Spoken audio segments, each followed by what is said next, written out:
Fraggles. Welcome in.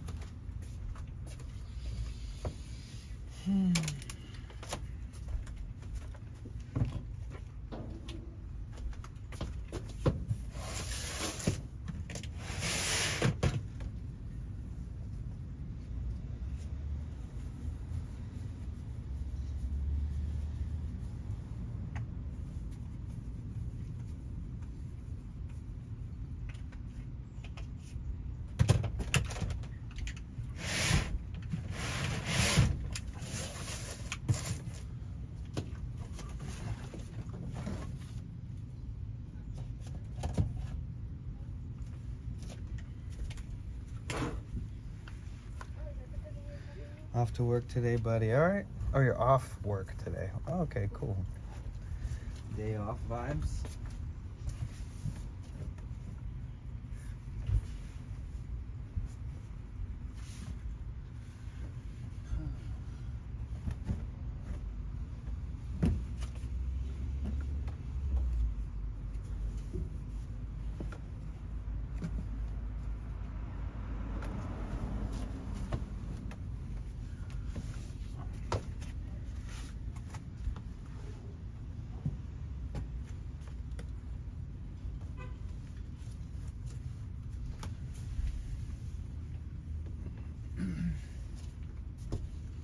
What up, Joe?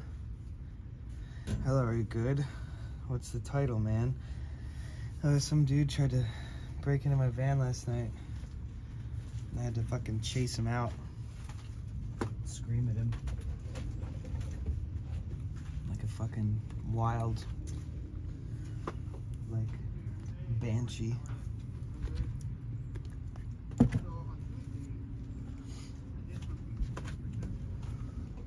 Oh, my wrist hurts so bad. You hear that?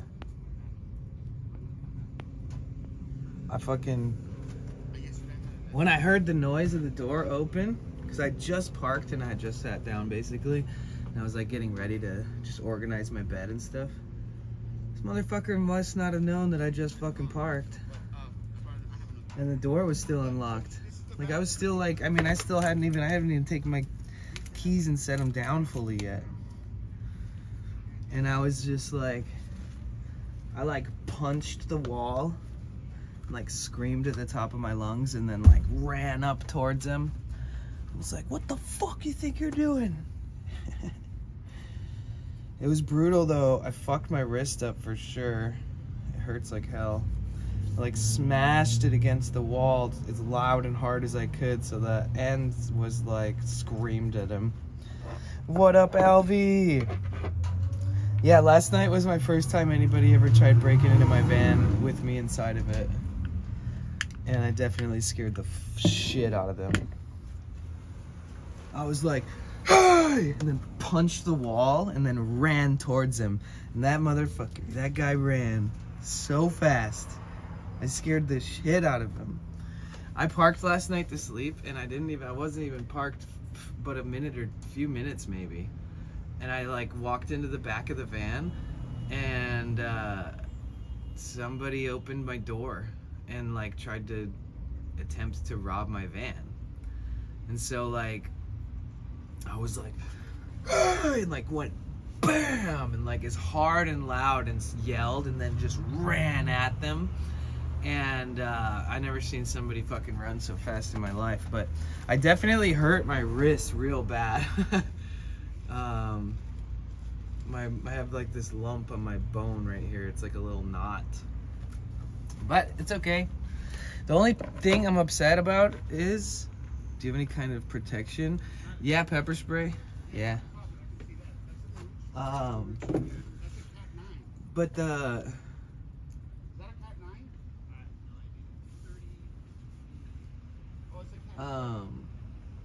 I wish I could have seen his face. Like I opened my door and ran outside and everything. Like I didn't have to do that. Probably not the smartest thing to do, but I really wanted to see who he was. So if I see that guy around, I can warn people about him or, you know, run him over or something. Just kidding. But yeah, just to know would give me some kind of sense of relief. relief, right? Scary. I know, right? I definitely didn't sleep well last night after that. Oh no, you gotta go to your computer. And use that Prime, baby. But yeah, we're back in action, guys.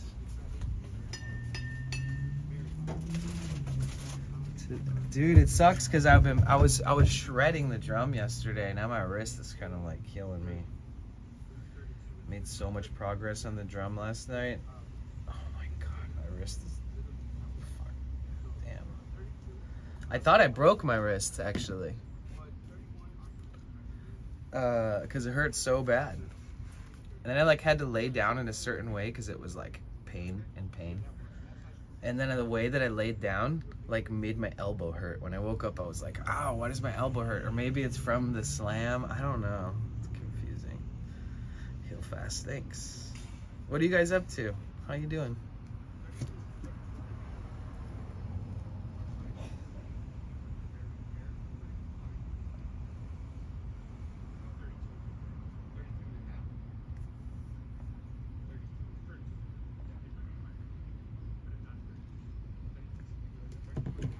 I think it's funny because I saw like 3 people today that had they had pants on, long sleeve shirts, gloves, and ski masks. And they're just walking around Venice, like in the morning, this morning. I'm like, ooh, I wonder who it is. And I'm like, oh my God, everybody here is a fucking criminal. Everybody's here is a thief. Everybody here is doing some sketchy shit. Like what? Could have been a number of these ski masked up, glove wearing, sketchy people wearing 5 layers of clothes in the sun. It's like, dude. So, yeah. LA's its own beast, you know. I'm under the impression that if you're not sleeping in your vehicle every night, there's people pulling your door handles every other night if you live in a big city. Because there's no way the guy thought that there was maybe he saw a van and thought there's maybe valuables in there, but like there wasn't even a charging cable in the front seat. Nothing, just dead empty, nothing. So for the fact that they opened my door anyways, it just kind of shows that they're probably walking down the street pulling door handles, I don't know. Because there's also no way to see if it's locked or not. Like you can't tell if it's locked or not from the outside. You could never tell unless you had like unless you were smart enough, which would be really rare. Back in Arizona, I gotta figure out what to do. Maybe skate park. Oh, okay. How long in Arizona?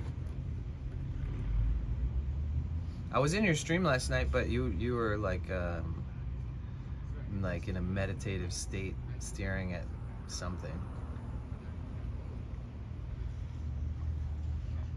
Actually, I went in your stream right after that shit happened. I was gonna tell you about it, but I didn't want to tell you about it without you noticing that I was there first. I was like, I'll just hang out in Joe's stream. I feel safe. Oh, no worries. It's all good. It happens. I mean, in the title, I didn't expect much based off the title where it was like quiet sesh or something like that. It kind of was very on brand for your title last night. So you did good. God, I can't believe that though, man. It kept me up too. I stayed up till like 2 in the morning, and then I woke up at like 6 in the morning, and I definitely did not feel like I got any sleep.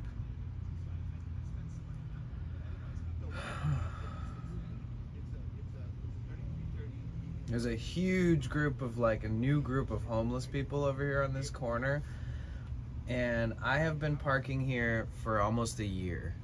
Every time I come to town, I park here at this park, and every now and again there's a new wave of homeless people who are probably swept out of some area that they're used to, and then they end up showing up here, and it just kind of makes sense. It's sad, it's trivial. I really do feel like homeless people, as much as they're struggling, as much crime as they may commit while they're struggling, etc., as much as they, fallen off the path, that they're struggling. They need love and need help, or at least, you know, you don't have to like trust every move they make.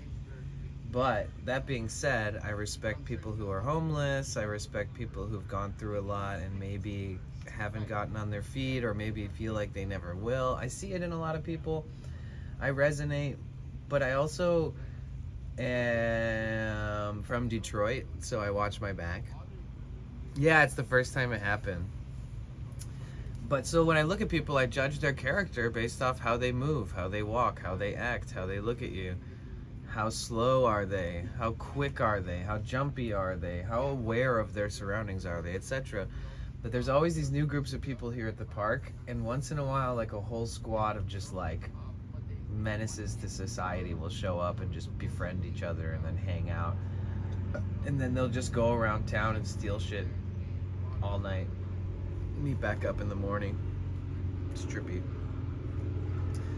But yeah, I parked my van, walked into the back of the van. I mean, my engine was still hot. This guy must have thought maybe he saw me park and he thought I parked and like went inside of a house or something, because it didn't take him very long to open my door, and I didn't even have a reason to have locked it yet. Like I didn't even, like, I still had to, like, I don't know, I still feel like it was like I just parked.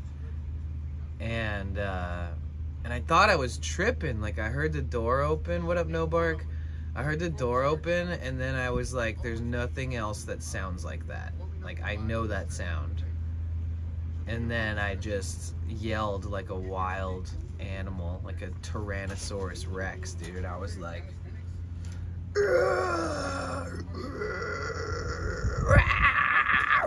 like that, kind of.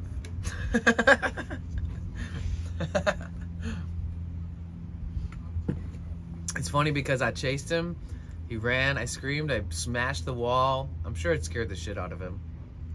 And then he started running and he yelled. It was like, ah! And then I opened the door and was like, what the fuck? And like jumped out of the car, of the van, and just like stood there. And I was trying so hard to get a visual of him, but he turned around and he was like, damn, lock your shit. I wanted to be like, fuck you, come back. I want to talk to you. I just wanted to see what he looked like. That's it. I just wanted a good identity match, you know? I see that guy around, I'll know that he's one of the many mischievous people in the neighborhood. My flight just got delayed for another hour. Why? Did you guys see that like 7.3 magnitude earthquake that happened in Japan yesterday? And there was like a 5.2 earthquake in near Los Angeles yesterday. 5.3, 5.2. The scary part about the Los Angeles ones is that Japan has infrastructure built based around earthquakes. Like a giant building will be like, and then just like stop wiggling. And but I mean, dude, if we ever get a 7 in LA, a lot of houses are just gonna crumble. Or at least big buildings, things with loose foundation.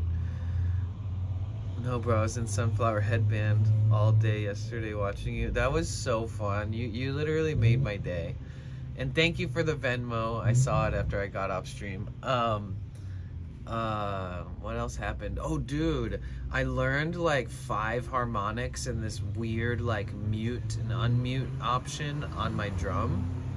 It was crazy. Like I literally almost started crying. I had like a weird moment of being like, wait, because it only has 9 notes, the drum. And so like I ended up like, oh, you could switch my Twitch to see if you're live, huh? Oh, you did? Okay. It was frustrating at first, and then it was awesome. It was a very, very much a roller coaster. I was like, I need to make something with these new notes. And then I was like, but it's just sounds, like it's not a hook, it's not like good enough. And then I beatboxed over it and was like, this is what it's supposed to be. Oh my God, oh my God. And my brain couldn't fathom the fact that this all just happened. I was just like, broken brain. Oh, life be lifing. Are you excited for Reggae Rise Up?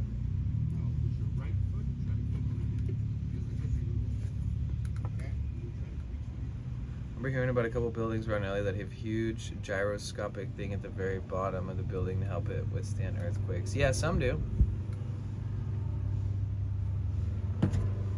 Like a few. Oh, outside lands. What the frickin' heck did I say? Reggae Rise Up? Isn't that in Florida or something? Where is that? Isn't that in Florida?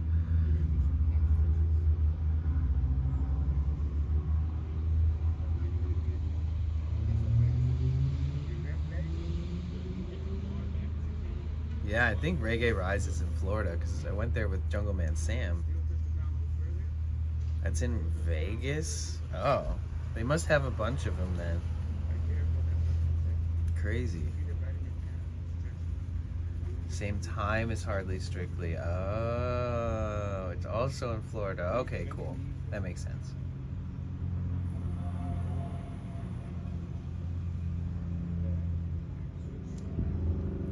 That was a pretty cool event.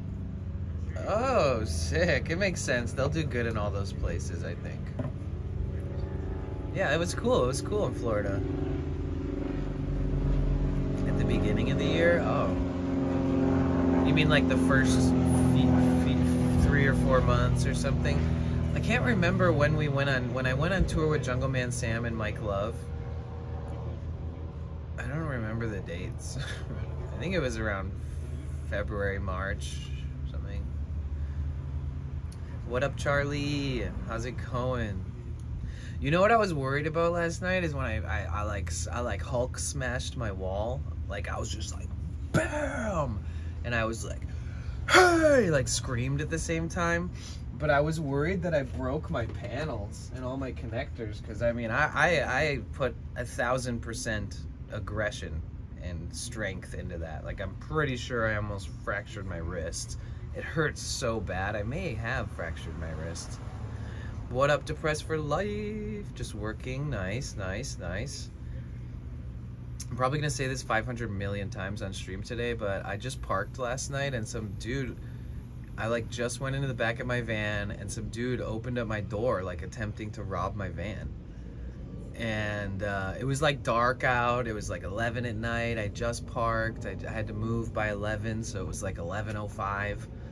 And then I moved, and then this fucking dude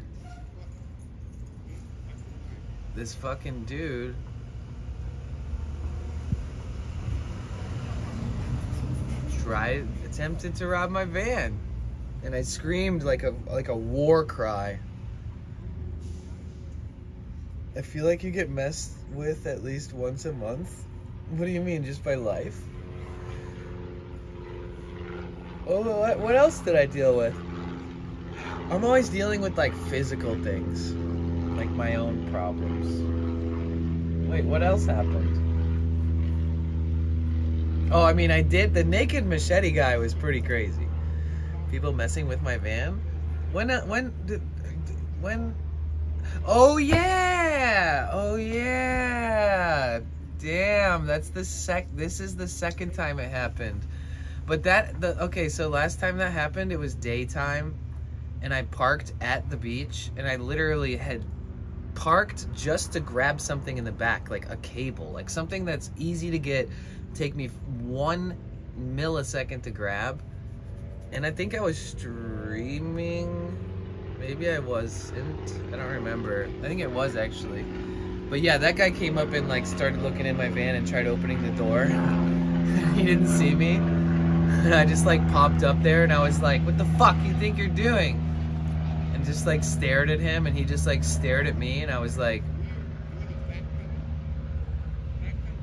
and he walked away. But last night was worse. Wait, so did you answer my question? Are you strapped? Oh, I did answer. I do have pepper spray.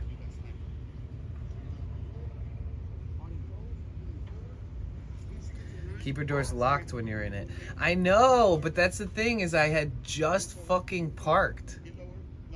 Like literally 3 minutes prior. Like I don't like always lock them the second that I park, but I always lock them. So like it all happened really fast. It was dark out. I think that this person thought that I went into a house. I think they like saw me park and thought that I like went in or something because it all happened really fast. Or they just like turned the corner a minute after I parked and were like, oh, let me look inside this thing. But yeah, I'm a firm believer that you should lock your doors, but that it all happened really fast. Would not happen here. We all carry. Yeah, but can you shoot somebody that's breaking into your car? I don't think that's allowed. I think that a home is different.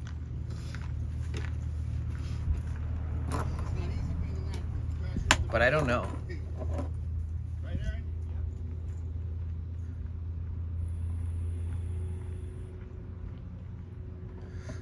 Plus, the second that you pull out a weapon, there's a chance that they pull out a weapon, right? That changes things a lot. Midnight Toker, where do you live again?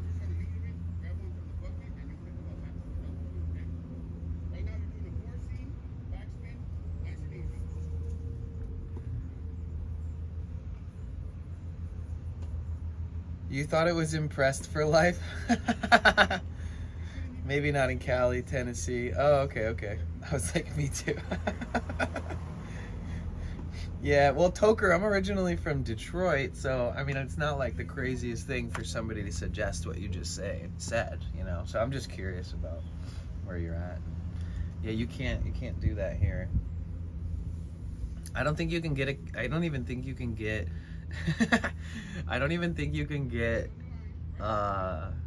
I don't think you're even allowed to have a concealed carry without like a residency. You know what I mean? You couldn't be like a van lifer and then like go buy a gun. Dude, my arm hurts so much. God, it sucks. Dude. I got this like lump. Ooh, ouch. Ouch. I almost went to like a gas station and bought ice last night at like 11 at night because I was like, man, I think that this might benefit from being iced for a while. And then I woke up and I was like, oh God, I wish I would have iced it. I know, in my elbow, it hurts like crazy. I can't explain why. I don't know why. Maybe it has something to do with when I smashed my hand into the thing. Maybe like it also like snapped in my joint or something. I don't know. Yeah, I'm okay. I'm just a little triggered. If I visited Cali, I could not carry legal there, right? Well, my buddy Pilkers collaborated with me in Oregon. He has an open carry. And he has an open carry, so when we were streaming and we were hanging out, he had his gun on his waist the whole time. It's like having a security guard with you.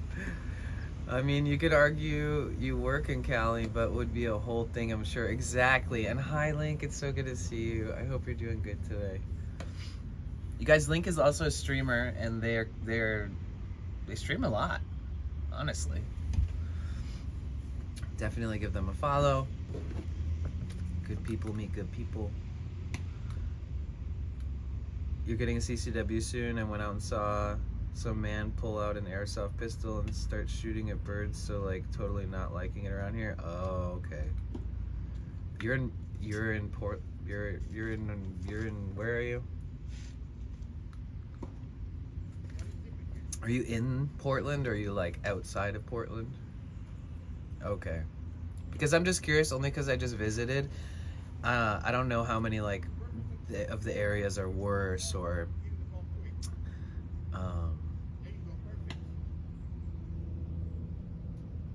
it's crazy. Like, you'll think a state is awesome, and then you'll like hear about a city in the state that's like fully funded by the KKK, or like something really obscure and crazy, but it's like in the same state as a lot of like libs and a lot of open-mindedness and stuff. It's really crazy. So once in a while I'll hear about a city and be like, that city's in that state, and they're like, yeah, nobody goes there to that city. Or just dangerous. Your area has gotten bad. Oh, that's too bad. That sucks. Feels like that's happening in a lot of areas, unfortunately. Might have sent a shockwave and hyperextended it. That literally sucks. It's hard to play instruments now. I know. That was literally my first thought. That was my first thought. Like, the amount of like stuff I do on the drum, it's like, it happens. You know, Jerry Garcia, not that he was the best guitar player in the world, but he had half a finger. He's basically missing an entire finger. And I mean, he played lead guitar for a world famous band for many years. Full of performative activism, not gonna lie. I see that. I see that. I get what you're saying.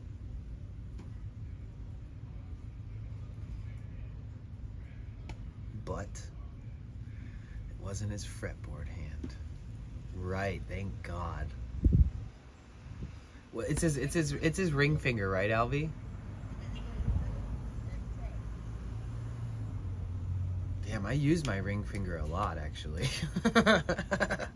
when I'm playing. I don't use my pinky very much, but like, that ring finger definitely gets utilized. Oh, my elbow. Oh. You know when you like try to be like, I can carry 20 bags of groceries at once? You know when you do that and then you're like hyperextend your arm down while carrying them, and then once you let them all go, you have like this like pain in your elbow? That's what it feels like. I posted on IG saying, wasn't Jerry missing a finger? Wait, when John Mayer recently injured his finger? Oh, that's so funny. Wait, what did John Mayer do to his finger? Poor guy. Man, I haven't had this smoothie in forever. A swole, veiny pinky finger? Maybe. Someone replied that info? Oh, okay. They're like, this is different, okay? Leave John Mayer alone.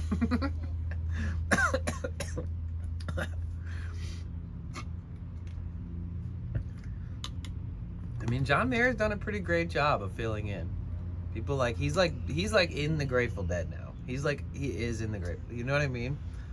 He's not even John Mayer anymore. He's the Grateful Dead John Mayer.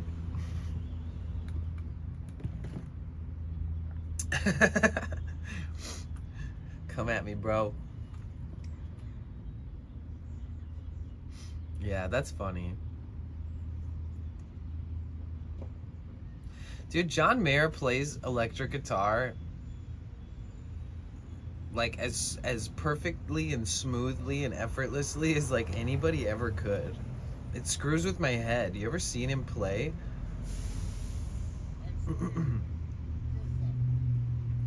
So generation of people don't even know who Jerry Garcia is because they know John Mayer. Carlos Santana, great guitar player. Dude, Carlos Santana, chef's kiss. Are you serious?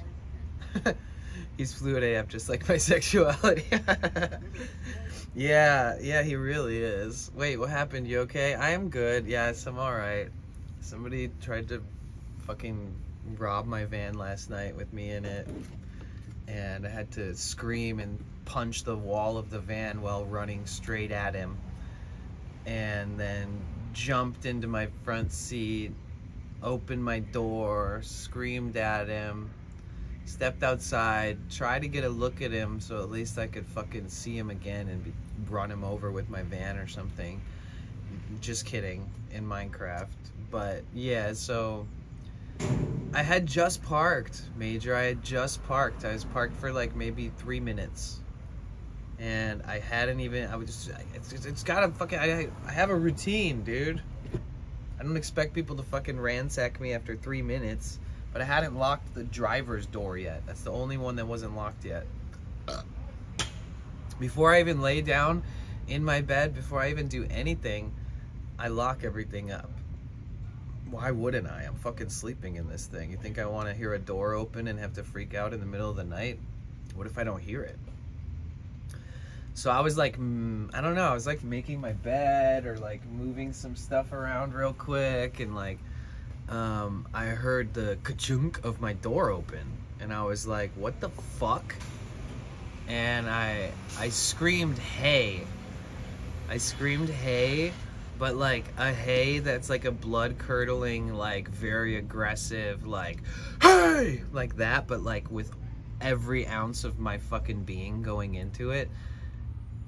It was loud, and then I like screamed and then smashed my hand against the wall, like punched it like as hard as I could to make like an additional loud noise, and just stomped across my van at him. And he kind of screamed himself a little bit, and then he ran, and I opened the door and was like, what the fuck? And like so loud. It's like 11 at night. We're in like this cute little neighborhood where neither of us should probably be. And then I step out, cause dude, I wasn't even thinking straight, man. I was like, I'm gonna, right? I'm not even gonna say it. I wasn't gonna do anything. But a part of me felt like I'd just been attempt robbed really quick, and that there was this like violation of my comfort zone, which is my vehicle. And a part of me was like ready to throw hands. Let's just be serious. I don't know why. That's stupid. I probably would have forced myself not to do that had he had ran so far away. But I jumped out of the vehicle and was just like, what the fuck, motherfucker? Like, and then he said, damn, lock your shit. That's all he said. He goes, damn, lock your shit. That's it. So apparently I did scare the shit out of him. The only thing I regret is punching the wall to scare him, because like I blew my wrist out, dude. Like I could hardly sleep. It hurt so much, man.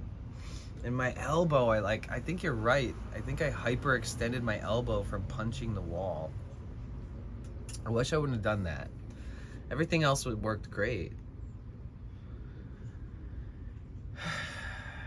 But luckily the person didn't fight or didn't have like a weapon or didn't see a weapon. I think that, you know, it's risky out here, man. There's a lot of sketchy shit happening in the world, and it's not getting any better, you know. I don't want to say it's getting worse, because it's always been kind of bad in certain areas, certain times of night. That's just life. But it doesn't seem like it's getting any better. Fuck, he comes back. What if he comes back to fuck with you? I had the pepper spray in my hand. I would have utilized the shit out of that and hoped that he didn't have a gun.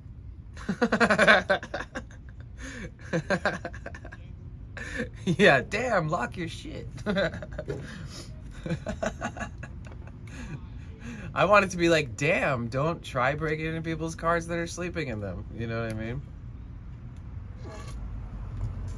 And I wasn't sleeping.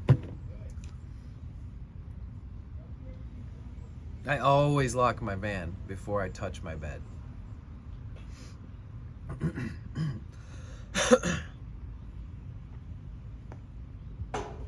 Brutal.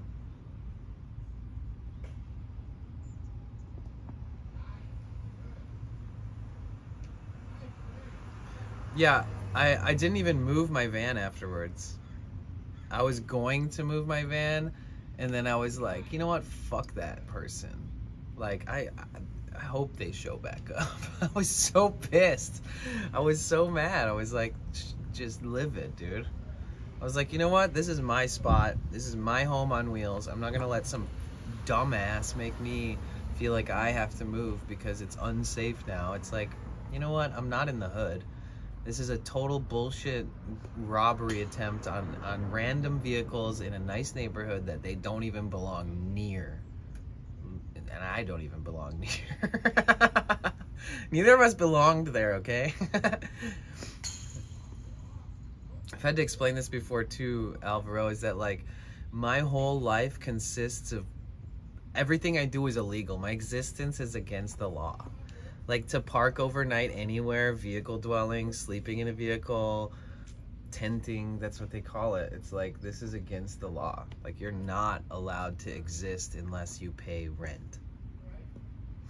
And so it's funny, like, you know, like everything you guys see is me just like potentially maybe waking up the next day and having to explain to you guys that I got a ticket or I got towed or somebody yell at me because I'm parked in front of their house or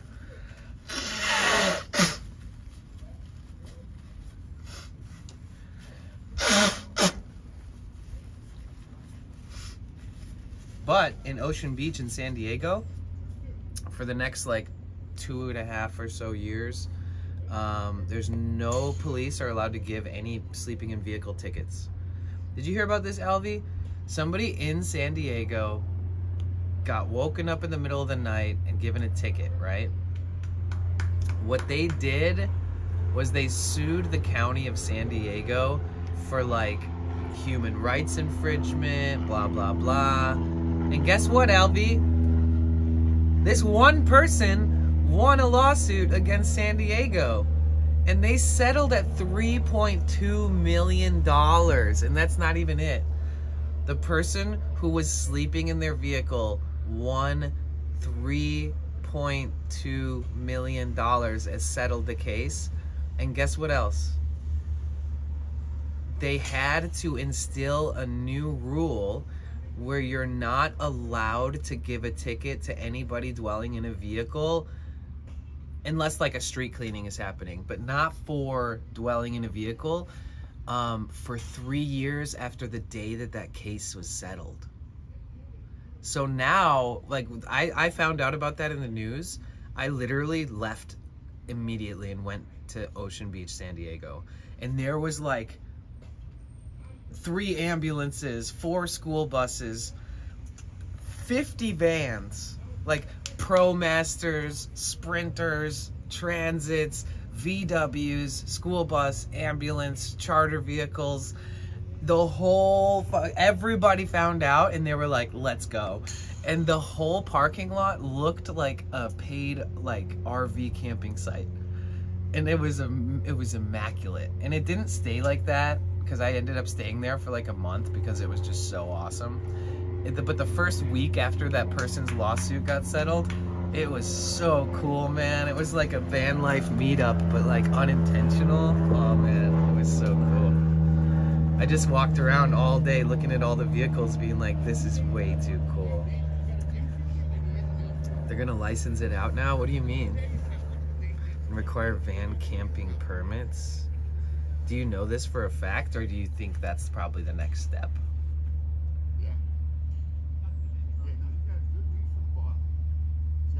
But what is cool about Ocean Beach parking lot at Dog Beach is that you can stay parked there till like 2 or 3 in the morning. So like if you're actually there with friends having fun, you can stay there super late. Just thinking about it. Oh, okay. Cool. I don't like to stay there that late because then you don't want to be that tired. Like if I'm not hanging out with friends, I'm not gonna like stay until 3 in the morning at the parking lot at the Ocean Beach spot. But it is cool that anybody that goes there, anybody that's like a resident or a visitor can park there for free. You can park there from like 6 a.m. to 3 a.m. How the city is gonna address it is just assuming. Oh yeah.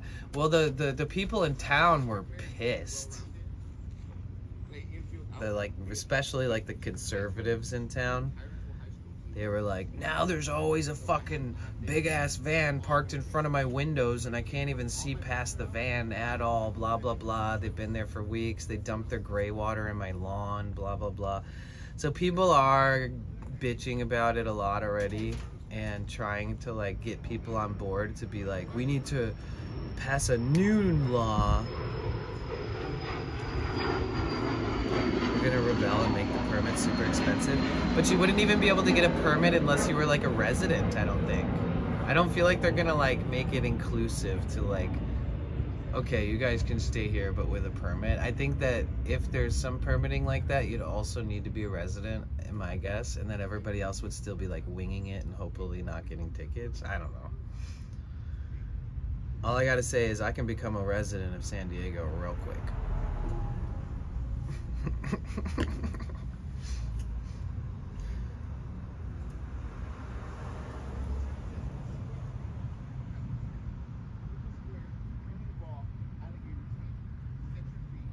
I don't even feel like I slept.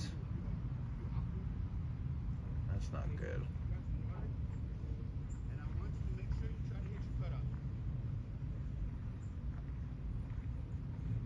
At like 2 in the morning, I smoked a joint in my van with all the doors and windows closed.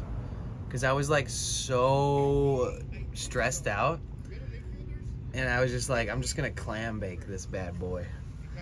And I'll tell you what, that worked. Discourage van lifers to go and crash there. Right. For now, it sounds like a party. It is a party. Which is cool. Fest.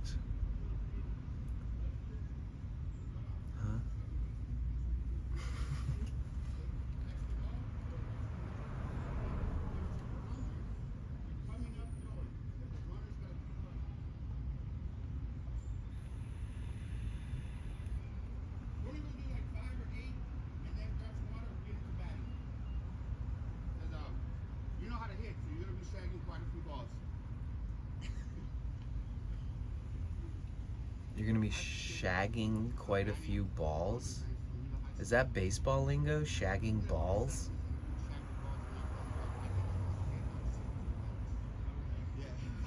Oh, face la vie. Such is life. Oh, really? Yeah. Well, we cleaned it up. I put a little... Isn't that c'est la vie? Oh yeah, c'est la vie. But fest la vie? Like life is a festival. Oh, crazy. I like that. I have not been word weaving and stuff, man. I do feel ill inspired around that. It's cool to see that and feel that kind of brain activity. I've been very much instrumentally improving upon everything, and all the times I used to freestyle or write down stuff that was flowy, and even if it was like, you know, very much narrow towards like my old writing styles, that would always be like try to make it sound blissful or deep, or the lyrics have to have all these meaning in it and stuff. Like, I miss just like fucking around, and like play on words is such a great thing for your brain. Shagging balls is baseball lingo. Forget what it means. Planting seeds. Planting seeds, baby. Thank you. Pulling weeds, planting seeds. Pulling weeds and planting seeds. It's trippy. If I ever go on my YouTube and like watch any of those old videos, like I never play those songs anymore. Once in a blue moon, I'll do it on Twitch just to show people like what I used to write. Today feels like one of those days where I can actually get stoned like earlier. I'm not totally sure yet. We'll see.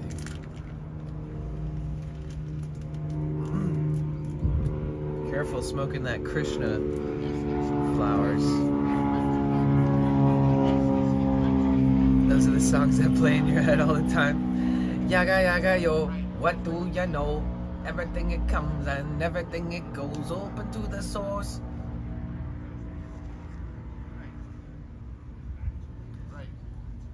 Spirit.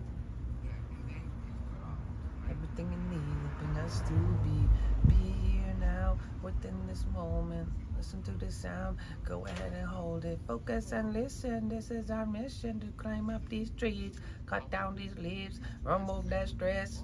I don't remember the rest.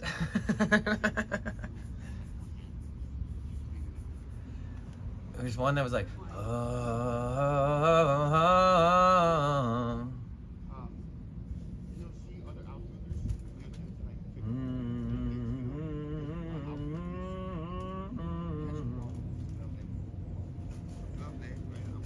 This is family, this is unity, this is celebration, this is sacred. I had to like cut off communication with like 90% of the people that associate with like festivals and rainbow gatherings and stuff. I remember like I was like, man, you know what's way cooler than all these like transformational festivals is like mainstream festivals. And it's so weird to say that, but it's so true. Like mainstream festivals pay their artists good, they have good food, they have good accommodations, they usually have a lot of people attending, so if you're a vendor you can make money, or if you're performing you have a lot of audience members. There's like, they keep going, so like one cool festival will be like, oh well, we can't afford to do it. It's like, nope, not these major ones that have sponsors like Pacifica and Coca-Cola and Honda, because those festivals are fully funded by corporate sponsors and investors, and like all these little festivals don't have that as much, right? I just feel like the real future, if you're in the industry, like I would love to work in the industry again like I used to, just like behind the scenes, big time working events and stuff. And the only festivals I could ever do that in and see I have a future in it, that it'll be around in 12 years from now, is the mainstream industry. I don't think that the niche kind of like subculture festivals have as much of a potential. It's too transient. The people that go to those are sort of like certain ages, and the people who perform in them are certain ages, and I feel like you don't see the same people go to the same festival like 12 years in a row. But if you go to a mainstream festival, guess what they do? They do that. They go like 12 years in a row. So there's that.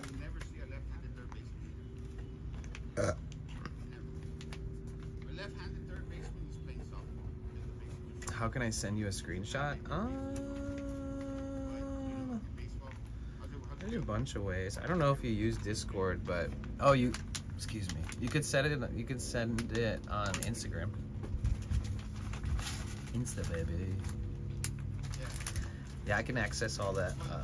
My apps on my streaming phone. I mean, on my chat phone.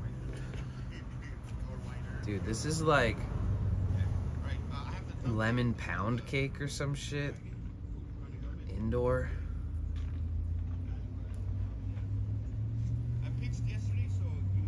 Oh my god. This is like the best weed I've had in forever. I mean, in Minecraft.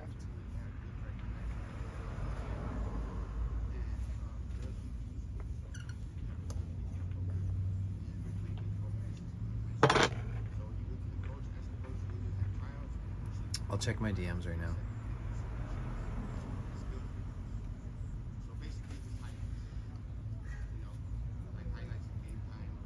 Ooh.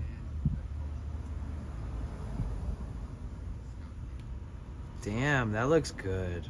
It's so clean and like, oh, that's perfect. I love it.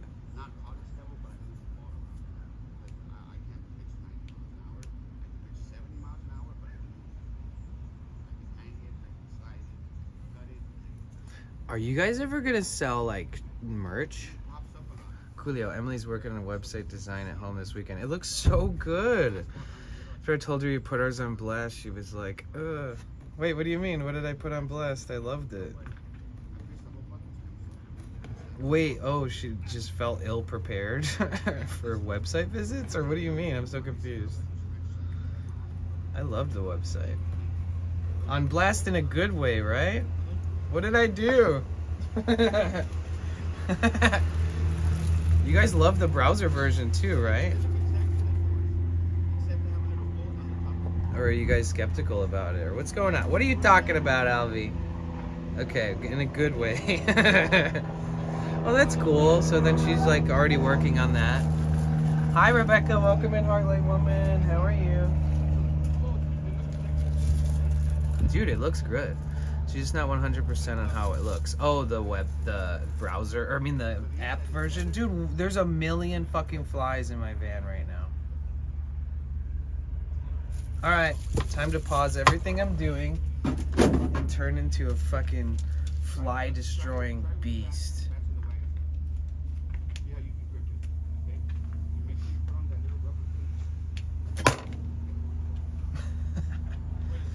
Somebody said flies are smart, and I don't know. They're not very smart in my opinion. They're pretty dumb.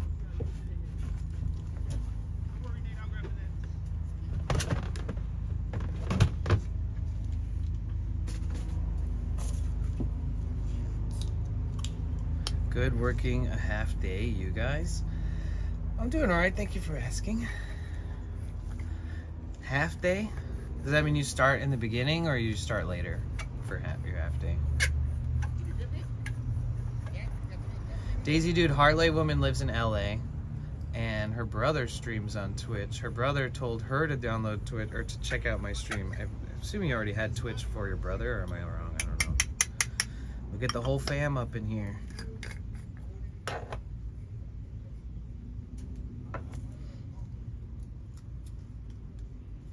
Moonhawk with the questions. That's right, baby.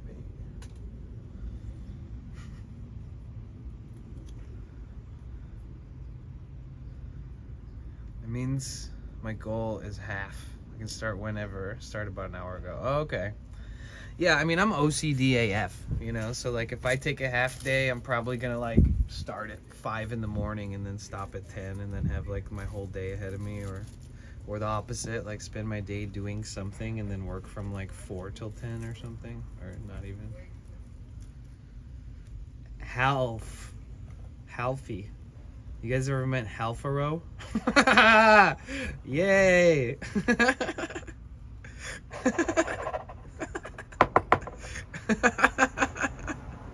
Halfaro?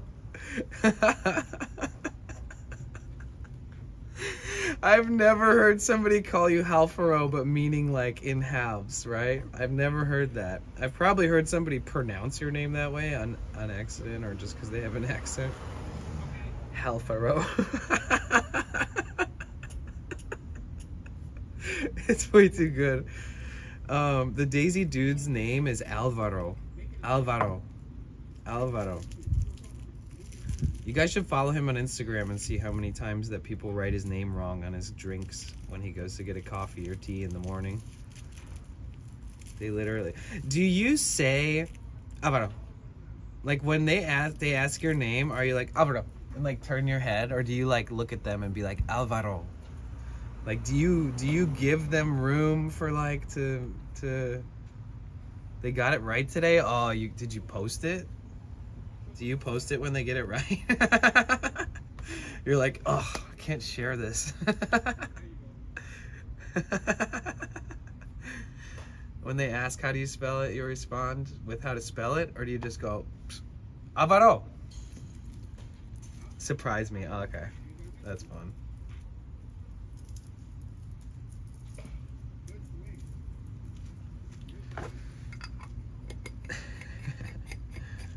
You did post it? Oh, okay.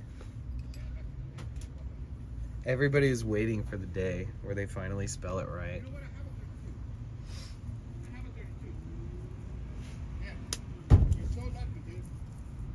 So lucky. Now you can, what did he call it? Something to the balls. Got him!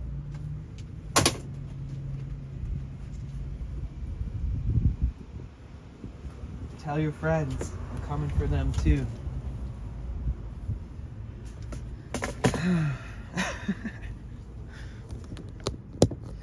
Your dad started doing it too? Oh my god, that's so funny.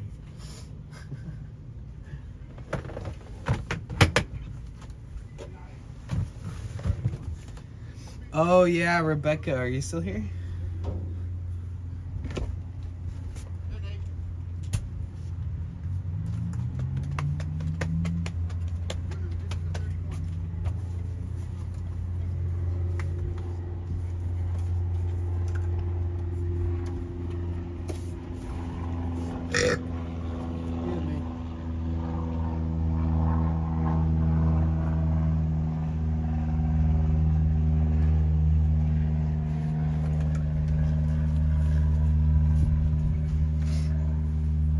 Ow! Oh my god, I almost... What the fuck? I was just trying to pull my hair back and my finger got stuck in this random little hole. Damn, almost chipped my fingernail, bro. Shit. Oh, I was just gonna say, yeah, somebody attempted to fucking rob my van last night. I thought that I had a fucking nail file in here, dude. I know I have a ton of them in my storage unit. But none in here? What? No files? Son of a gun, bro. I need a nail file stat. Fuck. I need to fix that. That's gonna turn into me being really sad and have no nail for a month and a half.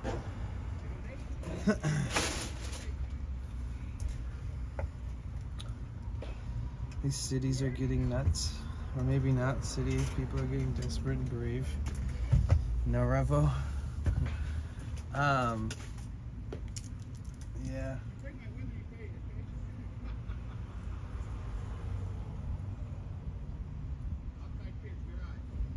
He goes, you break your window, you're paying. You loaded too early on that. I like that though. I like that you knew you were gonna hit it. You knew you were gonna hit it, so you loaded it a little too early. Next time, sit on it. This motherfucker hits the ball straight up. There we go. Good. Sketchy. Nice, good. Yeah, I'm fine. I'm fine. I was right on the spot too. I just like Hulk smashed my wall. I like punched my wall as hard as I could and like screamed at oh, is it on Insta? Strike two. What are you gonna do with two strikes? It looks so good. It looks so nice and clean and simple and professional. It's exactly what a website needs to look like, you guys. It seriously looks great. Am I looking for what Emmy said on the posts, or is it another?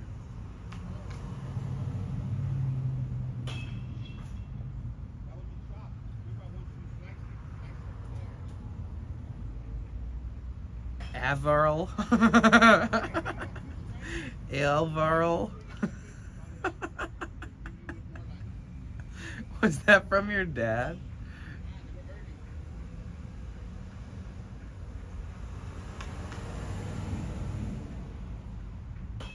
I'm on Peace, Love, and Halos, but I only see the screenshots. No text.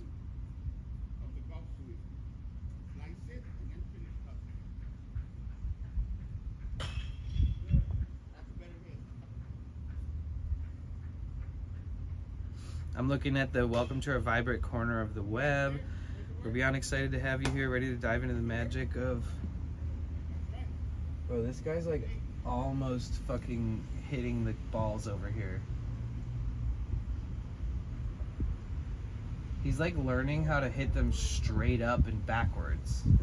That's not how you're supposed to hit them.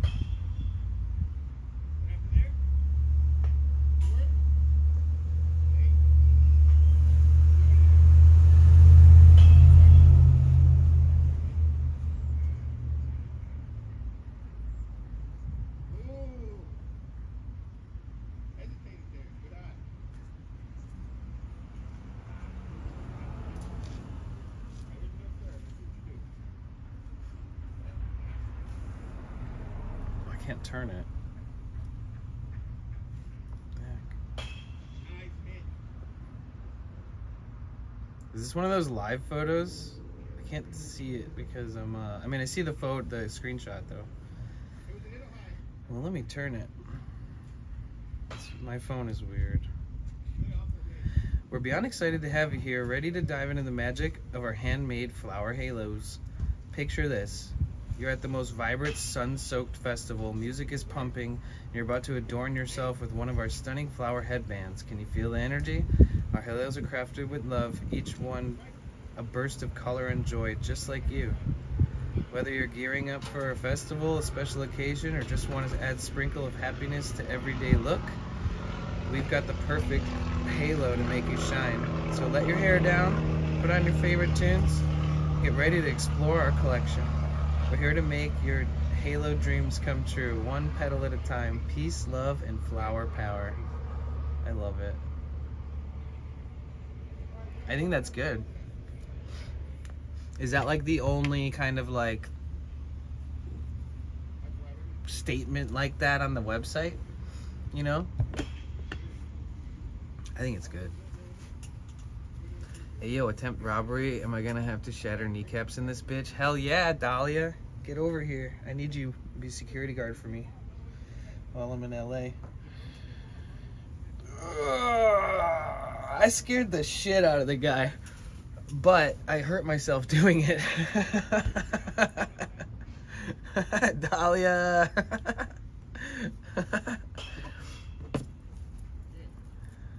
I'm giving myself permission to get ripped early in the day today because I feel like it'll help me not think about my hand pain.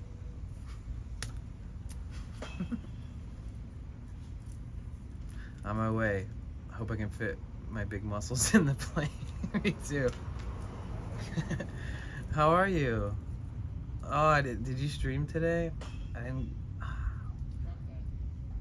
really check Twitch this morning. I was kind of shooketh. You got robbed last night almost? Well, yeah, I just parked my car and I hadn't locked my driver's door yet because I literally just fucking parked. And I walked into the back of the van and I was like moving some of my stuff around because before I drive at night, I always put some things on the bed so they don't like fly across the van and break. And so I walked in the back and I always have my key on me and I never go into bed without like locking my van, etc. And I'd only been there for a few minutes, but some dude came up and like opened my door and tried to get in skis. And I like, you probably don't even hear it because you're probably watching ads now, damn. But either way, yeah, I like screamed at the top of my lungs, hey, like I'm like as if like just crazy aggressively. Like, I don't even think I've ever had a hey come out of my body like that before.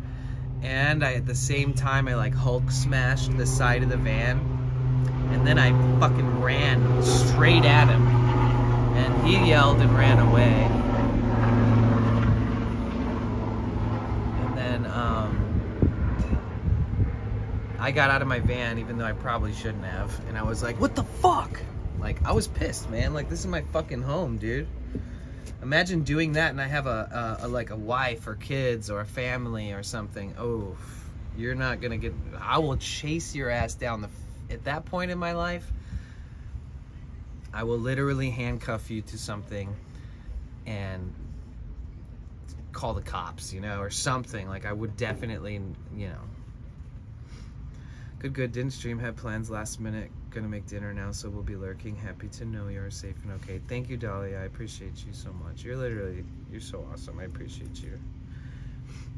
If you guys want a super dope ass streamer to follow, Dahlia's really cool. And really sweet and nice and funny. And edgy. She's edgy. And she smokes spliffs all day.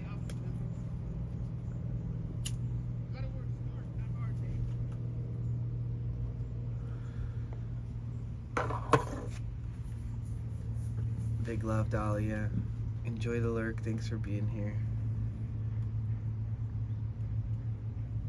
Oh, and Dahlia lives in Belgium. That's like our I think that's like one of our deep-seated connections that we've got. Alvi, I never meet Belgians. You guys feel that way? Do you meet a lot of... Okay, so what is your main nationality? Everybody. And does it seem like you meet a lot of people that are that same nationality? Have the same background? Like Alvaro's Colombian, but he's from Miami, right?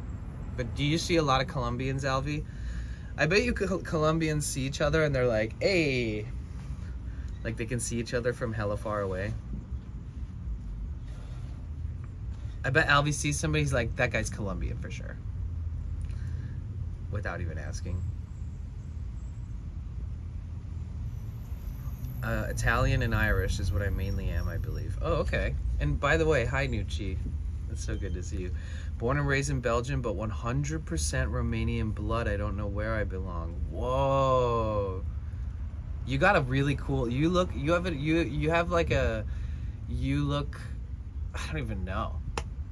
You look like Dahlia, but you're very unique, very beautiful, very, now I don't even know. Romanian? I don't know. I'm so fucking confused now. I'm gonna have to look up on Google what do Romanians look like and see if you look like them. Romanians versus Belgian. Physical attributes. I'm American. Wait. Heartlight Woman is Scandinavian, Spanish, and Cherokee. Wow, Spanish like Spain Spanish? Like the Spaniards? I'm American, but I have Welsh, German, Irish blood in me with a tiny bit of American indigenous in me. Wow, no bark. Pretty I'm part of Cherokee, but it's a small amount. Okay, pretty sure. Romanian people look very different depending on the region. Are there people that look like you where you live? Or do you feel like you look like a little bit like an outsider culturally? Like,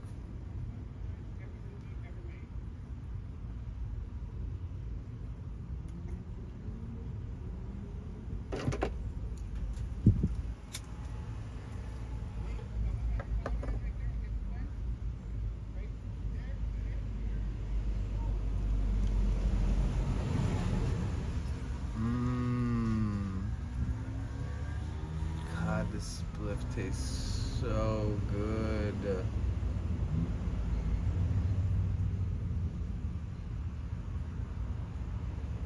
Boys. I don't know. I guess I kind of blend in the crowd if I hid my tattoos and such. Oh, really? You think so? Moonhawk looks like Bob Weir. The Daisy dude looks like Frank Zappa, by the way. And the Daisy dude is an incredible musician.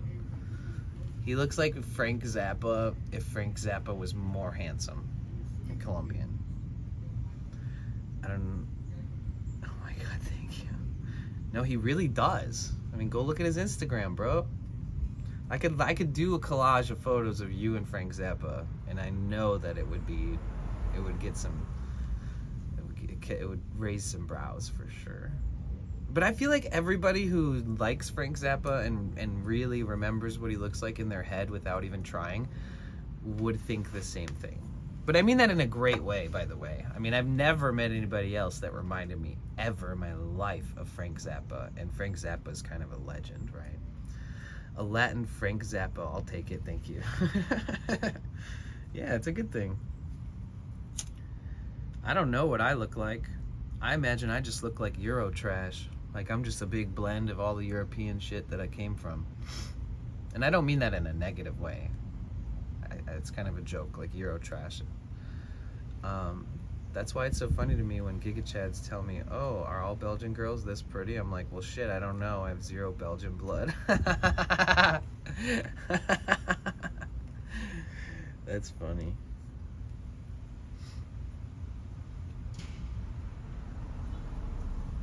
I think Belgians tend to like have long hair and be hairy too. Like a Belgian can grow like a happy trail from their head to their toe. You're a young Bob Weir, bro, to the T. And one day they're not gonna be able to say that anymore. They're gonna say you look like Bob Weir.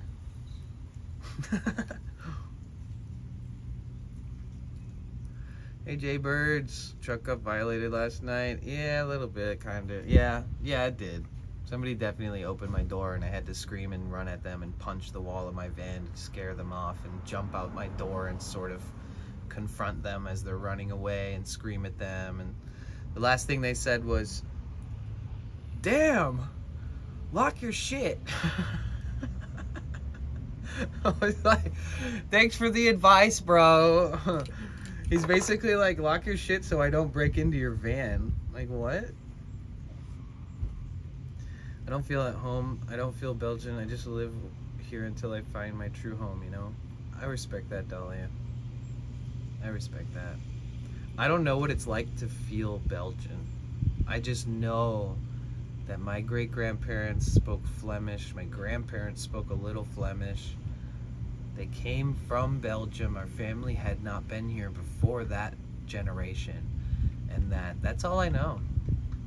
I always wished I'd meet more Belgians. I was always envious of people that knew about their family and their heritage and where they came from, and like they were like, oh well, we have ancestors in this country and there's still some family members there.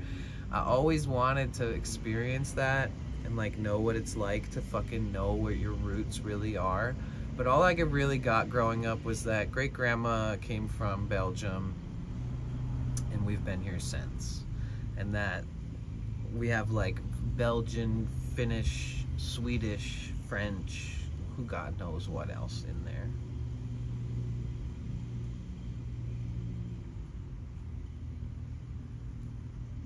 And I feel like you'd learn a lot more about yourself. Yeah, I definitely scared him for sure.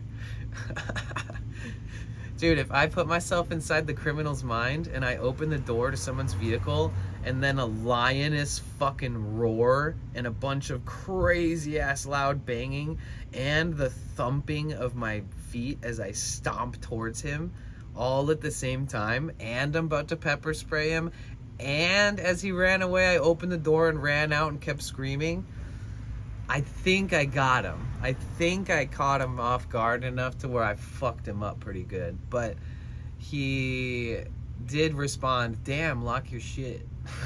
And I was just like, I wish I could have saw his face. Hi, Krissa, how are you?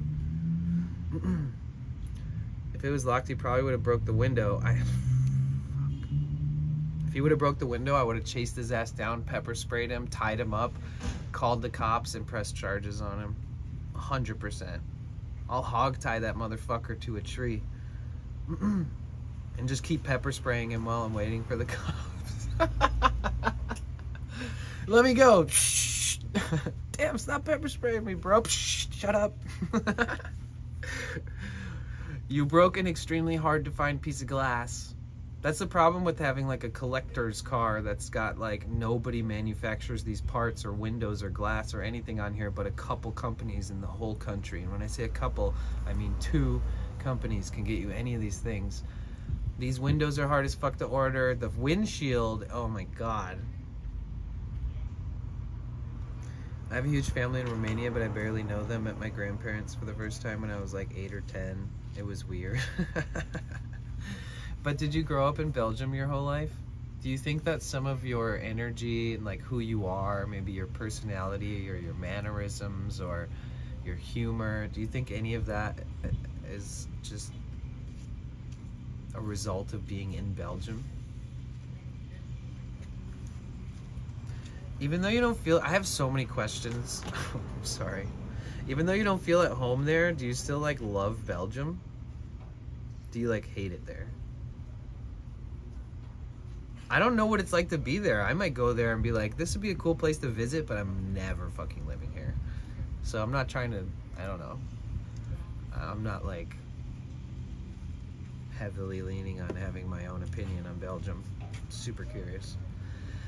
It's definitely a W for you, yeah. Except for that I like severely fucked my wrist up and my elbow up in my hand. Like all last night, all I could feel was like the pain in my hand and my elbow from smashing it on the way out and trying to scare him a bit, you know. Whatever, it worked. It was effective.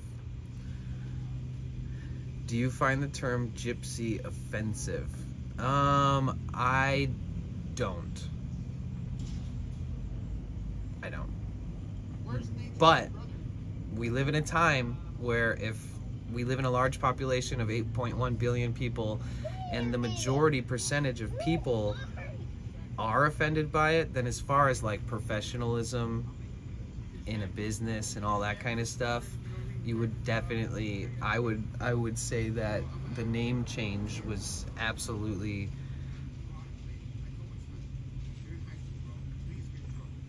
better than risking having a bunch of internet keyboard warriors try to cancel, you know, an incredibly sweet company or something.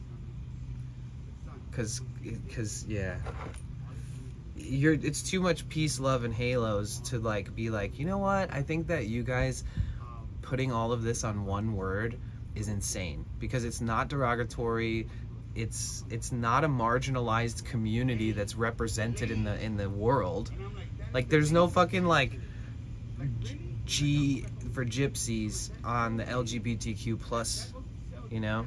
Gypsies is like its own subgenre of nobody really cares until everybody cares for no reason. I don't know. It's crazy.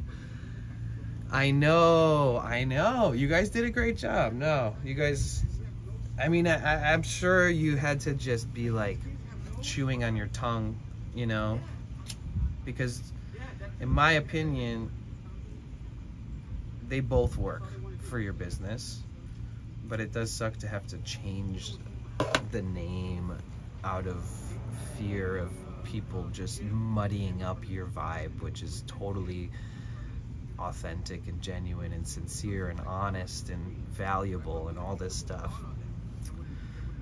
So we got hit with okay, so I can say this. They used to be called Gypsy Halos, and everybody knew them as Gypsy Halos. And then one day the internet was like, there's like the rumor mill of that gypsy is like a super derogatory term started floating around the internet, and that guys and girls who claim, or anybody non-binary or anything that claim, see, let's clarify everything nowadays. I'm okay with the ones that matter, but gypsies. So at one point people said that gypsy was like a derogatory term, and it was at a point where like if you're using that terminology to describe yourself or your business or your aesthetic or anything, or it's in your username, that you might get a horde of douchebag Daves showing up and being like, actually this is not cool to utilize in such a way because you're not realizing how much you don't know. And it's like, listen, I'll let you tell me that about anything but a gypsy, and if you want to hold that against me, great. I finally found a controversy to get me canceled. Like, but you guys did exactly the right thing.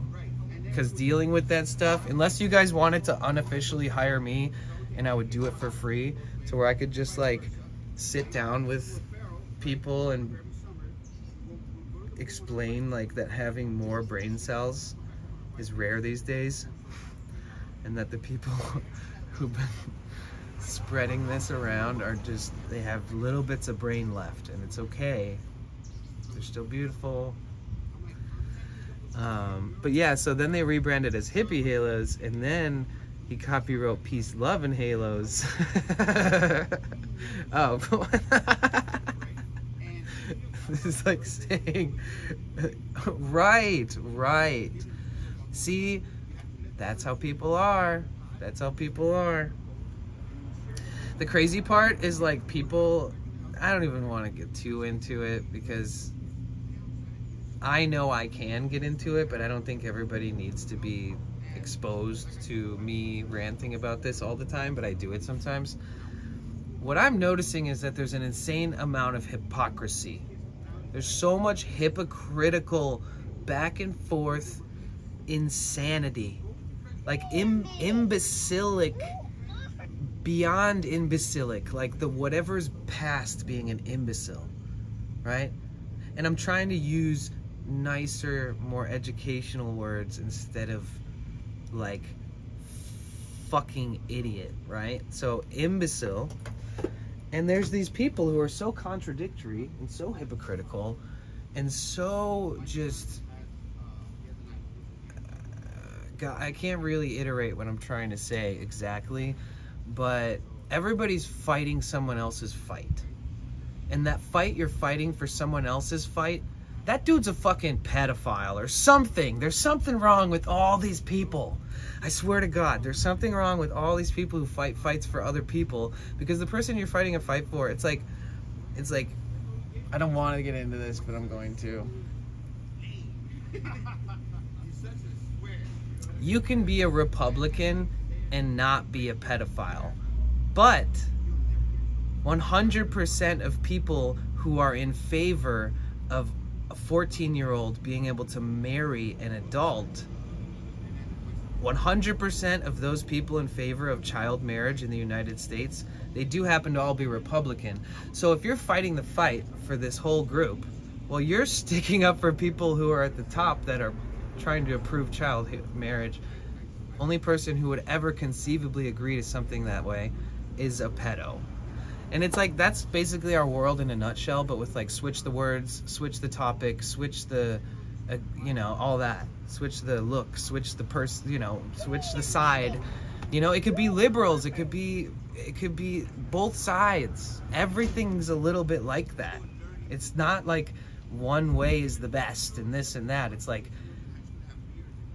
the communists and the Marxists and the liberals, they're all fighting a fight for something that's like, they don't really know who or what they're fighting for, but they understand that they have similar like viewpoints and ethical beliefs, and the other side's doing the same thing. The centrists are getting shit on for not picking a side because they want to not, muddy up everything. And I don't know, we just live in a crazy time where just I feel like it's important to understand where you stand when it comes to picking what you believe in, as far as what these different places represent and what they stand for and what their future plan is for our country.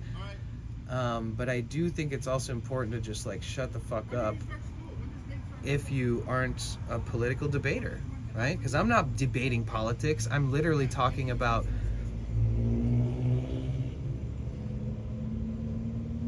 what it's like to experience that from a bystander point of view.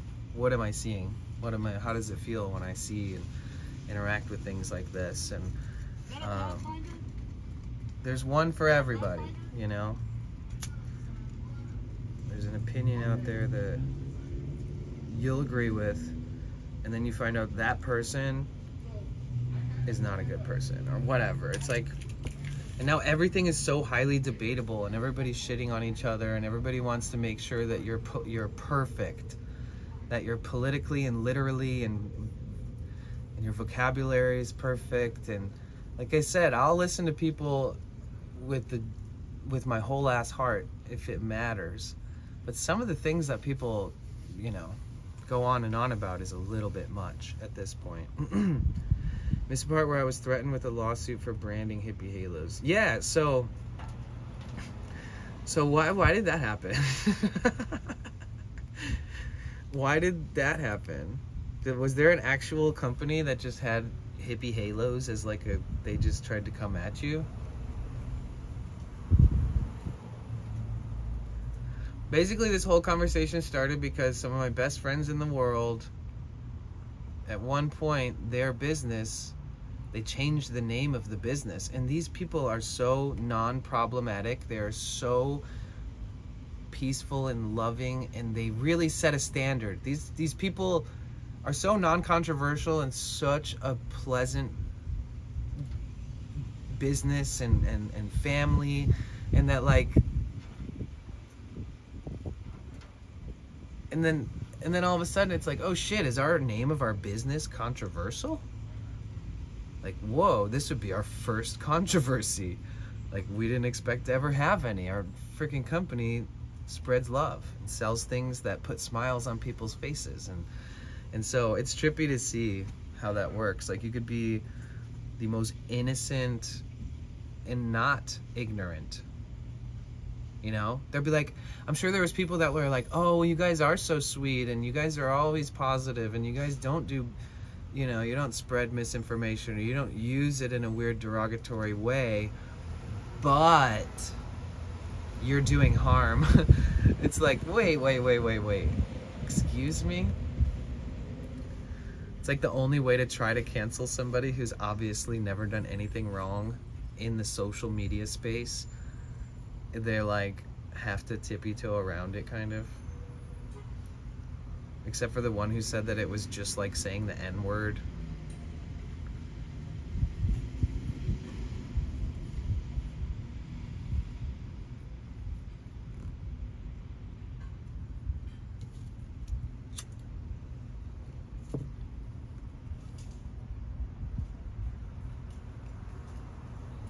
I feel like, you know how there's that bohemian style of like a look and like a vibe and a brand, like the boho. A lot of people in like Miami and in the Valley and around LA have this vibe where they basically call themselves gypsies all the time. And they act like, I don't know, I just think that it's such a random kind of common thing that is not, in my opinion, worth the huss and fuss, in my opinion. If anything, it was good for marketing. Like, if anything, it was like, it grabbed your demographic. It like says what types of person that identify it would wear it. And I don't know, it just kind of like, it's like when somebody gets one, they're like, ooh, it's a gypsy halo, it makes sense. I'm such a gypsy. It's like, there's, I don't know, it's crazy. The internet, dude. You can do everything right and everyone will shit on you one day at some point. Peace, love, and halos is more inclusive. I mean, it is, if you really want to, like, dissect them both next to each other, yeah. But I do have people from time to time that say that they like the old ones, or they just say the name. Oh my God, it was so memorable. It'd be like years later, it rolls right off the tongue.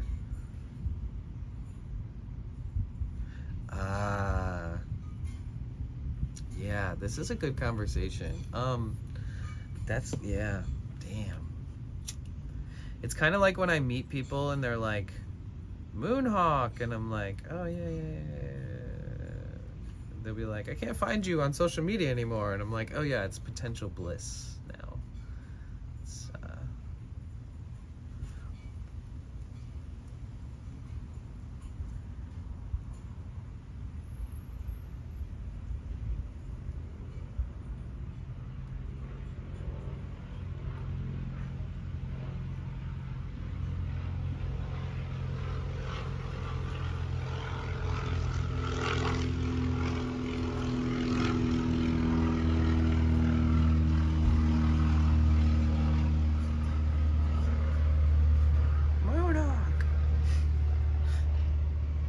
It's so rare that I hear that nowadays. It's the rarest.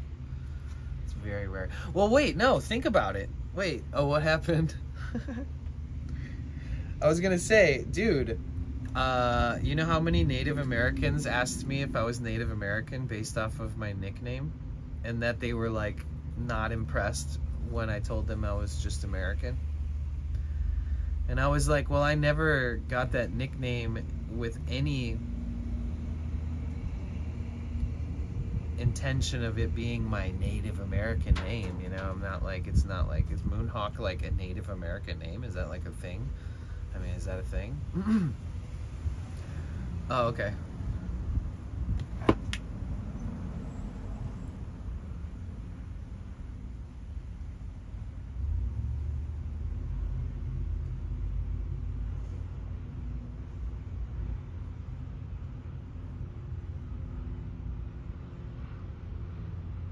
Wait, what am I looking at? Oh my god.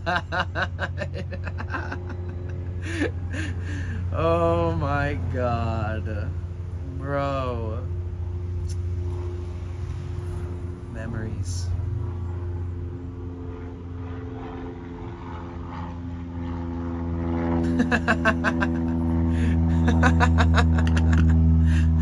Dude, thank God my name's not Moonhawk anymore.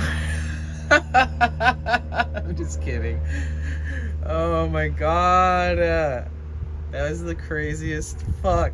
I wonder how many people like text like that, Alvy. You know what I mean? Like how, like, is that just how people's brains work? I mean, it's okay. but like, you know.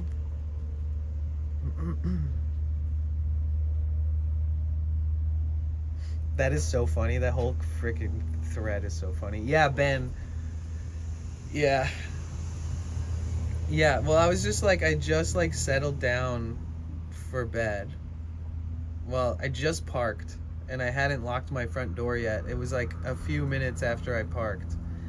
And somebody came up and opened my door. And I like screamed at the top of my lungs and ran at him and punched the wall as hard as I could. I straight up like Hulk smashed the wall and was like, hey! And like smashed and like ran at him, and then he like fucking bolted. And then I jumped over my seat, screamed, what the fuck, while I jumped out of the van, and he kept running. And then I was like, what the fuck? And then he turned around and he was like, damn, lock your fucking shit. Like, dude, I just parked. Like, do you always, I mean, I guess maybe, I feel like he thought I walked into a house or something and then like walked up. Like, I feel like he saw me park. It's so confusing because it all happened right after I parked. I definitely scared the shit out of him, but he scared the shit out of me a little bit at first. I wasn't really even that scared. I was just like it like got me, my adrenaline pumping though. Because my immediate reflex was to like chase him and stuff, and I probably shouldn't. But I wanted to see what he looked like. I couldn't get a glimpse of his face. And I really wanted to be able to point him out, so if I see him again, I can like, you know, give him a death stare. Make him wonder why I would look like giving him laser eyes. Oh, yeah, me too. Me too. I don't. Alfie, that is hilarious.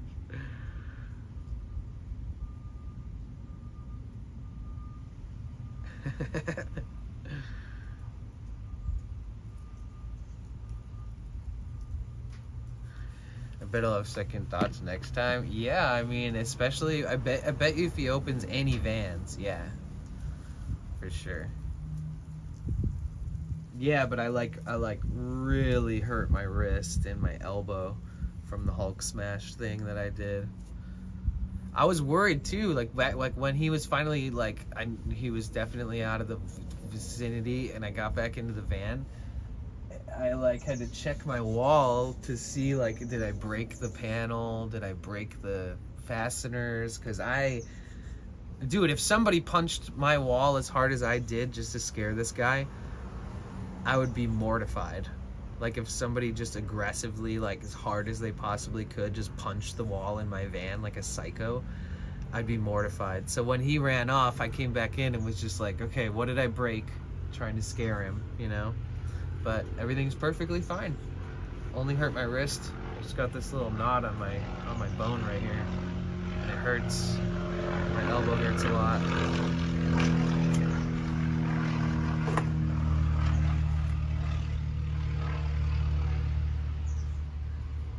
You guys, just in case the Daisy dude is gonna start streaming and trying to figure out how to stream and see if he can pull it off. Because technically, even if you only streamed making the halos, that is absolutely something that people love to see on Twitch. It might not be the biggest thing. It might not blow up like a big fucking mainstream gaming stream that's popular right now, but you will slowly build a community around like crafts and makers and stuff. There's a bunch, thank you Dahlia, there's a bunch of crafters and makers that make all kinds of stuff on Twitch. Steergy, hope you're safe. Sorry for asking, but I just came. I just parked last night to go to sleep, and I just had been parked for a few minutes, and I walked into the back of my van, and then some dude opened up my door and tried to get in, and I had to like scream at him and yell at him and punch the wall of my van and like get him to run off and like that's pretty much it, basically. I definitely scared the living daylights out of that guy. He kind of jump scared me by opening the door because I knew what the sound was, and I knew that I didn't just open the door, and I know that I'm alone, and that if I hear that noise, I always thought, you know, if I ever hear, I wonder if I'm ever gonna hear it open, like if somebody's breaking in, like what if I'm like sleeping and somebody like somehow gets the lock open or something. You never know. Like what if somebody manages to open the door, or if I forget or something. And like I was always wondering if I'd ever hear but luckily in this case I was fully awake and hadn't laid down yet, and I heard the noise, and it kind of confused me a little bit. At first I was like, wait, what? Like I know that sound. And then when I realized what it was, I moved real fast. Okay, Dahlia, enjoy.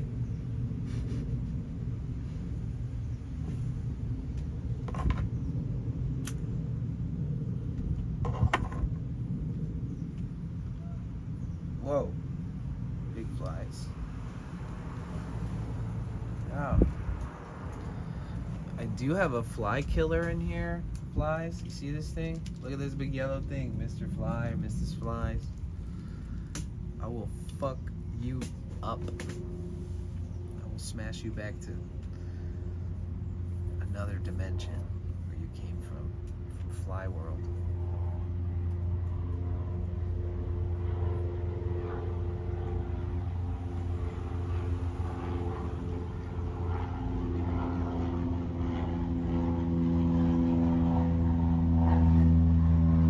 Yeah, the only thing that really pissed me off is that I hurt my wrist and my elbow and my hand, and that I didn't see his face.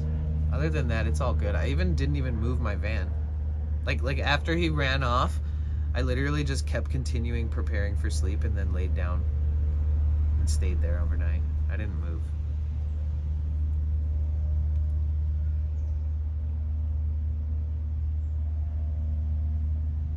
Part of me was like, oh, I hope he's not like malicious or vindictive, you know, or like come back and like spray paint the side of my van or some crazy shit, you know.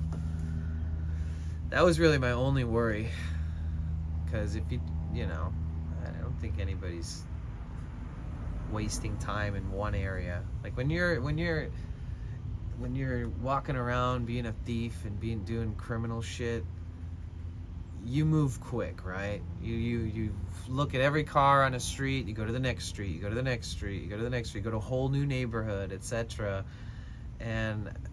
But I do feel like that this guy probably walks around right where I'm at right now, because it was just in another neighborhood over, not too far. I mean, far, but not too far. Like I'm sure. It just, I couldn't tell whether it was like some young kid, you know, like, or if it was like one of these like home bums that's like this more sketchier ones that are around, because there's some sketchy ones around. But I can't relate to someone breaking in my vehicle when I'm in it, but I can relate to ADHD doing what it does and kicks in, and it's almost like it's another person that did the movement. Yeah. Yo, what's up, Danny in chat? Been stuck in work meeting. Yo, Lakebug, welcome in. It's good to see you. Everybody say hi to Lakebug. Woo woo. But you act like perfectly in the tight situations. Yeah. Bro, the fact that he said next time lock it makes me think he's a career criminal. Right? Okay, so that's interesting too. Okay, what happened? So crazy. Yeah, so basically, like, when he said that, it felt like he was like, he's like, it felt like he in his mind was like, damn it, like, I suck at this because he opened a vehicle that somebody was living in, right? Like, what a fucking dumbass. And then he's like, lock your shit, as he's running away. And I'm like, I didn't have time, but I wanted to be like, I just parked. Like, did you just turn the corner 5 seconds ago? Like, I just got here. Did you not see me pull up? So it was like, yeah, exactly. He wouldn't have done that, right? I wonder how many times he's done that. You know, I guess it's probably more common because people are a little sneakier. Like, they don't want you to know they're... A lot of people that do van life stuff, like, you won't even know they're doing it. They'll just be like...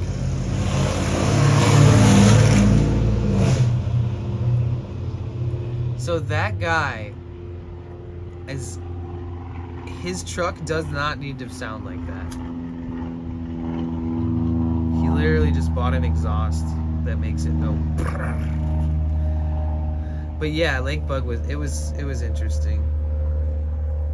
He must have. Hi, Caroline.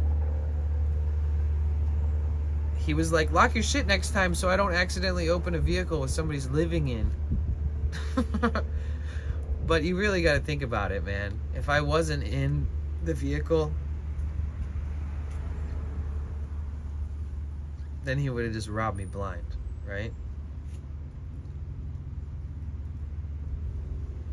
So, but yeah, Lake Bug. Basically, I parked last night. I moved at like 11 and parked, and it was like 11:03, and all of a sudden I heard my door open. And I was like, hey! Like, just Hulk smashed my van wall, stampeded towards him, jumped into the front seat. He's running. I fling the door open, jump out. I'm like, what the fuck? And he goes, damn! Lock your shit!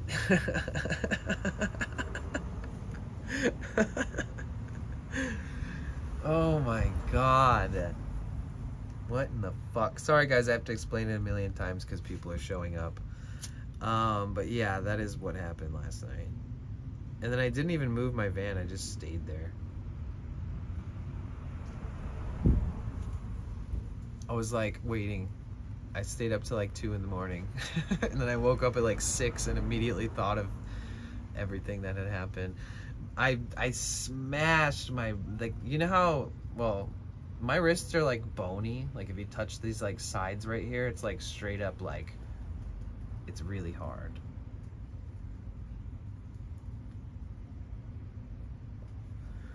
But I smashed that like side of my wrist bone like into the wall when I was smashing into it to try to scare him off.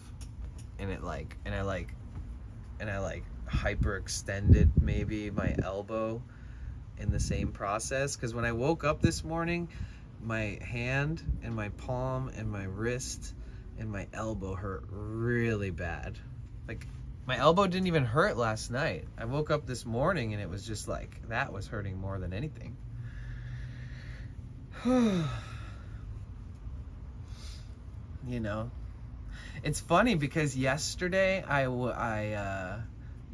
took a walk. I walked like 5 miles last night after stream by myself, and I was thinking about how my energy has been like 3x lately, and not even just like 3x in one good way, but I feel like it's been like my ADHD's been popping off.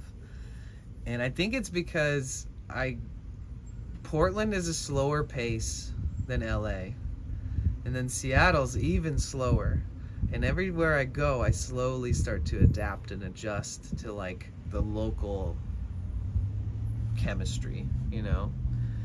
And ever since I got back to LA, it's like hectic. I feel like a little bit on edge, or like a little bit of like my ADHD is like rapid fire more than usual, and the caffeine, maybe it was the caffeine, I don't know. But I was thinking about it last night and I was like, man, LA is a crazy place. This place is undoubtedly one of the most intense places to be.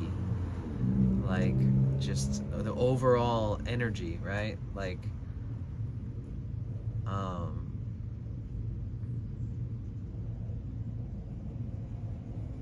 and then it's funny, the same fucking night when I move my van, that happens.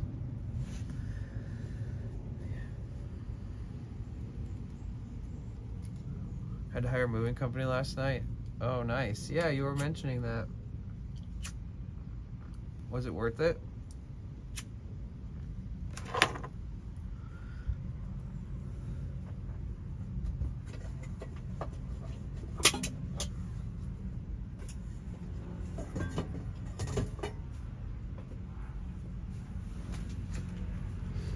I feel like I need to... LA is like draining. I really don't like that. I love LA, but I don't like, it's like the most inflated fucking area ever. Like, everywhere's paid parking, everywhere's permanent parking. I know all the areas where I can park, but it does feel so... I guess every town kind of feels like this, but the one thing that really pisses me off is that you can't park at the beach for free here. Like, what?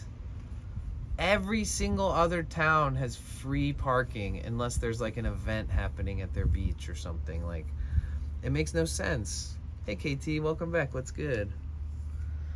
But yeah, the no beach parking is such a drag, because you can park at the beach in San Diego, at Ocean Beach, Sunset Cliffs, all these different areas. They're so beautiful. You can be right there at the beach for free every day. And Santa Barbara, same thing, all free, beautiful. San Francisco, there's no paid parking for the beach. If you park at like the bridge, which is like a national landmark, then there's paid parking there. But like, you're walking across the Golden Gate Bridge, that kind of paid parking makes sense. It's all that, wait, all that's left to do is grab the trash and throw it out, then get a box of tools and a sun chair and a mirror. Nice. It was worth it. Good. They forgot the mirror. So you don't get the mirror now? What's up, Jonah? What's good? Hi.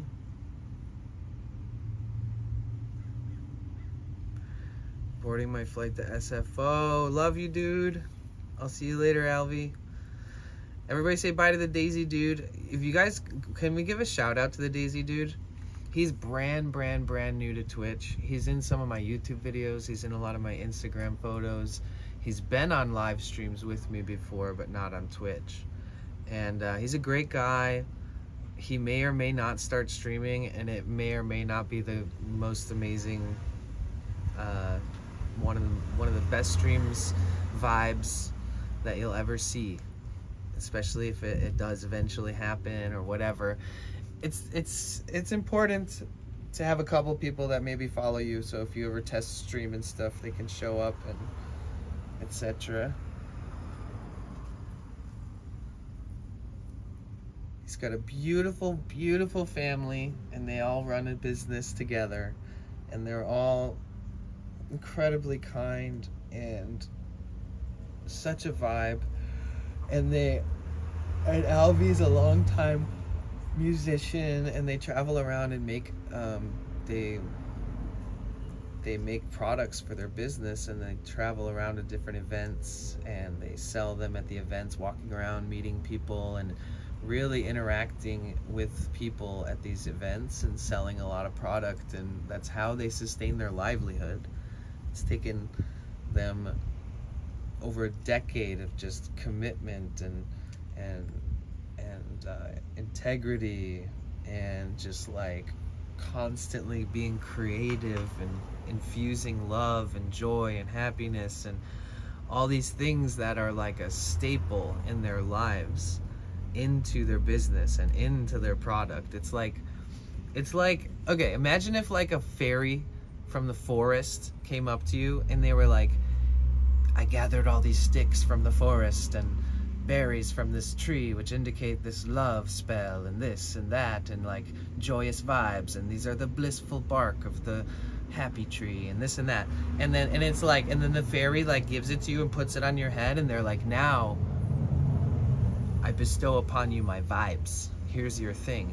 It's like that but different, you know what I'm saying? It's hard to describe, but just being able to be one of the customers that buys one off of them, it's an experience that you're meeting somebody who wholeheartedly believes that what matters most in life is to enjoy your life and be there with your friends or your family and share that. And it's crazy. It's hard to meet a business or find a business that at all can be described in this way. So it's a rarity. Love you. Fly safe. You should get like a, I heard that pilots also have like trading cards these days for like adults. I could be wrong. Maybe I need to look more into it. But next time I fly, I might go up to the pilot and ask him if I can have a trading card. And I think that there's pilots on the trading cards. I'm not exactly sure, I forget. So you start collecting like baseball cards, but for pilots. I saw it somewhere. I could be just have been debated by a weird video.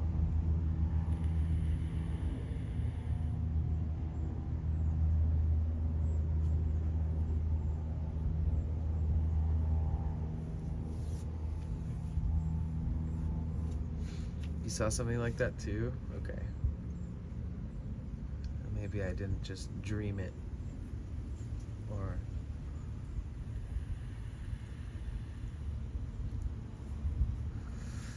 You guys excited for the weekend?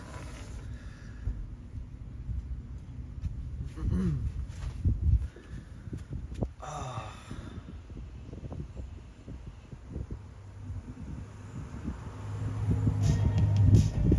Let's go.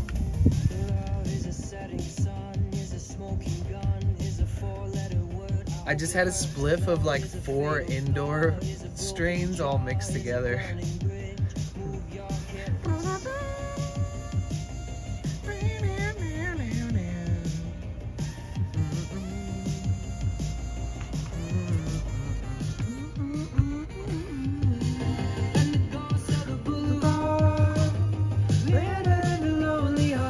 Oh, okay, Major.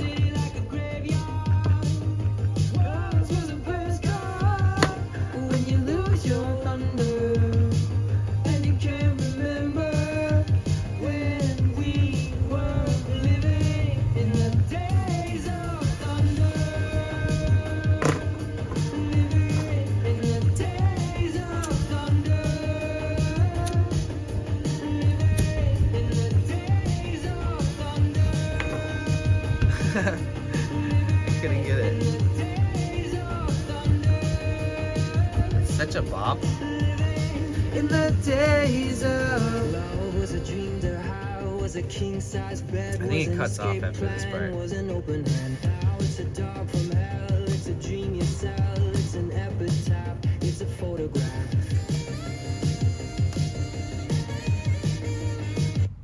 Yeah, it cuts off very abruptly. Thank you so much. I appreciate you, Lake Bug, bringing in the vibes.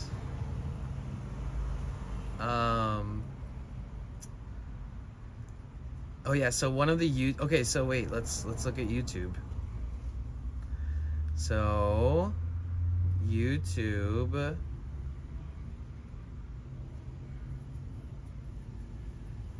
It's funny because it was at 3,700 this morning, but now it says 3,670. But look, we're getting close to 4,000. It literally said 3,700 this morning. We're getting so close to 4,000, which is, we're basically on the partner push for YouTube. Oh yeah, maybe I should switch my title to that.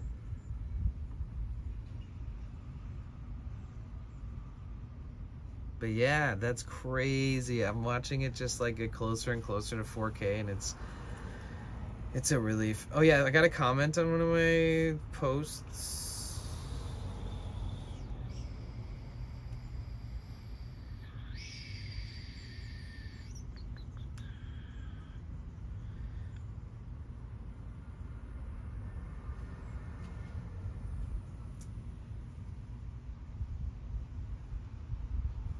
maybe it was like my community wall post.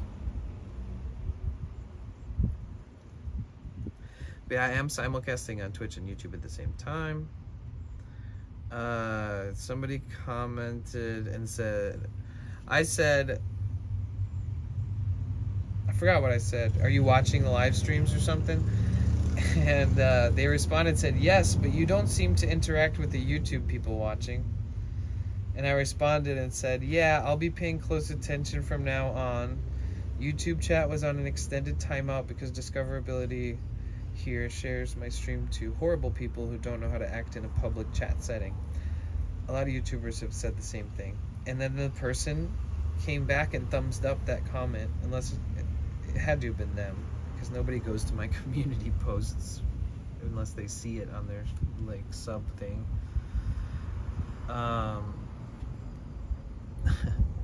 So we'll have to start paying a lot more attention to YouTube chat. I got this.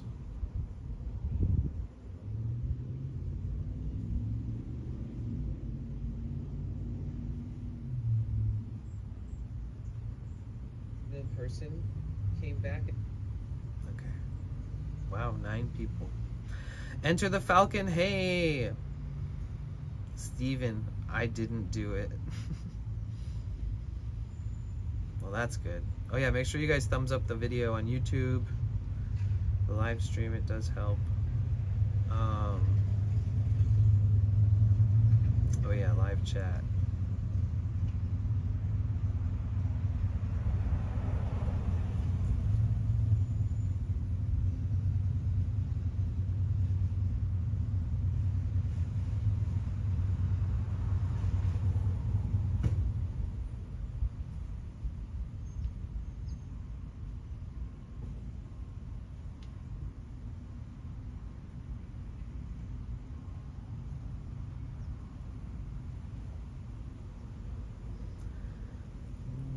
Probably have to use like a whole different chat app or something.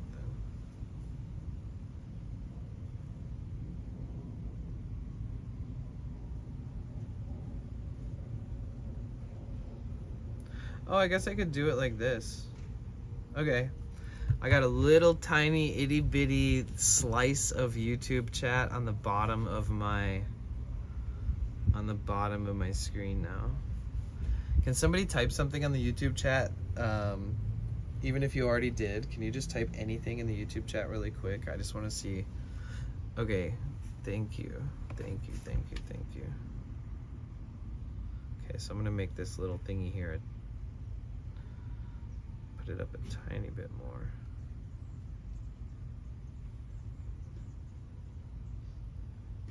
It seems like that'll work.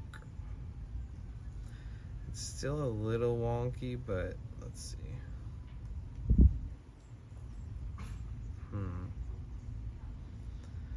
Yeah, I guess that can work. It's just hard for me to see it and shit still, honestly.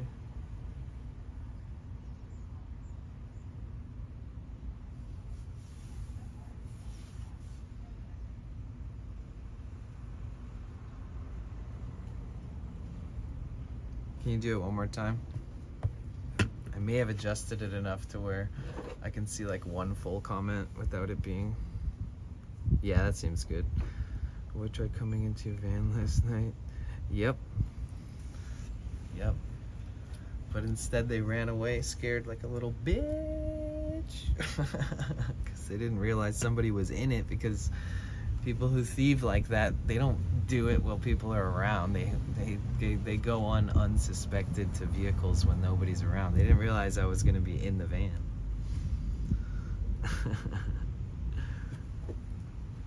Anybody would have been fucking scared off in that way. Straight up.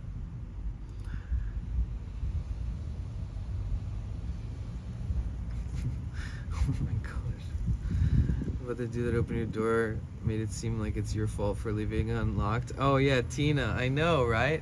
I was thinking like maybe he was just kind of like, he felt like he got jebaited.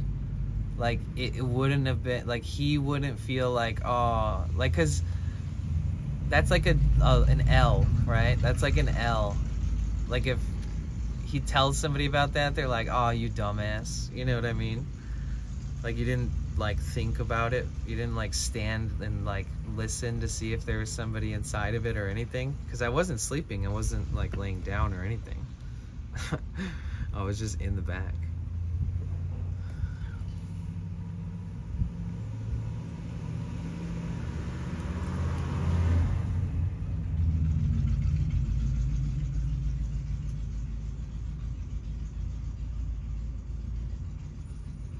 Yeah, thank God though that, you know, it wasn't like a violent person. They didn't pull out a weapon. They didn't charge me. I used like the you're backing a bear up in a cave method. Like you never back a bear up in its cave, and this is my cave and I'm the bear. So I just like charged, and like that's very not much. That's not like me. You know what I mean? I'm not trying to get hurt. I'm not trying to prove anything. I'm not trying to, you know what I mean? So it's like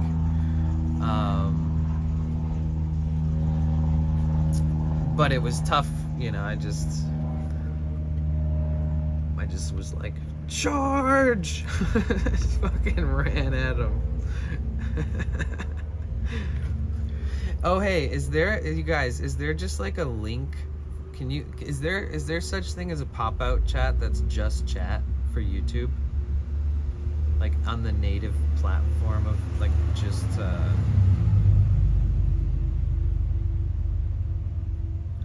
because you can like, I wonder if I could open it up in the browser. Thanks, Falcon.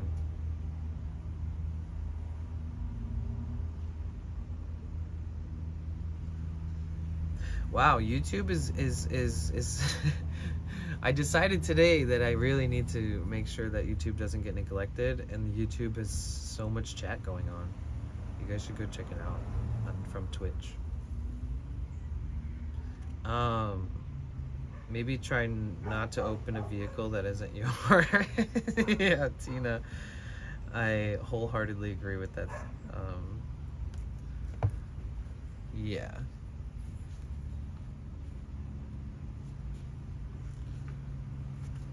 I feel like I've accidentally like got into a car that I thought was like on accident. I've like opened a door and been like, oh my god, this isn't my car. Oh, thank you. Let's see how that works. Let's see. It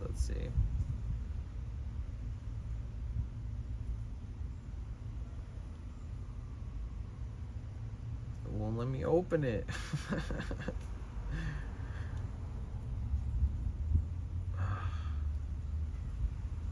It won't even, is it just live_chat ?IS ... It's not showing me the whole link either. So it won't even let me copy the link. Will you post it in hi Caroline. Will you post it in the Twitch chat, please? New channel idea, potentially debated, exactly.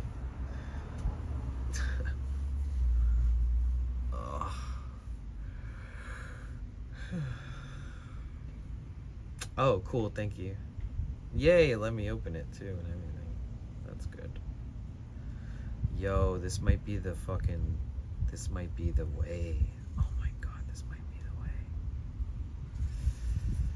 How do I change the magnification on an Android web page?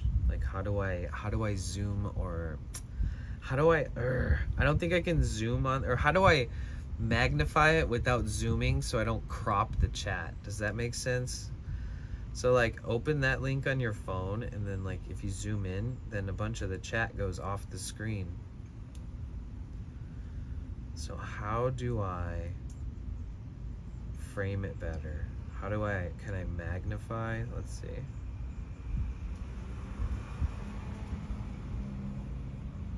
Where's like the web settings? This is crazy.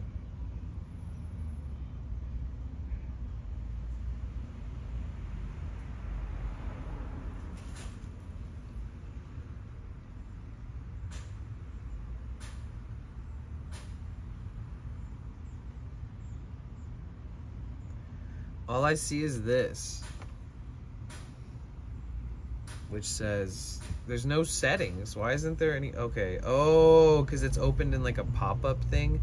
Okay, let's open it right. Let's open it in Chrome, right? Open in Chrome browser. Okay, so now I'm in Chrome. Okay, so now I probably have more settings. Okay, that's much better. Now let's see if I can zoom, if I can magnify this.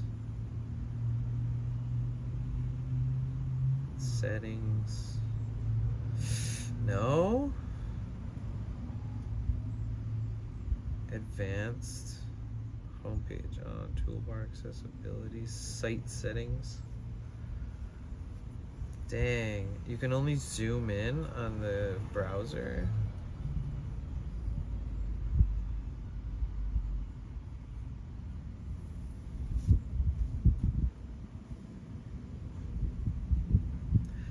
Does anybody out there use what up, Onyx? How are you? Does anybody out there use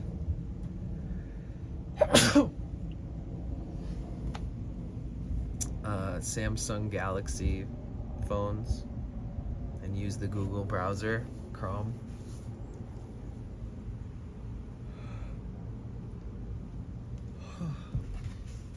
Thank you. I'm trying to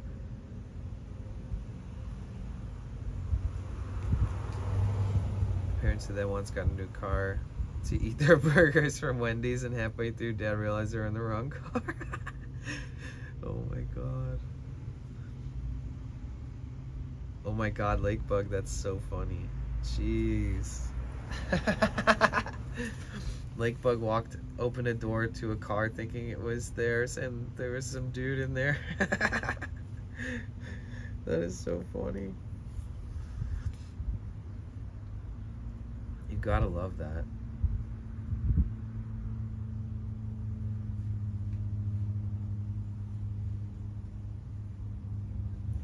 I've definitely walked up to and pulled the handle of doors that weren't mine on accident, but they weren't unlocked.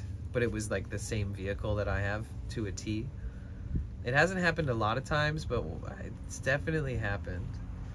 But they weren't like open.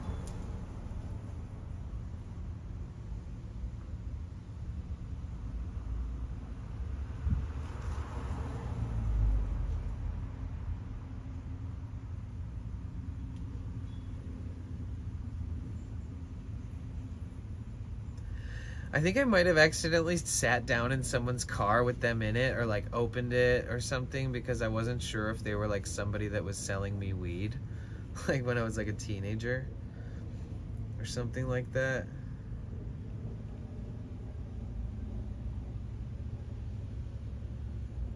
Like maybe they were just meeting somebody else or hanging out, and I was there meeting somebody to bring weed. Something, I forget. There's definitely something along those lines that has happened too.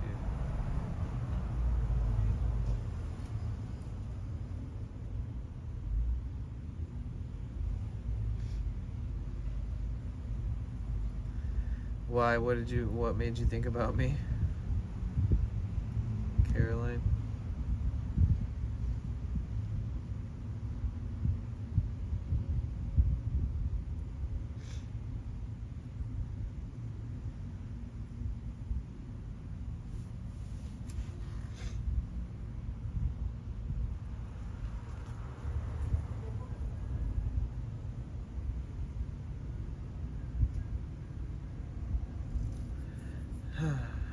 Yeah, when I zoom in on the chat on the browser version, it cuts a bunch of the stuff off.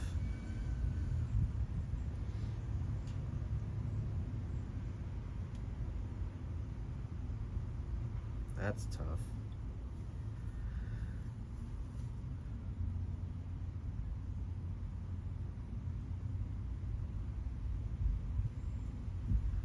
I guess I could just keep it super tiny.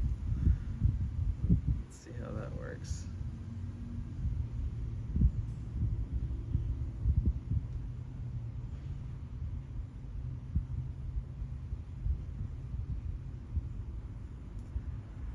I wish I could remove this thing at the top here.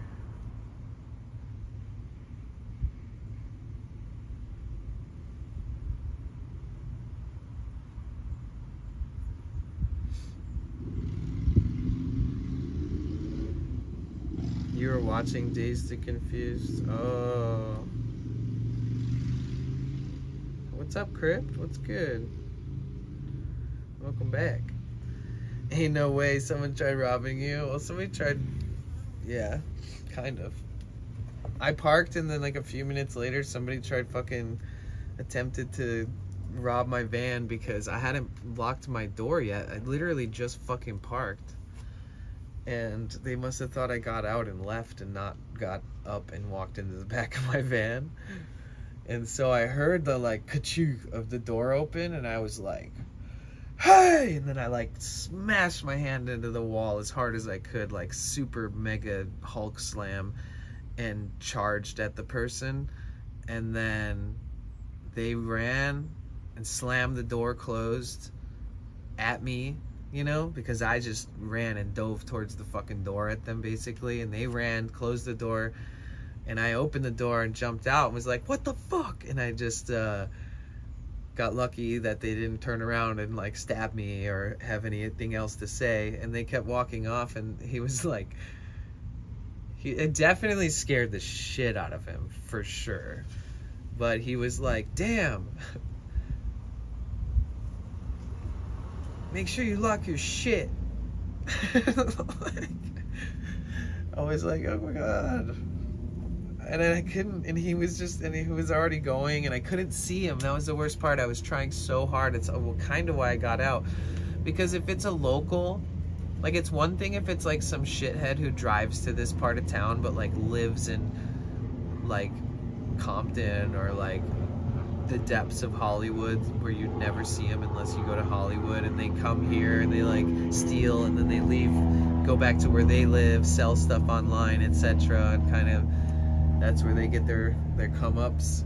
But if it's like some local, like somebody who's always riding a bike around, or one of these people who are camping who just aren't such a good-hearted person and thieving more than the rest, that I could at least see their face and then recognize them in the future and just know that they're thieving. But I couldn't see them. It's tough.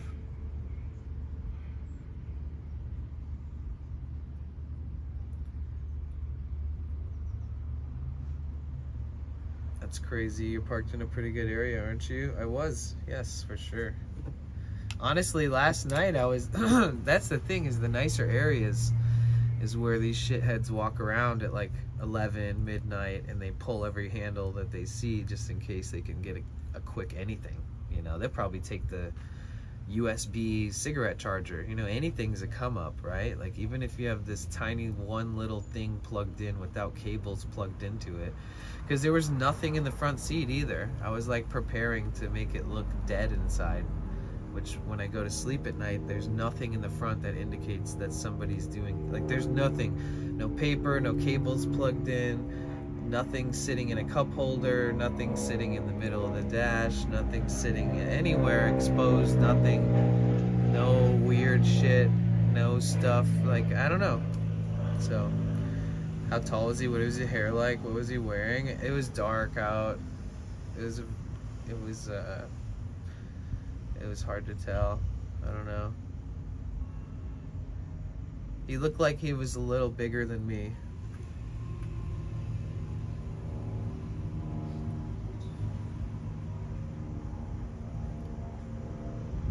It probably would have been a little more intense if I actually saw his face too. So maybe I'm glad I didn't.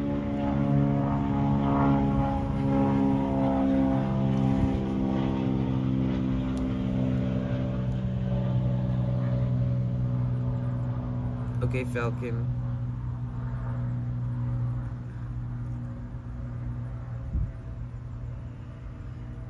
Okay, so I have this new method now where I have a little baby tiny YouTube chat that just got out of a 5-month timeout. And since it's a little more sparse there, it can be this tiny. But I do have to scroll over if it's a long message, which is a little weird. But underneath it is where I type, so I don't really need that unless I'm typing. So we now officially have both chats combined. Easy peasy. Yeah, that last comment I saw last night that was like, yeah, I do watch them, but you don't seem to interact with the chat there, was like the last reminder I needed that it's time to pay more attention to it, especially up until we're getting partnered and stuff. I think it'd be smarter to be engaging with them now, because there was just so many poopy comments in the comments on the live chat on YouTube. It wasn't a vibe. Ha! Oh, that was so close. Gosh, that would have been electric. You would have seen a lightning bolt fly across the sky.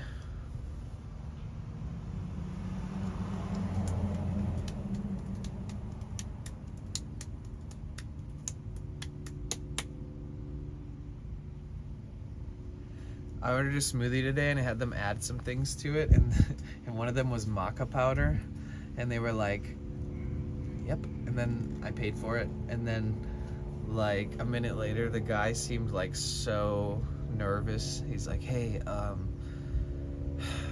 so we don't have any maca, and he just looked at me like I was gonna be upset, and I was like, oh my god, I forgot I'm back in LA. Like, if you don't have something, people be like, why the fuck don't you have it? Like, people are so entitled here sometimes. I bet they're like that everywhere. So either way, I was like, oh, I don't care. And the weight like lifted off his face, and he was like, oh, well, I'll give you these other powders. They're really good. You want to pick one of these? And like, I just picked out this protein powder, and which would have costed like more, I guess. But he was so relieved. Man, working in the food industry with customer service and stuff it can be really pleasant, and it can be really fucking the opposite of that. God.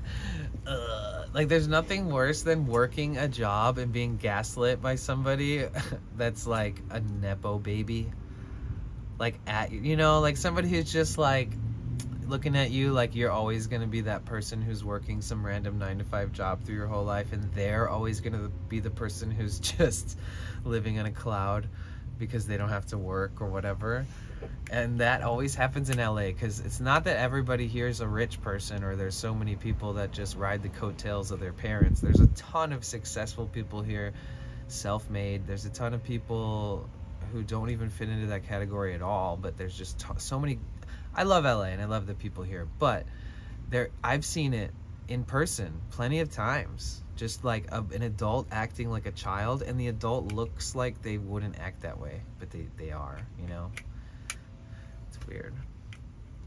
I'm gonna head out, stop by Costco. Ooh, hell yeah.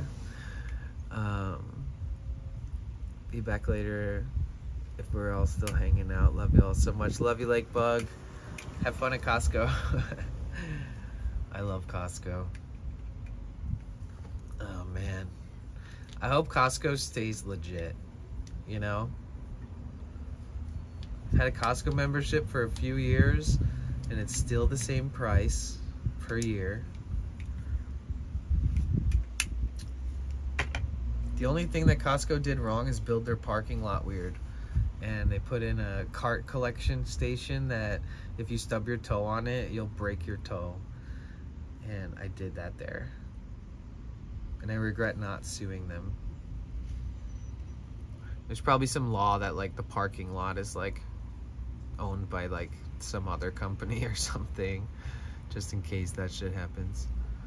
I love doing deliveries at Costco because I get a ton of free samples for lunch. Nice.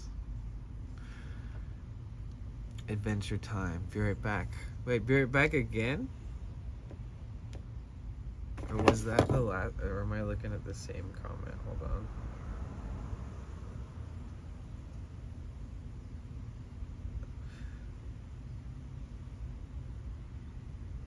Oh yeah, I was looking at the same comment. Oops.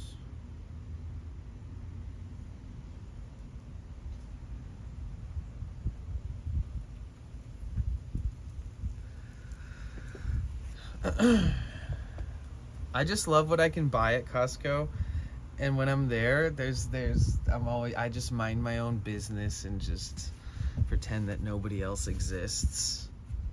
Like, I let everybody cut me off. There's like every single person in Costco has the right of way except for me. I don't know if you guys experience the same thing. So I just try not to give a shit, and I just like, everybody there is pushing these huge heavy carts, heavier than normal, and they're just like, I don't know what it is.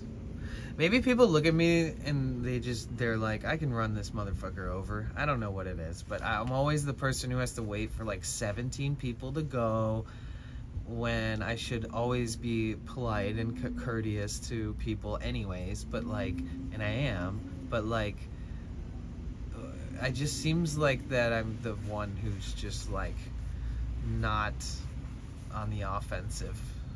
I'm just like waiting for everyone else to go.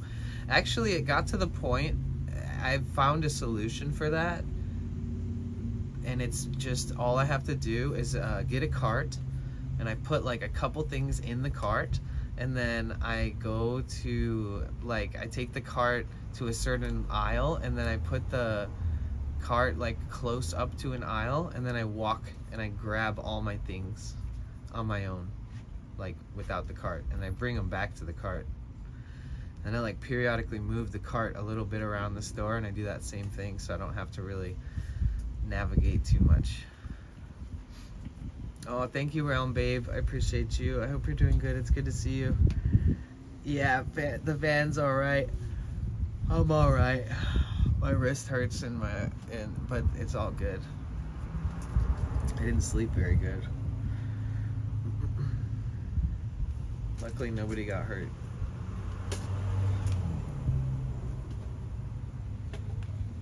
Man, these flies move so fast and so erratically and change directions in which direction they're flying. It's kind of impressive, honestly. When I'm delivering, I'm like, get out of my way, but I'm just there shopping for fun. I'm super chill. Yeah. I actually never get the samples at Costco because I just hate. It's so funny because I'm such a people person, and I'm such a like socialite, and I love being in crowded areas to an extent, right? I want to be able to walk freely. I don't want to have to be like butted up to people's backs and people butted up to my back. That's intense. I don't love that. But when I get to Costco, it's so funny. I'm not necessarily, I think it's Costco in general. Somebody ran over my fucking foot with a cart at Costco. And I pretended like it didn't hurt, and it hurt so fucking bad, dude. It was like so bad. And ever since that day, I think I've just been like a little bit on the defense when I walk in there. I don't want to be close to people. I don't want their carts near me. And so I just avoid like clusters of people, so I hardly ever get the samples or even look at what they are. Oh, you know what the best samples always are that I actually get is when they put a big ass table out, and it's not one of those like little kiosks, you know, like the carts that they set up and plug in or whatever they do. When they set up like a huge table, like Dave's Killer Bread did it once, Bitchin' Sauce did it once.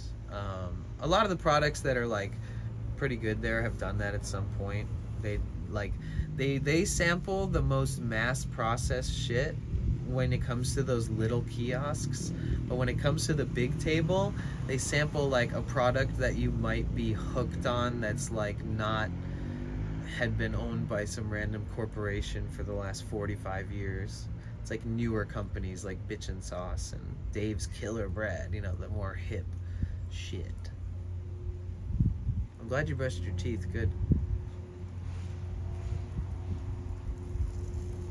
You need steel boots to go to Costco? I know, right?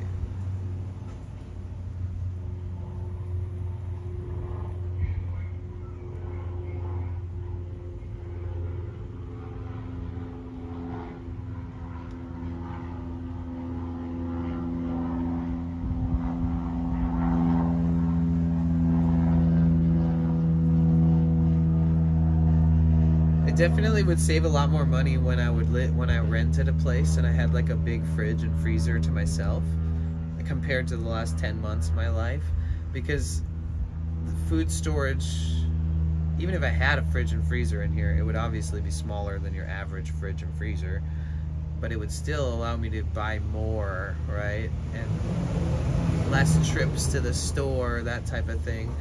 Like when I was renting my place, I would like stock up for the month, you know? I'll be buying like racks of eggs. I'll be buying all kinds of shit in bulk and fucking 1,000 tortillas, all kinds of crazy stuff. I'd bulk up like a crazy person and then not have to do as many runs to the store. But with the van, it's nice. There's way less to keep track of, which is kind of nice about it in a way.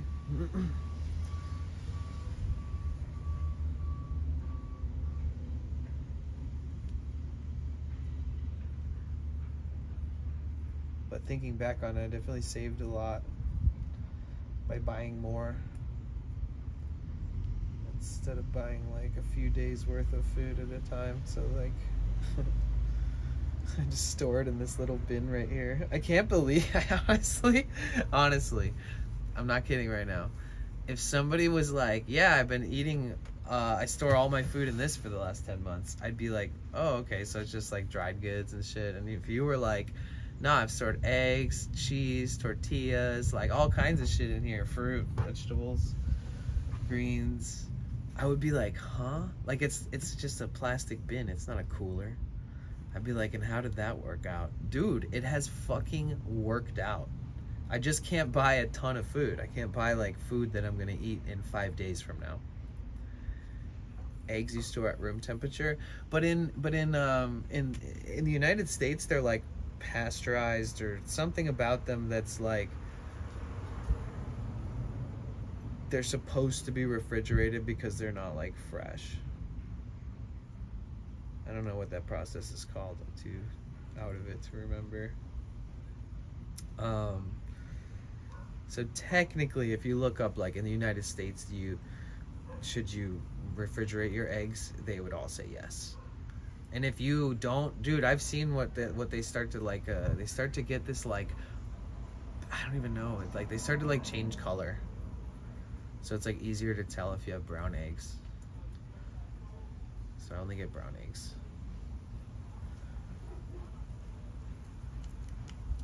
Cheese is extremely questionable in the summer. I wouldn't suggest cheese. A couple days goes by. If you haven't eaten that cheese by the third morning, which would be like, you know, just less than 3 days, then you might be wasting money and or having to throw it away or, you know, whatever. Really depends. But in the winter, shit, you can just throw that block of cheese in your fucking glove compartment. You could throw a block of cheese in your fucking glove box in your car in the winter. Just keep it there. Don't worry about it. Keep it in a plastic bag. It's good. Pull it out anytime you want a little tasty cheese bite, you know?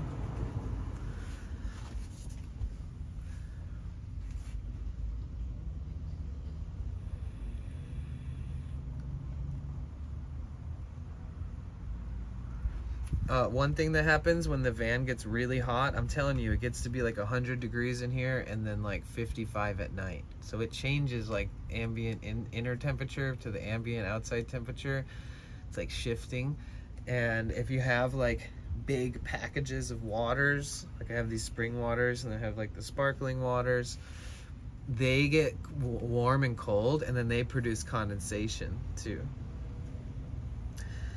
Yeah, raindrops. I got we're like the first performance at the Lo-Fi Lounge on Saturday and Sunday, and I still don't know exactly what we're doing, and they still haven't fixed the ticket thing where we're supposed to have tickets already, and I should have that little logo next to my username when I type in chat so that everyone knows that I'm going and I can promote the fact that I'm participating this year.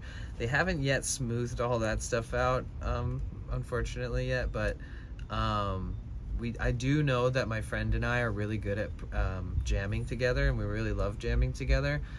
And no matter what we do, it's gonna be good and enjoyable. And so I'll just let the ticket fall into my lap when it's when it does, and not think about it too much. But at first I was like, man, I need to make sure I have a ticket. But we are officially on the roster and on the schedule, on the website, on the Instagram posts, Twitter posts, etc. They put it all up. It doesn't say my name. I'm one of the friends participating, and technically it's pretty much just for sure me and Dr. Rolfson. So it probably should have just said Dr. Rolfson and Potential Bliss instead of friends. But at first there was a bunch of people that were going to be involved, but they backed out.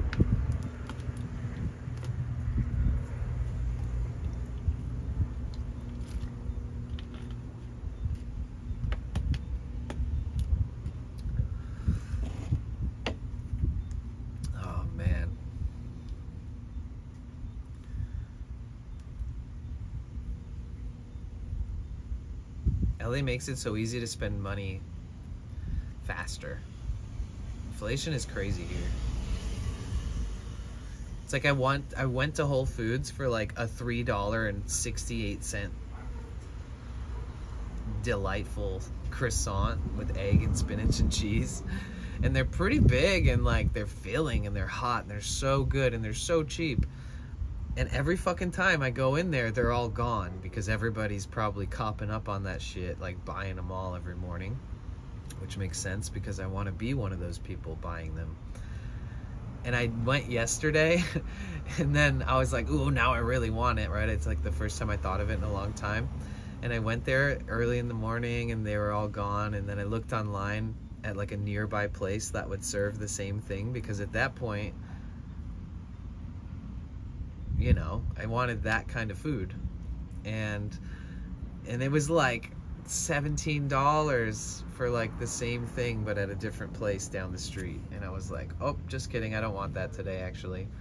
So I went back today because I actually did want it, right? So I went back today, and they didn't have them either. I gotta go there at like the second they open their doors. Watch, I get there too early.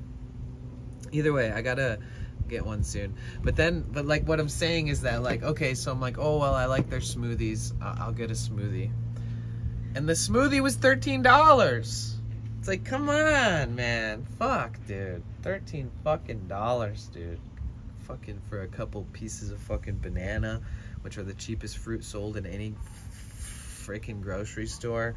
And whatever else, like the teaspoon of cacao powder, which if you did the fucking weight to price math, would be like 10 cents of cacao powder. The peanut butter scoop would be like 20 to 40 cents of peanut butter, you know? It's like the maca, the teaspoon of maca that they would have put in there was like $2. It's like, dude, it's crazy. But that's why I used to buy these powders and all these things that I want and like in bulk and put them in like big gallon jars, and I'd buy boxes of bananas and then I'd unpeel all the bananas, and then I'd chop all the bananas into little chunks, and then I would fill up gallon-sized freezer bags, and I'd fill up the entire gallon-sized freezer bag and then kind of press it flat and then seal it, and then I would make stacks of these dense, thick-ass chunks of banana in the bags, and I would literally have 24 pounds of bananas. It would be like from the bottom of my freezer to the top of my freezer, and then like a bunch of them in the door, and then I'd have 10 bags of frozen blueberries, 8 bags of frozen cherries, and then I'd have like a gallon of cacao powder, a gallon of maca powder, a gallon of my favorite protein. I would have like fucking 8 jars of large ass jars of unsweetened peanut butter. I'd have like 4 boxes of almond milk unsweetened, and I have a Vitamix, so I would make myself a smoothie every single day. It was my content, like when I used to Even on Twitch, I had a long time of me making a shit ton of smoothies on stream. And hey, hi Cassie, how are you? Actually, that's how Cassie found me. I was thinking about that last night. I feel like you told me that that's how you found me a long time ago. And I forgot, I guess. Cassie was looking up smoothie recipes on YouTube, and she found my one YouTube video where I explain how to make one of my favorite smoothies. But with all that being said, I did the math on how much it cost me to make a smoothie, and I'm buying everything at consumer prices.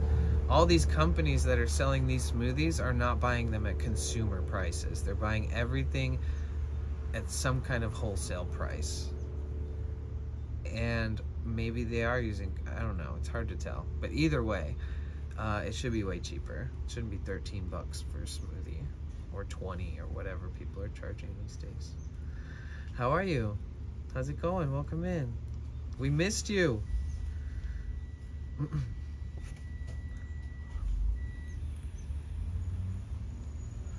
How are you feeling? Are you feeling any better? I do have bananas and strawberries for a month. That's awesome, Crypt. Yeah, I actually went from being like that type of self-preserved person who like is very much prepared to take care of myself and make myself something every day. And the amount of money that allowed me to save is insane. That's one of the reasons I was even able to buy this van, is because instead of buying a $13 smoothie every day, I would make one at home sometimes twice a day, and I'd save so much money in the long run. It was wild. And then I'd always have awesome amount of frozen fruit for any weird ass shit that I would make, like if I made oats or if I was gonna make anything, you know. Miss you guys, I'm with Fur Baby. Aw. Are you feeling alright though? How's your health? How's your sinuses? How's your nose? How's your everything? Trying to quit smoking cigs down to 3 a day. Tina, 3 a day's not bad. That's a good number. I can see that's a good way to scale down. It's like, well, at least you have 3 a day until you dwindle it down. Like 1 in the morning, 1 midday, and 1 at the end of the day. Like a regiment. Falcon said, I quit, you can do it. Watching you on my TV. Nice, Falcon. That's what's up.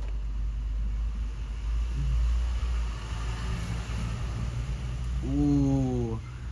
Yeah, earlier I was like touching my wrist from last night, and I was like, ah! Like it hurts, dude. Like, I gotta be careful.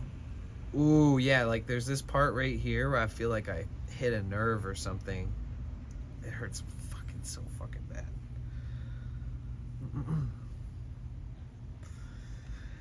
How's the gut health? Oh yeah, Cassie, I was somebody tried to come into my van last night, and I had to charge at them and punch the wall of the van and scream at them, and as they ran away, they turned around and said, you need to lock your shit or something. No, they said, damn, next time lock your shit. So my wrist hurts like hell right now. It sucks. And my arm, it's just, every time I move it, it pops and cracks.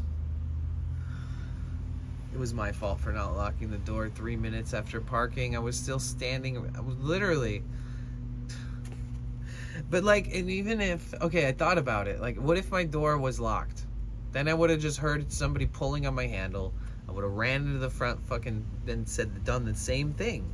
Even if he didn't make it in, I was probably going to treat him the same exact way. I'm going to scream at him. Scare the shit out of him.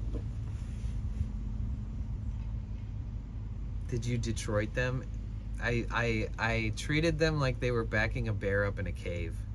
And I just fucking screamed at the top of my lungs, hey. Hey! But like, it was the most ferocious hey I've ever expelled from my mouth before. And at the same time, I like power slammed, like Hulk smashed my wall, and then I like stampeded whilst screaming. So anybody, if they saw that coming to them, would be a little freaked out, especially just like he didn't think somebody was in the fucking vehicle, you know what I'm saying? But yeah, had I locked it, I still would have heard him and fucking ran out there and been like, yo.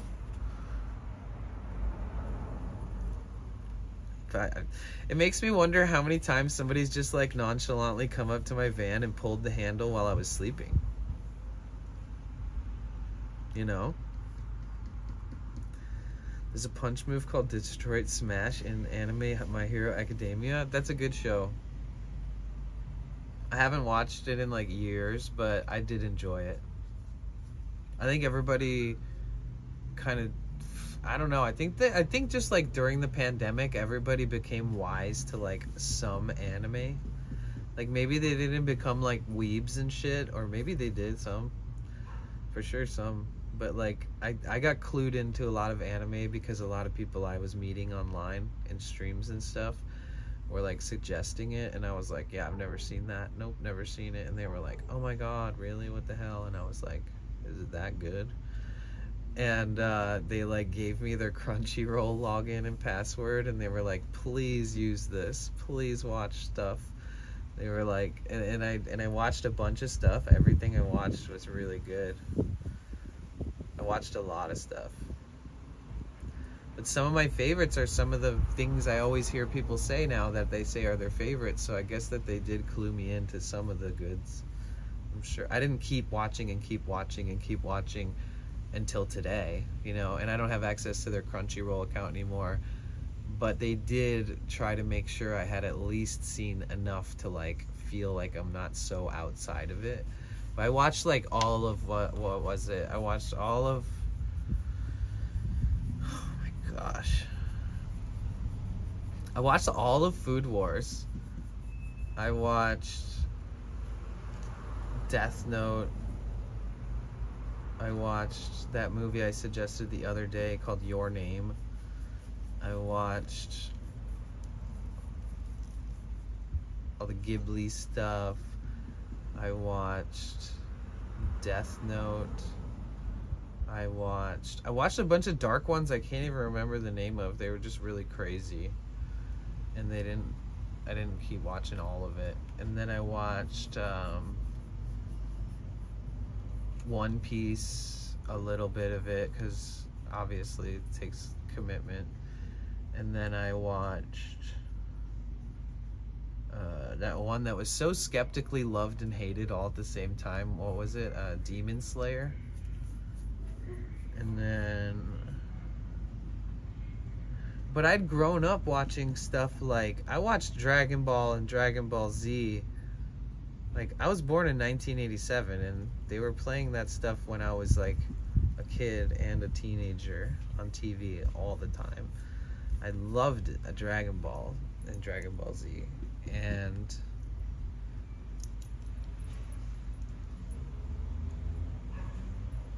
I didn't really watch any kind of like epic stuff when I was young other than Dragon Ball Z. 1,200 episodes of One Piece, yeah.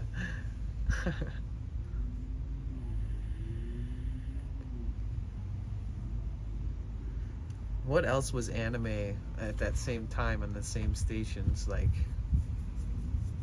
it was like, I guess like Sailor Moon. Didn't really watch it, but I've definitely seen it.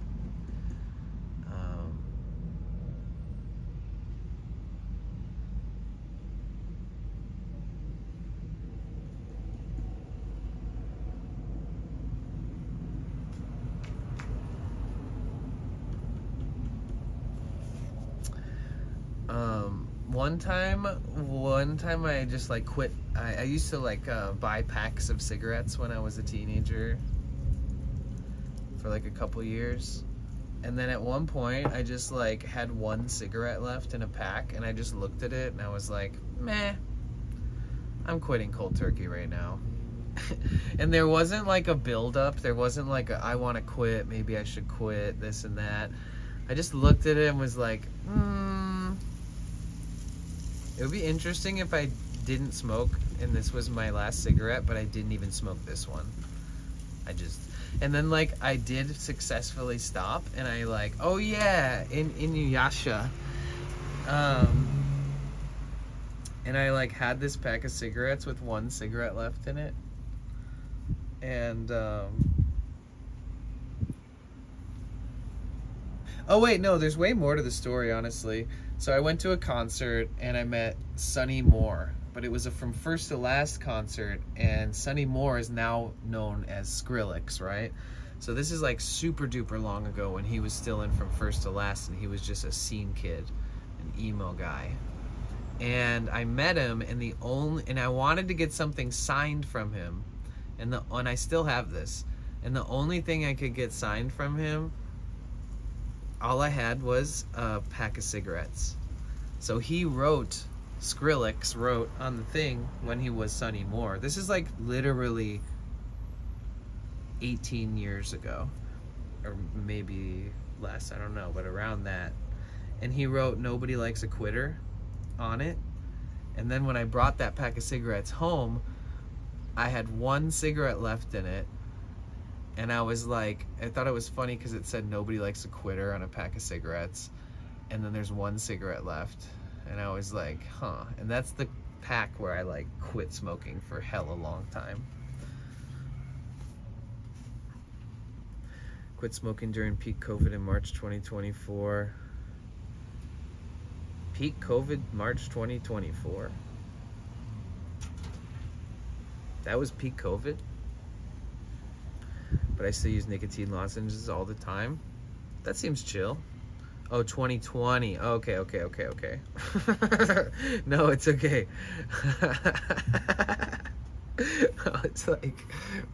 I was like, shit, man. That's awesome though. Yeah, I was thinking that like nicotine gum or a nicotine like, I don't know.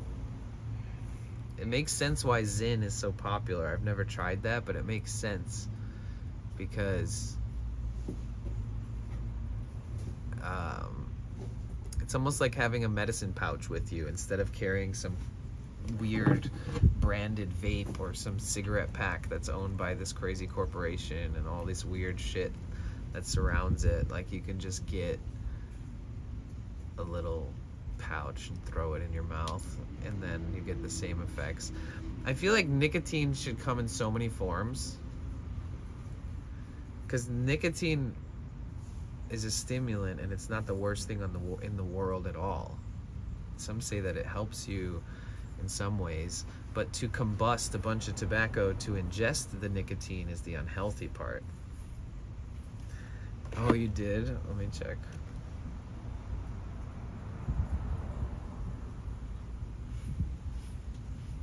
Oh, my elbow hurts so much. Fuck. I'm always hurting.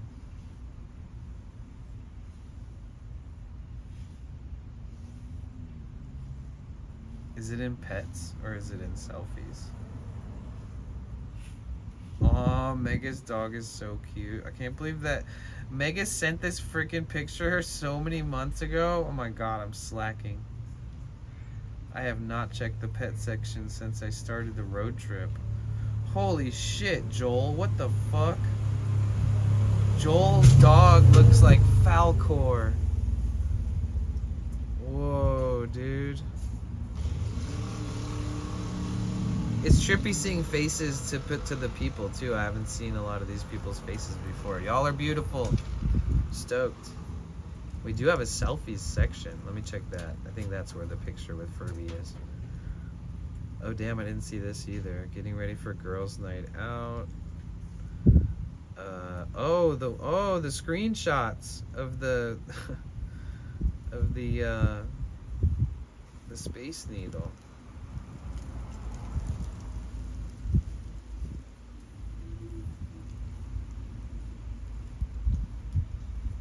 Only rockets, nice.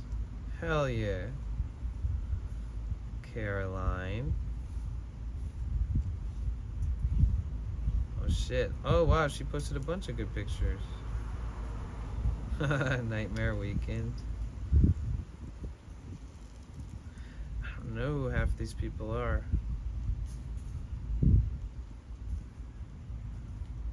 Okay, cousin Deborah.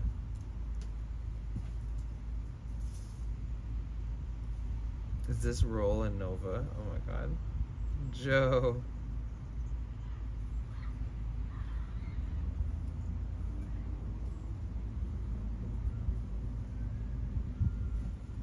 Oh. Cassie. Oh my god, so cute.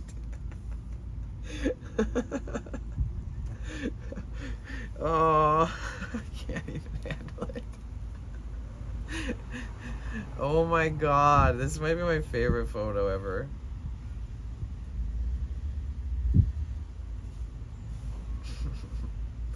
Is that an Australian Shepherd?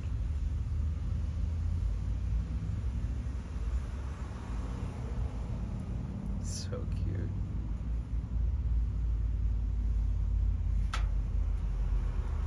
Brent Spiner, okay.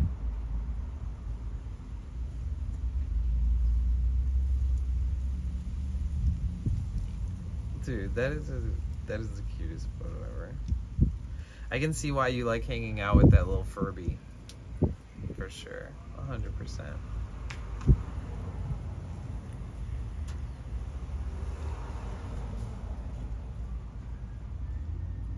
I think Cassie is aging in reverse, by the way. I think she's took the Benjamin Button pill or something. The guy with the hat.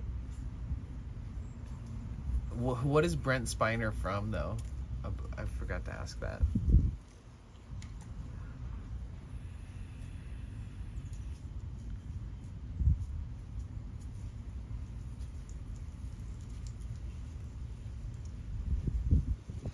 What are you gonna do with the dog?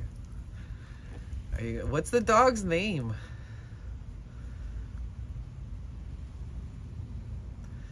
Dude, Australian Shepherds are the most wily dogs ever. They'll go brr, brr, brr, brr, brr, along fence lines and stuff. Even if they're in like the biggest yard ever. Even if they're in the biggest yard ever, they'll run at 1,000 miles per hour along the fence line, like in like 2009, I lived at this beautiful property, and the neighbor had an Australian Shepherd puppy that they had just gotten, and they had these other dogs that were so chill. And his name is Furby. Okay, sorry. I thought you were just calling him a Furby, you know, because he's like a little fur baby. But yeah, the other dogs were super chill, and the dogs at the house that I lived at were so chill, so well trained, and that dog would just terrorize all the other dogs being so hyper and just like running around, and would smash into the other dogs, and like, oh my gosh. I think that they're really good at like doing like farm dog stuff or something. Like they really want to just be active and be acknowledged and used. I don't know, some dogs just, it seems like they would be utilized, like their craziness wouldn't be so crazy if it was used in the right situation for something more interesting. He is very high energy. I bet. Girls from Nightmare Weekend. But what is that? Star Trek. Oh wow, okay. Yeah, I don't know them. And then the girls are from Nightmare Weekend. Oh, that's a band, right? Or is that a show? My brain is, I haven't rested in like a week. Like I haven't taken a day off stream. So I'm a little bit backwards. Sometimes my brain is like, what? If I ever get a dog, it'll be a Belgian Malinois. Really? Dude, there's something incredibly and ridiculously, there's so many just dogs out there that are so special. Like if you met all the dogs, you'd be like, fuck, I actually like more than one specifically. For for so many reasons. Like if you see a dog living a happy life and it's a well-trained dog, there's so many versions of dogs out there that are just so cool. I would prefer a dog that can be trained, that's not notorious for having health issues. I would prefer a dog that is so good at being trained that other dogs will learn from it being a good dog, like such a good dog. And one dog that is capable of that historically are German Shepherds. I mean, German Shepherds were literally like used in war and are used by police forces and stuff, but they're some of the smartest, most obedient dogs out there, and you can train them so well. Nice, that's good. My brother has a Belgian Malinois. Prepare to have a cute little demon with lots of energy. Yeah, I was thinking German Shepherd's good. And unfortunately, female German Shepherds can be a little wily compared to the male German Shepherds, which are more like stoic and stern and very obedient. Girls just want to be wild. And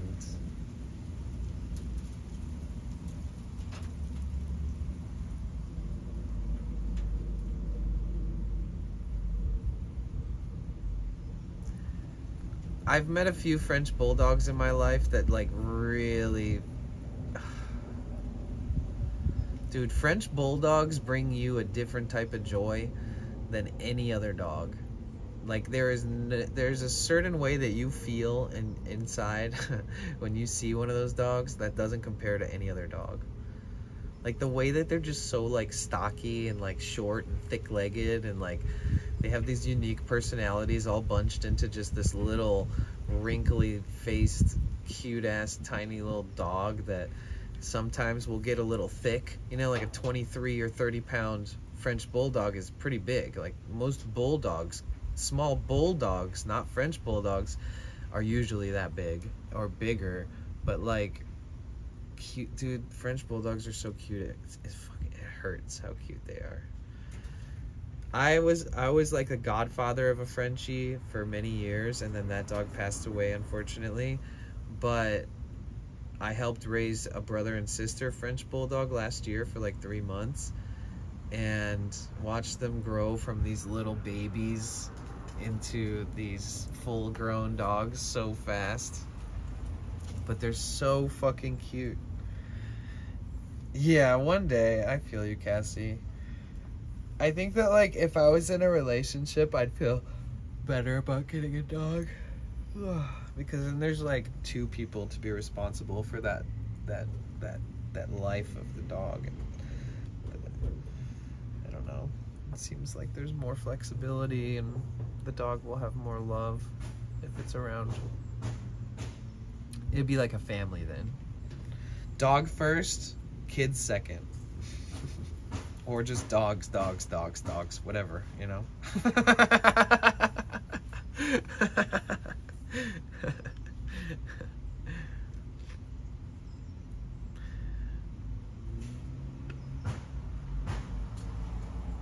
They're so mean looking, they're such gentle protectors.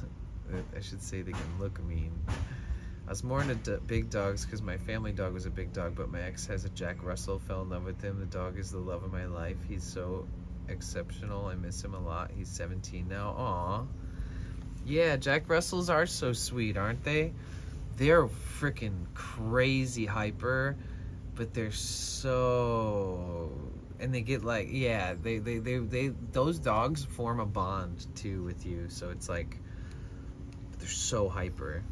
It's interesting because like the last time I was around a Jack Russell, like I had an ex-girlfriend from like when I was a teenager, and she got a Jack Russell, and it would go crazy and never calm down, but only for a few people. So you always felt like this connection with the dog because like nobody else could like pull off being like, come here, and it actually listens and like, you know, put it on your lap or something, and it would actually just hang out with you and like be obedient.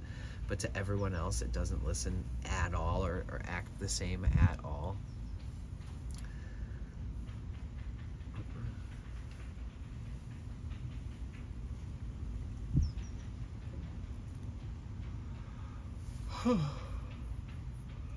French bulldogs in LA cost like 4 to 12 grand.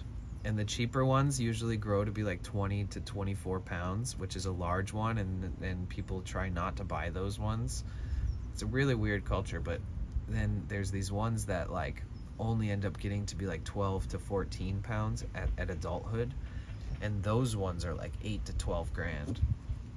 And you can buy one of those that's like 8 to 12 grand that's not gonna get big, and it'll become a 24 pound Frenchie. So it's really hard to know. Like, it's hard to get a guarantee. Super expensive dogs.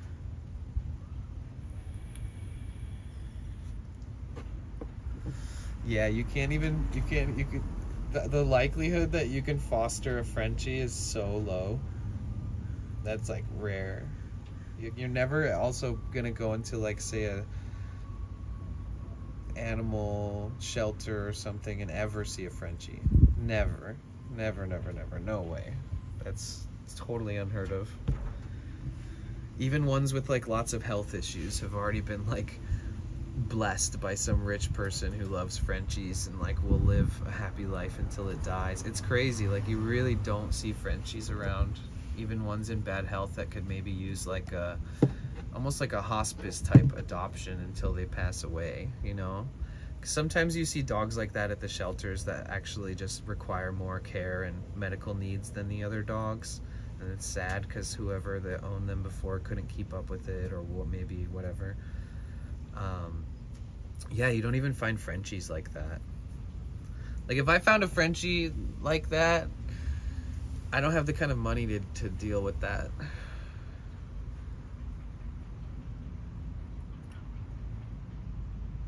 Dog vet bills are crazy.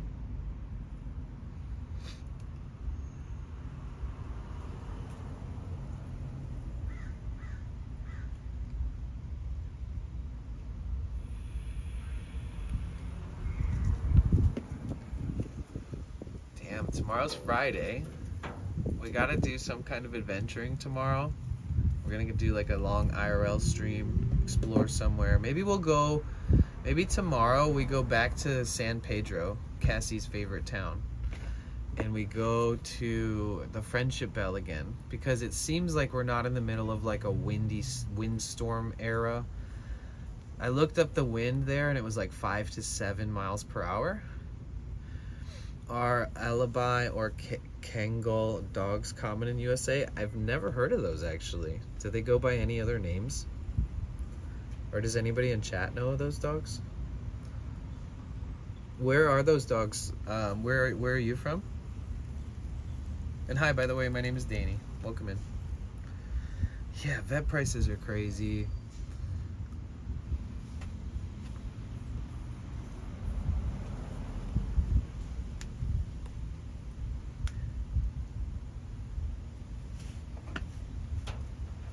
I have to look at that photo again of you and the dog.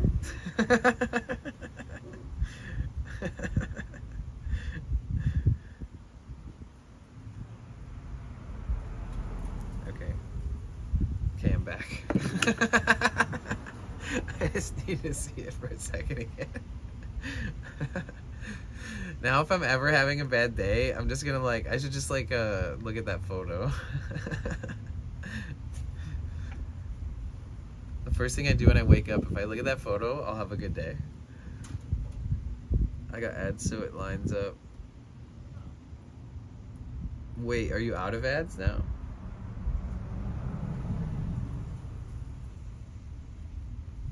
Or wait, what? Now, yes. Oh, okay. Did you guys get that new emote?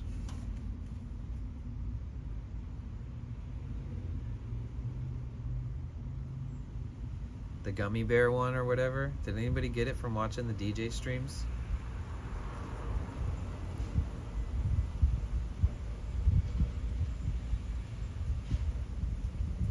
Wait. Yeah, because I watched a DJ stream for 15 minutes like you're supposed to, and I never got that shit. Dude, we're only 10 followers away from our goal. Let's go. Hi, everybody. My name is Danny, also known as Potential Bliss. Welcome to my live stream.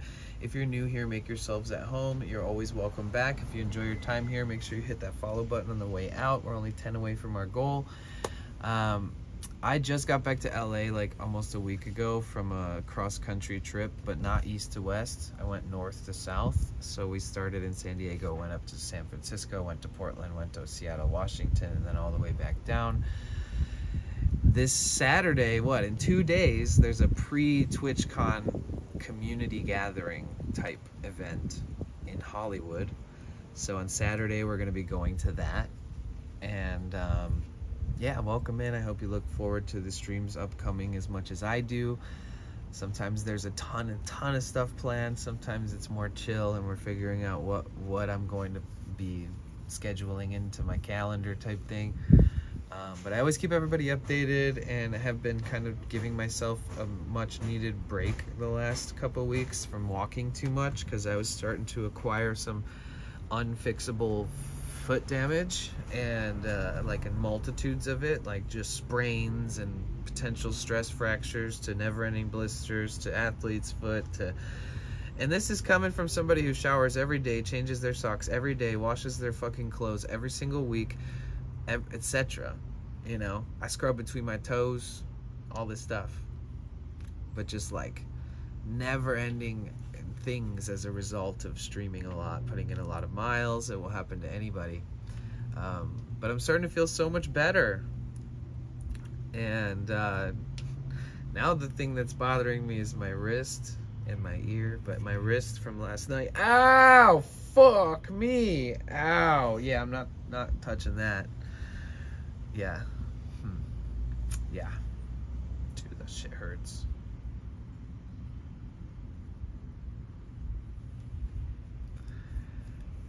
Get an ice pack. I thought about it, but I didn't do it. It's hard to buy ice packs that are already cold. You kind of have to buy them and then like put them in a freezer. Happy dance to feeling better. I know, right? This shit takes time.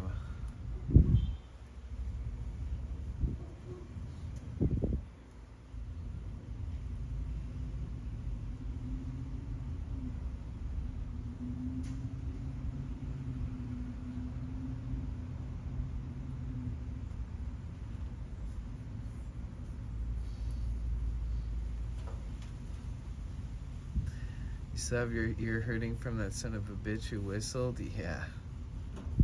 Yeah. And last night, because my adrenaline was pumping so much, like when that guy, when all that shit happened, I laid down after that, and my ears were ringing so much, and my like ear hurt, and I was just like, because I was like stressed, and my adrenaline was pumping, and my heart was kind of pounding. And I could feel it like intensely in that moment too. It's always at the end of the night that it really starts kind of sinking in that it's not getting better. It's sort of like harder to notice because it's accompanied by ringing, and I can't hear the ringing all day, so I kind of just tough through everything else. But then when I lay down at night, I start feeling the sensitivity with the ringing added. And it's just like a little bit, yeah, I think the stress definitely intensifies it for sure. Yeah. Can you almost like, have you guys ever had tinnitus and you can almost change the pitch or almost the intensity of the sound of it? Like you could never turn it off, but you could like intensify it if you tried hard enough, or if you're focusing on it, you can kind of notice a change in the intensity of the volume.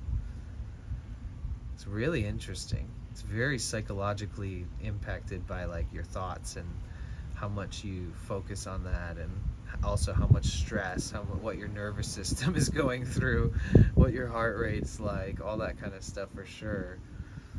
Now I have like 5 different ringing. It's a mess, dude. Me too.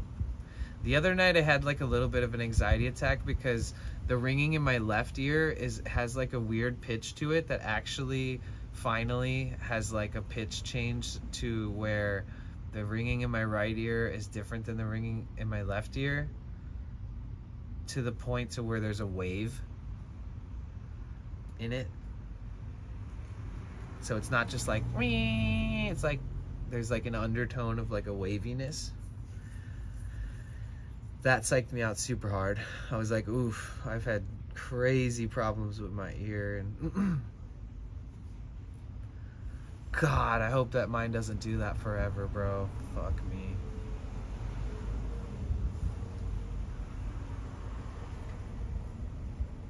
I can deal with the ringing forever, but that the waves of that is just it's enough to make a person go crazy.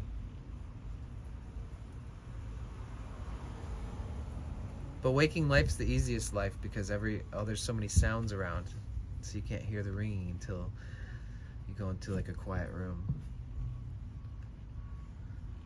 I love having like a fan on or something at night. Something like that is just enough. It doesn't even have to be like an intense fan or a loud fan, but just enough white noise can 100% genuinely like reduce the symptoms that I feel at night sometimes. And it's just enough for me to be like, oh, nice, I'm so comfy, and not like overanalyze how my health is every single fucking night, you know? Wish I could heal you or could do something to help you. Gosh, thank you so much, Cassie. I'm just gonna save that photo, and every time my ear hurts, I'll look at that photo of you and the dog.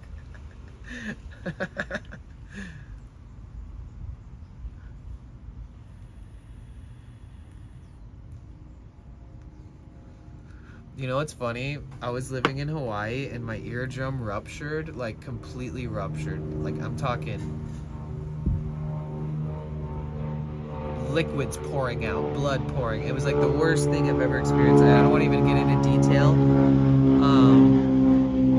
But I went and hung out with like all these hippies, right? And I was like, oh, I'm in so much pain. And they were like, oh, let us like do Reiki on you. And so like they all sat like this, like cross-legged. And they were like sat like, you know, if there's one person sitting here, one person sitting here. And then I laid down in between all three of them. And they were all like trying to heal me. And all I could do is like cry in pain, and nothing felt good. It didn't feel any better. None of that helped, and I was being very receptive to thinking maybe for some reason even just being comforted by these people will ease my nervous system enough to make the symptoms reduce, right? So there's some logic involved of me believing in that this could be beneficial, aside from the fact that they think they could just wiggle their fingers in front of me and it's gonna help, because they're so convinced that, you know, they are a healer. Like this is either way, like this is a video game. Like they would rather wiggle their fingers over me and ohm instead of like take me to an ear specialist when my ear's like bleeding and I'm deaf and it hurts, you know? It was crazy. But then I went to this property and dude, while I was enduring the worst pain I've ever felt in my ear, so much random shit had happened during that time frame. This one like old hippie dude I met at like a farmer's market or some weird shit was like, oh, you can come to my house if you want some privacy, and like you can sleep in this extra guest room and you can rest and let your ear heal. And I stayed there for one day, and then the next morning he was like, yeah, come outside and check out some things. And let me preface this by, I am a laborer. I love working. I will move 100 boulders for fun or to help a company or to work for somebody. I don't mind using my God-given abilities, which I am capable of. I have strength, I have legs, I have arms. I'm a very useful human being. I'm very happy to help people do things. I love jobs that you can see the result after: landscaping, building, construction, all this kind of stuff. It's great. I'm down. I'm not a work denier. I'm a working class person who happens to be a streamer now. And I always want to like do something. Either way, long story short, I went to this guy's place and he was like, oh, you can heal here. That's nice, right? It seems nice. And then he, like the first morning, he's like, come outside And I like woke up crying because my ear was, it just felt like I woke up and somebody had a knife stuck in my ear before I even opened my eyes. And then I like looked down at the pillow and there's blood on the pillow, so it's still fucking bleeding and stuff. And then he's like, come outside, I want to show you some things. And I like walked outside and he's like, so there's all these weeds and there's all this and there's all this. And you know, if you're feeling any better, if you want to contribute, you can pull the weeds as like sort of a helpful favor to me letting you stay here. And I was like, oh, cool. You know, like, hell yeah, that's literally like no sweat off my back. If I feel better, I'll come out here and do that. And then the next morning, he was like, why didn't you do anything? Like, you haven't contributed anything. You haven't helped out around here. Literally the second morning, I woke up with blood on the pillow from my ear. And he's telling me that I'm not fucking contributing. And I was like, actually, I kind of was just like, whatever, dude, fuck you. Like, you're a fucking piece of shit. Like, if you expected something out of me in this condition, then you were wrong. And I'll leave right now. And I'm leaving right now, even if somehow you express to me that you're sorry for treating me like this. I'm fucking leaving. Like, you're a fucking piece of shit. And then I got a ride out and I left, even though I was still in the most excruciating pain ever. I bounced, and this is on Maui. This is on Big Island of Hawaii. And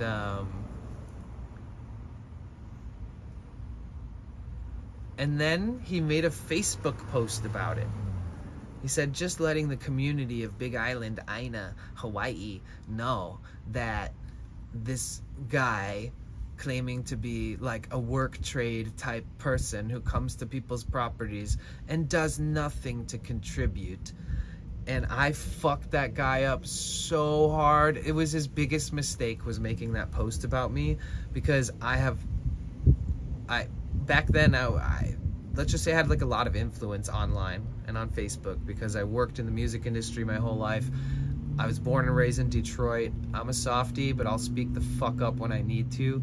And if I know that you're in the wrong and you're coming at me, I'm going to verbally fucking chop you up so bad. And I left him a comment that explained everything in detail, like what I just said to you. First day, wake up, blood, I'm still grateful, I'm so happy I have a place, blah, blah, blah. He shows me the weeds. Second day, this, blah, blah, blah. And I was like, under no circumstances was I reaching out to do work exchange. I was crying in pain, and he came up to me and offered me a place. Now he's flipping the whole thing and saying that I'm a non-helpful community faker. Like, I come to organic farms and will never contribute. He only owned a fucking shitty little house out in the hardened lava rock in the most treacherous area of the island, and he didn't have a farm, he didn't have anything. He was just being a little bitch because I didn't come and pick his fucking weeds for him while I was literally experiencing the most traumatic, painful physical injury I've had in my whole life. This was like 10 years ago, and so my ear has always been sensitive since then.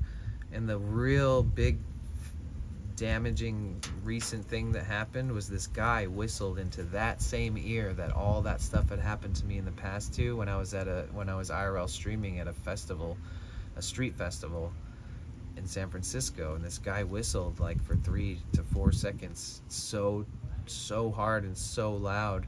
The second the whistle started, I felt like I was being stabbed in the ear, which probably indicates a tear. And then as he kept doing it, it just felt hotter and hotter and weirder and harder to fucking be alive.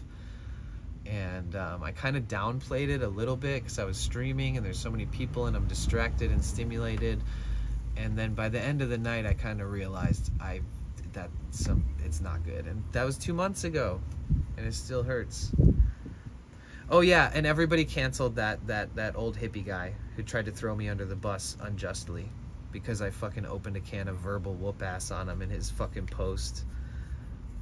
And I think I made my own post about him too. I was just like, fuck people like this. Like, if you own a property or a farm in Hawaii and you treat people like this, like you deserve anything ever, you're a piece of shit. Like, I used to want to buy land out here, but now I'm realizing you're all just a bunch of convoluted, self-righteous, fucking gaslighty, hippie bullshit people who want everybody to do everything for them because you finally bought a property and now you can have people work on it. And it's like, nah. You've done it all wrong. You're a piece of shit. I basically was like, I'm so sorry that there's these stupid white people that live on Hawaii and that we occupy so much of native land and we really contribute nothing. And the only thing that really contributes now to the larger financial is tourism, but that doesn't contribute to the culture and that doesn't support the natives or the culture. It just supports the tourism culture that has 99% taken over every island. Be safe, stay dangerous. Enjoy the lurk, thanks. But yeah, that was crazy times back then. I was deaf in that ear for like a month. And then I was hanging out with some friends. I have a friend who bought like a property and it was like a tiny little property, but it was like raw land, so it had like coconuts growing all over it, like all kinds of fruit. And you ate too much? What did you eat? I forgot to ask earlier before you left. It must have been good.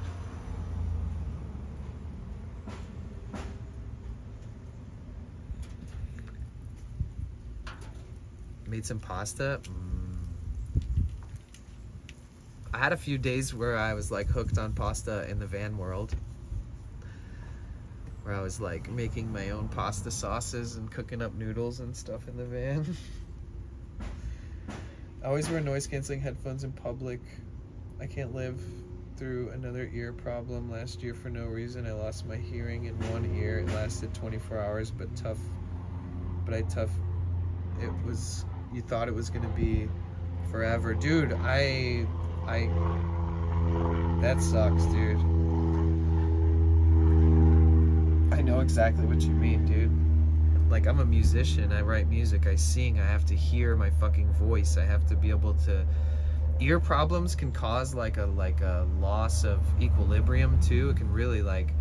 One time my ear popped and like my whole world tipped sideways and I was driving and I like had to pull over and stop for like 20 minutes until my fucking whole world stopped spinning. And like when I went deaf in my ear, like you just said, you had a panic attack and went to rock bottom because you were deaf for 24 hours in one ear. That's how I felt the first night, and then I was deaf in that ear for like 4 weeks. So I went into a major depressive spiral. I was really, really, really, really anxious. Every night I went to sleep, I was like, fuck, man, what am I doing with my life? But then I was hanging out with my friends and it just went, and I was like, oh my God, I hear something. And then like I could sort of hear faint volume, like 5 to 10%. Yeah, lots of hugs, seriously. Nothing takes away the pain if it's painful. But the ringing, that is just a psychotic internal thing that not everybody will understand if you haven't had it or you don't have it to that degree. I've never heard anybody describe their tinnitus in their ears, the ringing, as like 5 different tones, but it is like that, at least with my ears. It's very true. I've never heard it described that way though. I mean, there's like a wee, there's like a wee, there's all these different versions of ringing all coupled together, and they're different in each ear. I think that this one might have done some inner ear damage, like the canal. And that's, you know, grounds for surgery. You know, having an ear hurt this bad after something like that for 2 months is absolutely rare. After that whistle is rare. Must have one and only one ear. Hey, what's up? I'm just chilling. What's good? Welcome back. It's good to see you. since you might ask because of the title, last night's I parked for a few minutes and I jumped into the back of my van, and I wasn't even like laying down to go to sleep yet, and I hadn't even locked my front door yet, and somebody tried to fucking rob my van. Some dude opened up the van door and I screamed at the top of my lungs and Hulk slammed my wall as hard as I could punch it while literally stampeding towards the person and screaming like a fucking wild fucking banshee. And and he ran away and slammed the door in my face, and I opened the door and got jumped out and was like, what the fuck? And then he was like, damn. He's like, damn, next time lock your shit. I was like, God damn it. And then I thought about moving, and I actually didn't even end up moving my van. I still stayed there and slept there. Then he was cosplaying as a mad wild rhino. Seriously. Honestly. And I really did stampede on purpose. Like, straight up. Like, I was stomp running. Like, I wanted this guy to think that something was gonna fucking kill him. That was my intention. Like, if somebody screamed the way I screamed and ran at me the way I screamed, I would be scared too. For sure. It would surprise and scare anybody, I think. Even the most toughest person ever, because it just catches you off guard.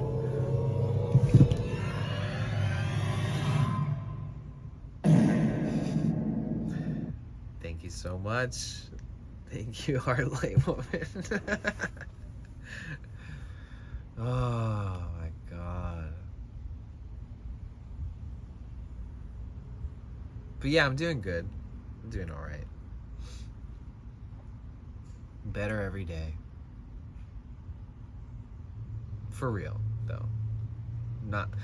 I'm not trying to gaslight myself into feeling better every day by saying it, but I've been feeling better every day. One night I forgot to close. Okay, I'm off to bed. Good night. Good night, Amiva. Sleep well. I appreciate you. Good job on the move. You just gotta get that mirror. One night I forgot to close my door and a guy entered at 3 a.m. I woke up to the sound of the door, yelled, ran to the door, closed the door on him and locked. I couldn't sleep that night from the adrenaline. I feel you. You ever watch Joan of Arc when they were younger? Nope. Well, I can't answer for everyone. But for me, no, I never watched that. I can tell it's awesome to watch. So happy for you. To watch, me feeling better, right? But it does feel like one thing leads to the next. Like, I'm all like, guys, guess what? My feet are feeling better. Like, I feel like I can walk again. And then I'm like, oh, I think I broke my wrist last night by Hulk smashing the wall to scare off a fucking suspect robbery.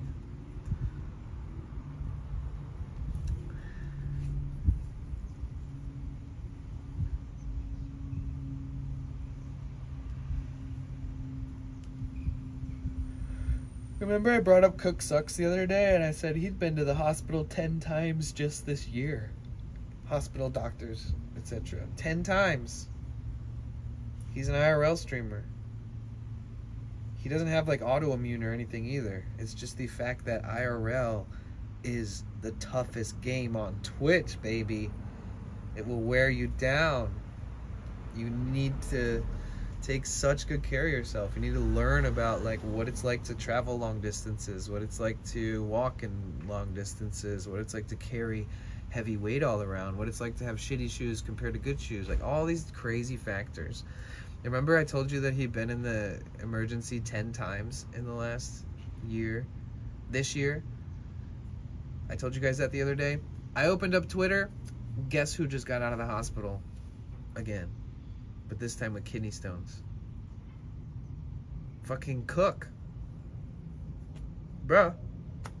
The man is falling apart. IRL streaming is destroying us.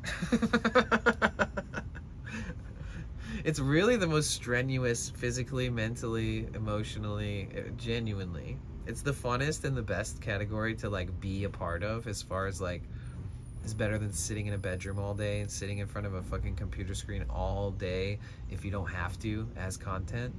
It's nice. I know Cookum Jake, I only watched him recently. First thing I hear is him talking about pissing blood. Oh no, that's horrible. That's horrible. That's horrible. Stop. That's so sad. I don't want to think about that. Oh. Have you ever had a dream that Hey, Super Wiki.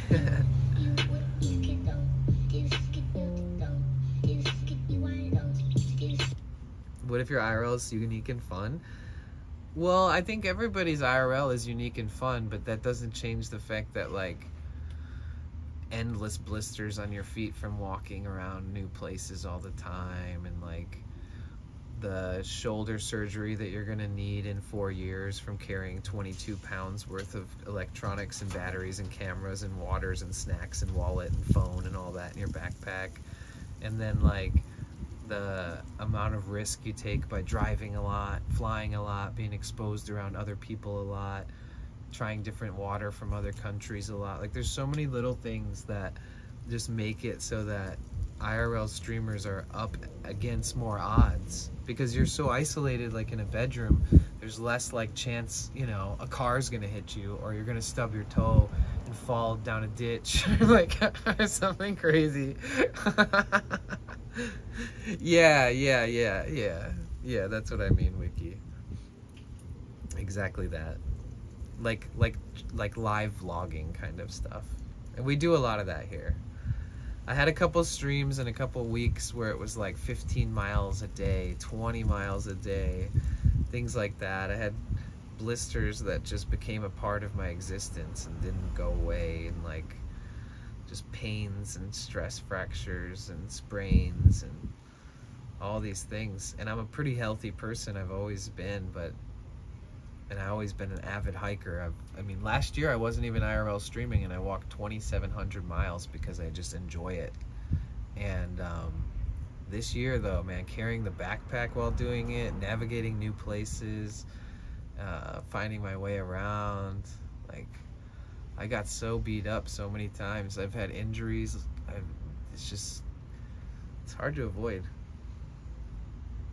Because my IRL is way different, mine can be hazardous. But all of those things came with the journey you are building. 100%. Think of the knowledge you have through street smarts. I know, honestly, I don't think that people should even IRL stream if they don't already have street smarts. Because I was born in Detroit, Michigan. So if you don't have street smarts there, you're gonna be the butt end of every robbery, of everything going wrong. And yeah, I agree though. It does teach you a lot about that. And then you get to familiarize yourself with new communities. Like going to Portland was so cool on stream because I got to see community festivals there, like street festivals, but like in a whole different state and a whole different city. And it's just so fun seeing everything and traveling around. But sometimes I don't know when to stop.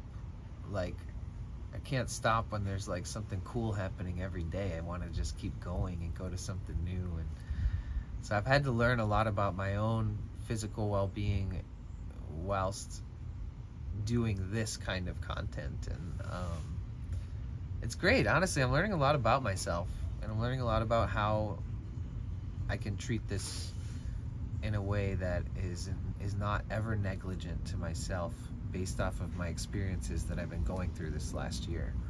So it's cool. I'm really actually stoked to kind of like take what I've learned, take the hits that I've taken the things that I've experienced.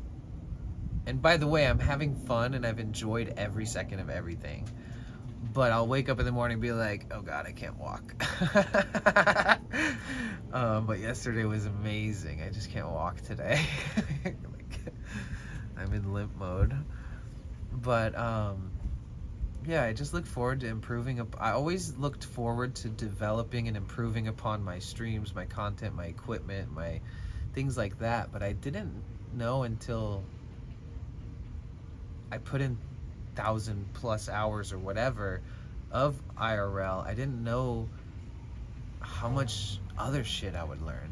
So for me, that's exciting because I really love streaming and I love when I have to be faced with a new challenge that doesn't completely stop me from doing what I'm doing, but gives me an opportunity to become more resilient and or more flexible or more, I don't know, just, you know what I'm saying? Okay, let me check your page. My name's Danny, by the way. Hi. In 2 days, there's gonna be like a pre-TwitchCon meetup thingy. Ooh, makers and crafting. I was just telling my friend who crafts probably like 5 hours a day anyways, and they're really nice, really amazing friend.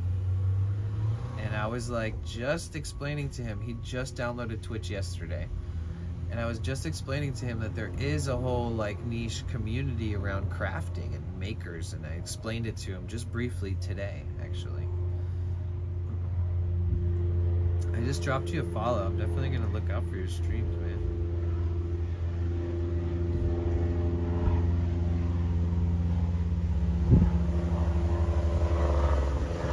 Oh, that's so cool. Nice.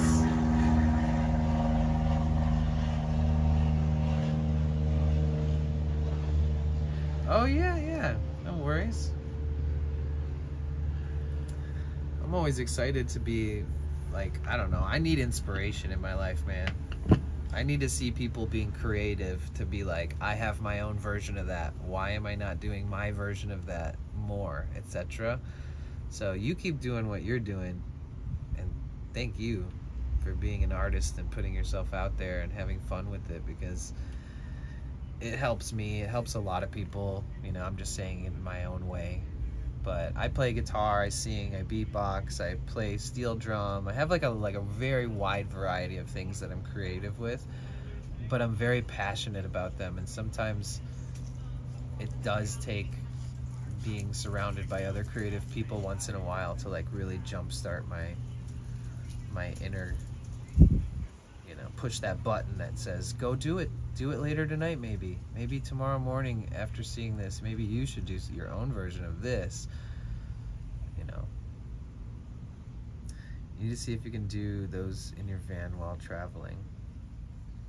Oh, I do. No, I do this very regularly.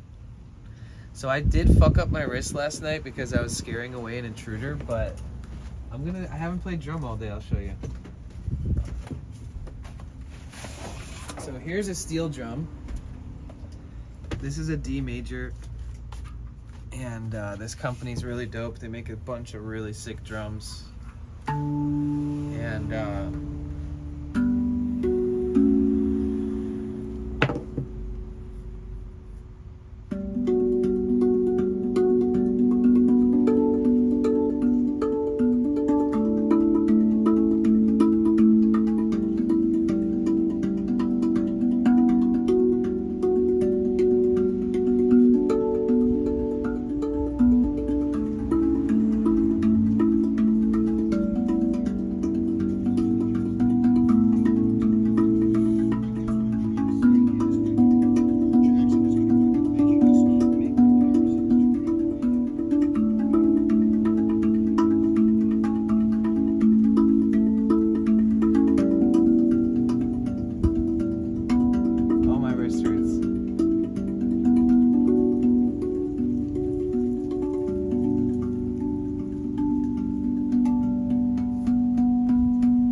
does. It's so, I love this thing. It's so pretty sounding. It's unusually pretty sounding. It's so simple too. It's just one scale,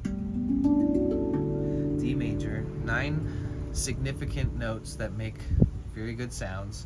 Then it has some harmonics.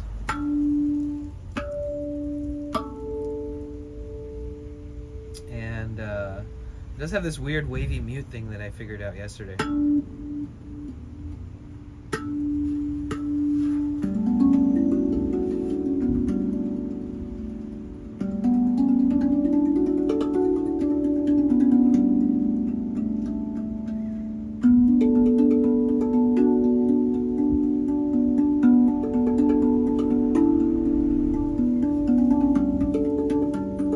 Man, my wrist hurts.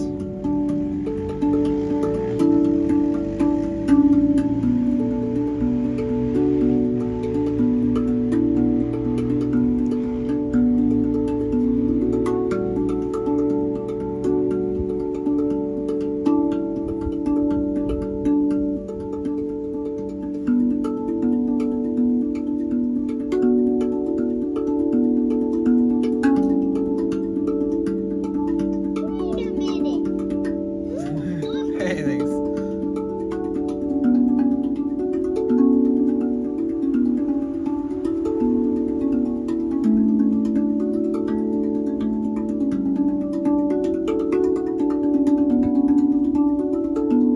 Woo! I like that transition.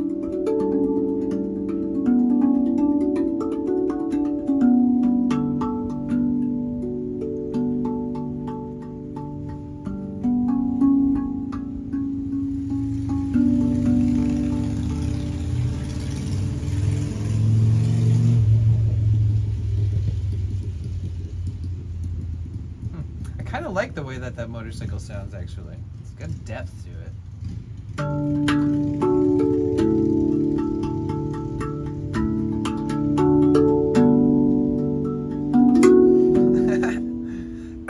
Excuse me.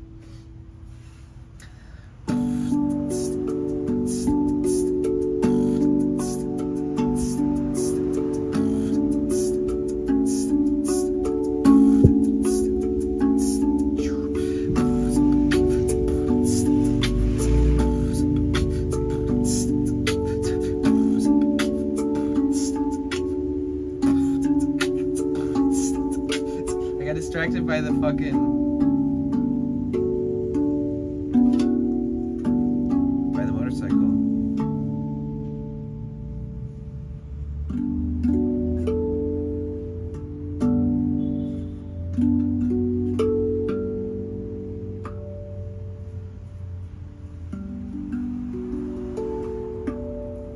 Oh, dun, dun, dun, dun, dun, dun, dun, dun, dun.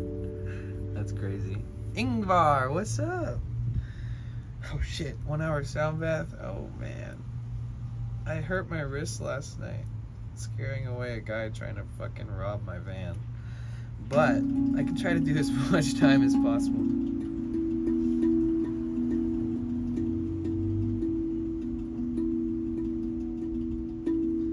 Kind of going hard in the paint on this thing that I was making up yesterday. It's a part of this.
thing with that, all that stuff. Enjoy the lurk, thank you.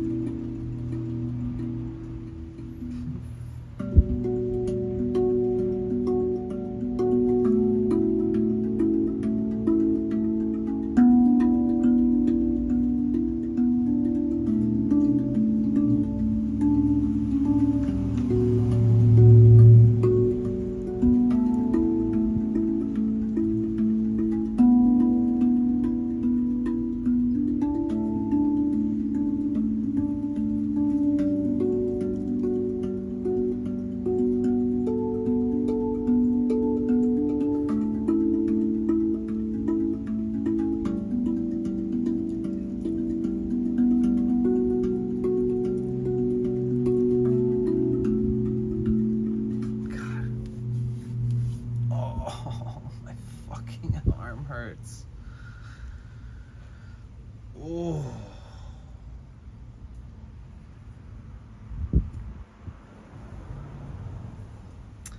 Have to go, but I appreciate your time. I'll be back again another time. Thanks, I appreciate you, Wiki. Have a good rest of your day, and I'll see you around. It's nice getting to chat for a little bit. So this Saturday, I'm gonna go to the pre-TwitchCon meetup in Hollywood. So there'll be like an IRL TwitchCon related event. I'll be streaming it. And then eventually we'll be driving down to San Diego and going to TwitchCon.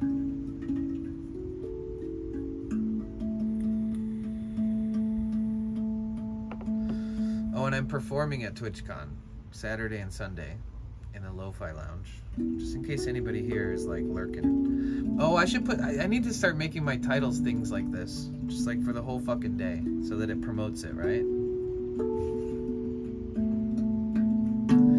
I'm gonna see if I can get Tony to show up super early and like stream it for us, you know, or something. Like, I don't know, I just feel like it's so early in the morning. The slot is like 10 a.m. Maybe I can just like group up with a bunch of people that will also show up that early, and then they'll just be there, right? Maybe, if I'm lucky.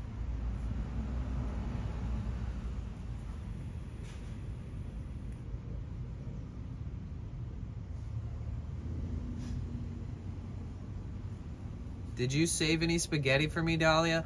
Dahlia! Come back with a plate of spaghetti.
Dun, dun, dun. Dun, dun.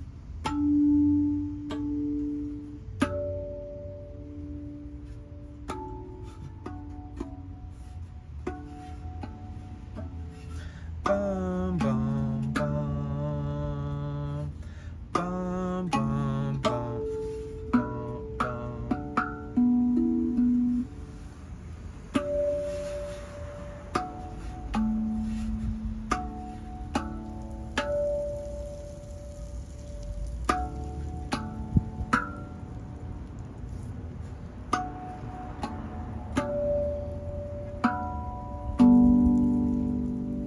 Trying to really get these harmonics. I know, honestly, you have no idea what happened yesterday. I had like an awakening because of the input, and it was like, I couldn't even contain myself. I came up with this thing. I had to make something with it. So I had to figure out which ones are the most prominent, right? This one, and this one. This one seems to do good too, but it doesn't ring very long. So, and then I realized that if I hit this middle note with the harmonic, right? Wait till the airplane goes by. Yeah, thank you so much. Literally, no one's ever given me any advice on this thing, and so that's like the first time. So if I hit this one, I can mute it by touching the note that it replicates, right? So I can make it go mute and then back. So I figured if I go bum wah bum bum bum bum bum, just try to make something with it, right? And then I still felt like it was empty, like it wasn't quite passionately filled with enough to make it feel full, where I felt like it was worthy of being happy for. So I decided to beatbox over it.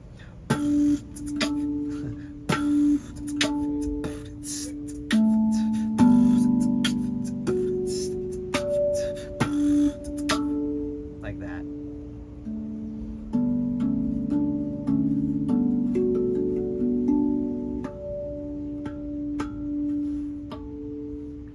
This one, if I could make it sound better, would be a great note though. It's very faint. Yeah, dude, all because of that little bit of input has literally changed my life.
Fuck.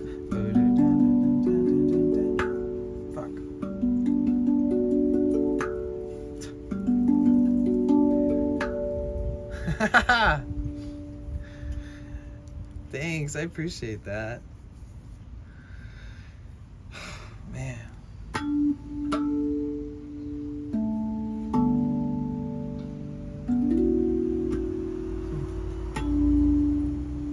Do you see that, what it does?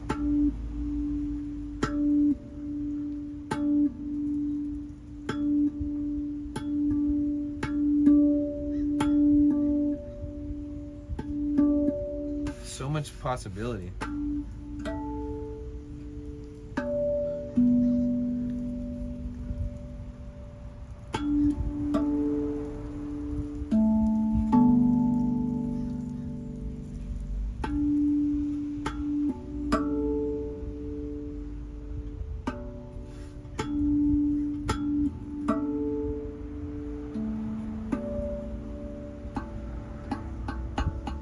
I wonder if a newer RAV, like a Model 4 or whatever, or something like that, I wonder if that would, if it'd be easier, and if some of my notes are warped. Like I can't make this note loud, but it's kind of like dipping down just a little bit under the edge of where the note is cut. So it's like one of my only notes, and this note does that too, where it's kind of like indented downward a little bit. Put the small V finger next to the V and not to the middle of it. You get another. Right, I was trying that yesterday too, where it was like, where I'd like move my finger around I also try holding it and then holding it and letting it go in a very precise time, right? To try to emphasize the note more, make it louder.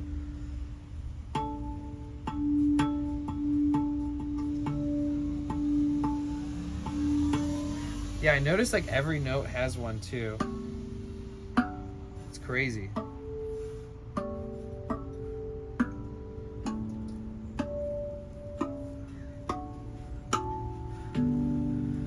But these are the three that are like the most pronounced. So far. And this one isn't even on the scale. So it goes dun dun dun dun dun or dun dun dun dun dun. Yeah.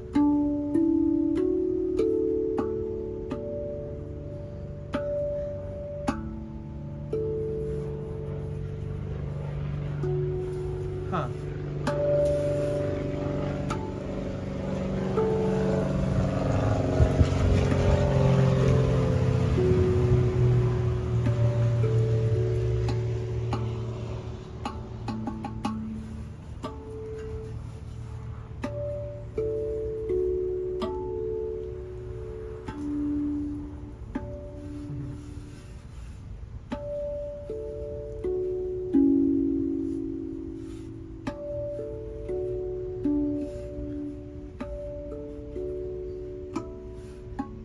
Ah. Fuck. I wish that note would come out. You're picking it up so quick, so cool to see. Thank you. Yeah, it's dude, you have no idea. When you left, I was like worshiping the fact that this happened. I was like, I'm so grateful no one's ever given me a tip ever. Period. Never, not once. And like, you know, there's a couple people I know that teach how to play these on YouTube, and I know one of them. I follow them on all platforms. We both follow each other, but I have never even like learned anything from his videos either. So it's crazy. I felt like took some acid yesterday. By the end of the stream, my brain wouldn't even work properly because I was like so freaked out. I was like, this is wild, like this makes no sense. There's only 9 notes and now there's like fucking 20. And this thing was the sickest one. I can't find any other note that seems to do the same thing, because like this one matches this one, right? So it's pretty dope that it also mutes it. But this one matches the top one, but it doesn't mute when I touch the top one, which is sad. But there's the like room for play though.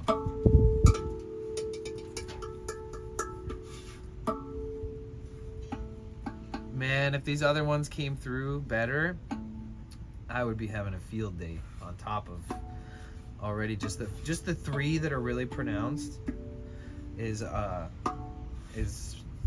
lot. So I don't know what I would do with myself if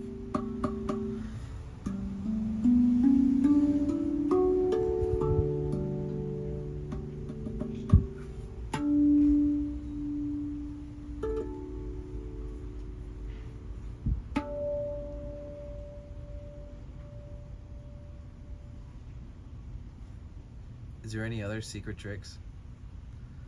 Tried a really low one on the festival. Oh, nice. Okay, Cassie.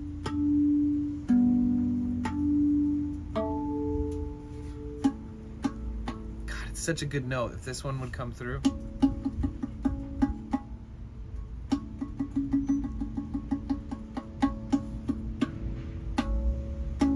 Kinda does.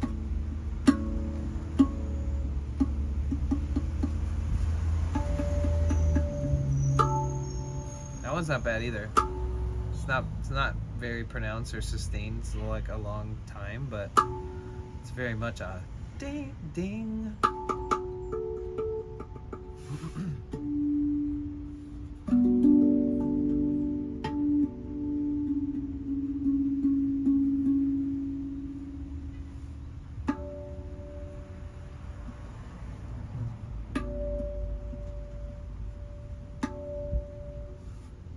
I was also trying the like to go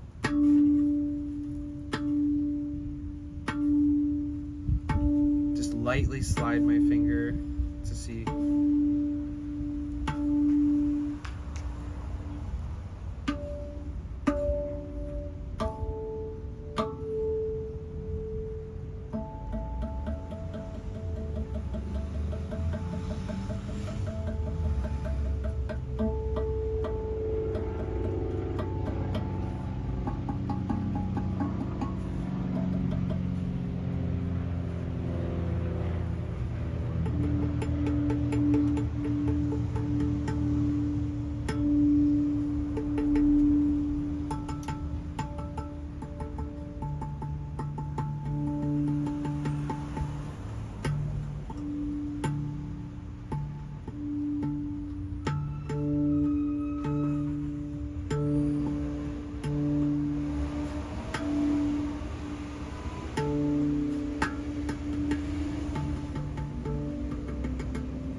To do a knock with my knuckle on the side next to the tone field to make a percussive snare sound. Use your knuckles, yeah. Damn. I use my hands a lot for those types of beats, like.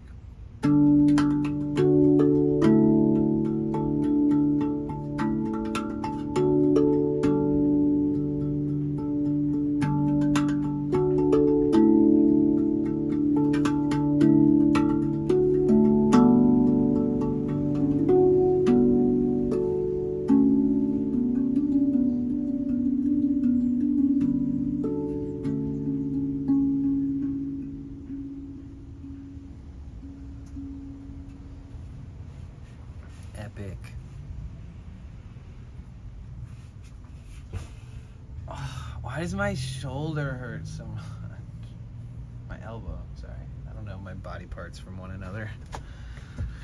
Oh.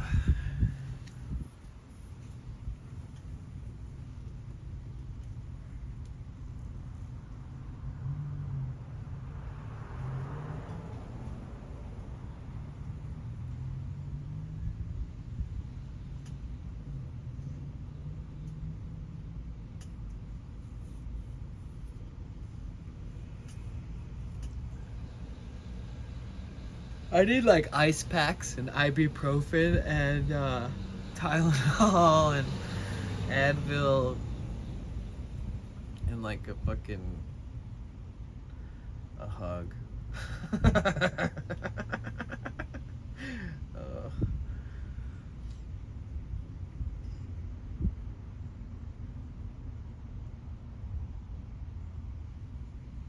I need a hug before I get too rigid, before I start becoming stone. This thing is so hard in the body. I know, right? Now, like, oh, yeah, so, wait, are you on ads or no?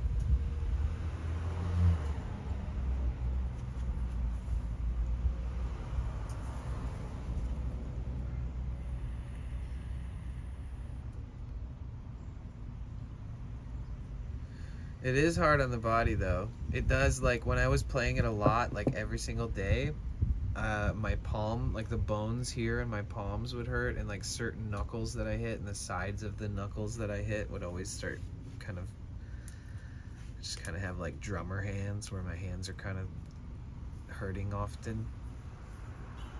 Who would expect slapping a 1/4-inch piece of hardened, super hard steel would eventually start making your hands hurt? Who would have thunk it?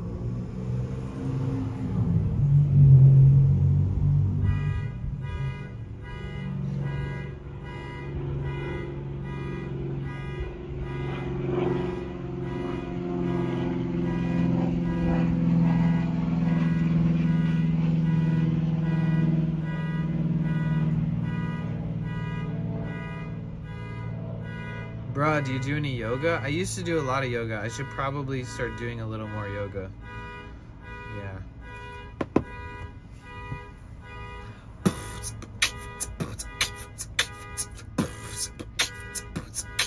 car alarm.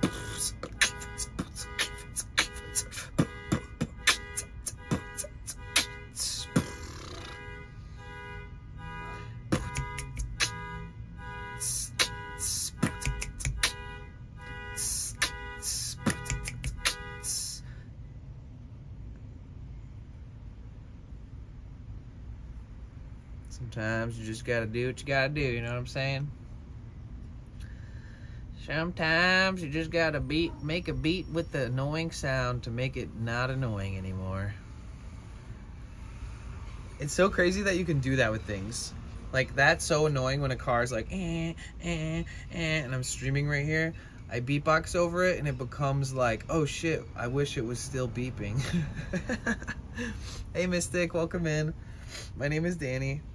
I hope you're doing well. Welcome to California. I live and travel out of this big white van, and I just got back from a trip going all the way from San Diego to Los Angeles to San Francisco, California, up into Oregon to Portland, up into Seattle, Washington, and came all the way back down. And now we're on an adventure of doing pre-TwitchCon fun and adventuring around. We're back in LA. But yeah, welcome in. I hope you're doing well. What's good? Love those guys who are like that. The car is a C note.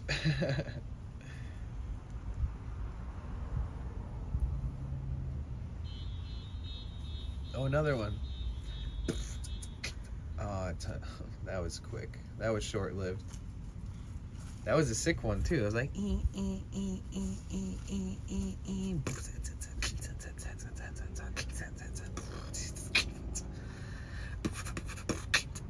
I could do some fun stuff with a crazy beat like that. Best 1 second song I've ever heard. I know, right? You don't even need a beat. Throw it on the playlist.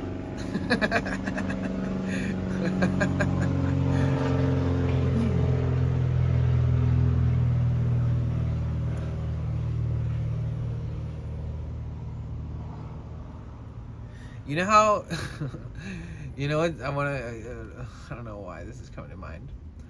You know, there's people struggling in LA, right? There's a girl right now trying to take pictures of her puppy, and the puppy won't look at her.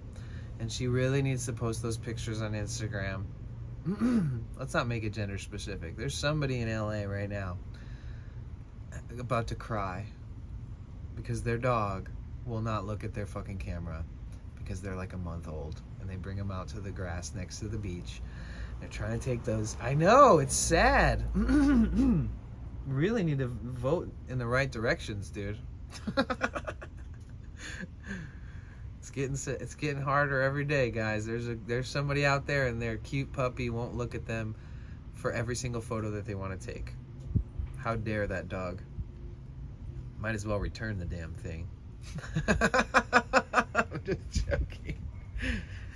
I have this weird feeling that a large percentage of people are amazing dog owners, and then there's this other percentage of people who like are not, maybe they're unaware, but they're not like in the best place to be a dog owner, or they're like trying to fill a void also while making it like an Instagram debut, and like also while making a dog Instagram for their dog and all this stuff. And while I think it's cute and everybody should do whatever they want, and as long as they're happy, and I don't want to bully anybody, but there's a lot of shitty dog owners in this town. There's a lot of people who don't deserve a dog, and I don't mean to sound like, you know, rain on the cuteness parade, but like, yeah, there's a lot of dog owners that aren't good to their dogs and don't have like enough attention given to their dogs, and they leave their dogs at home all day, and they only hang out with them to take photos of them and stuff.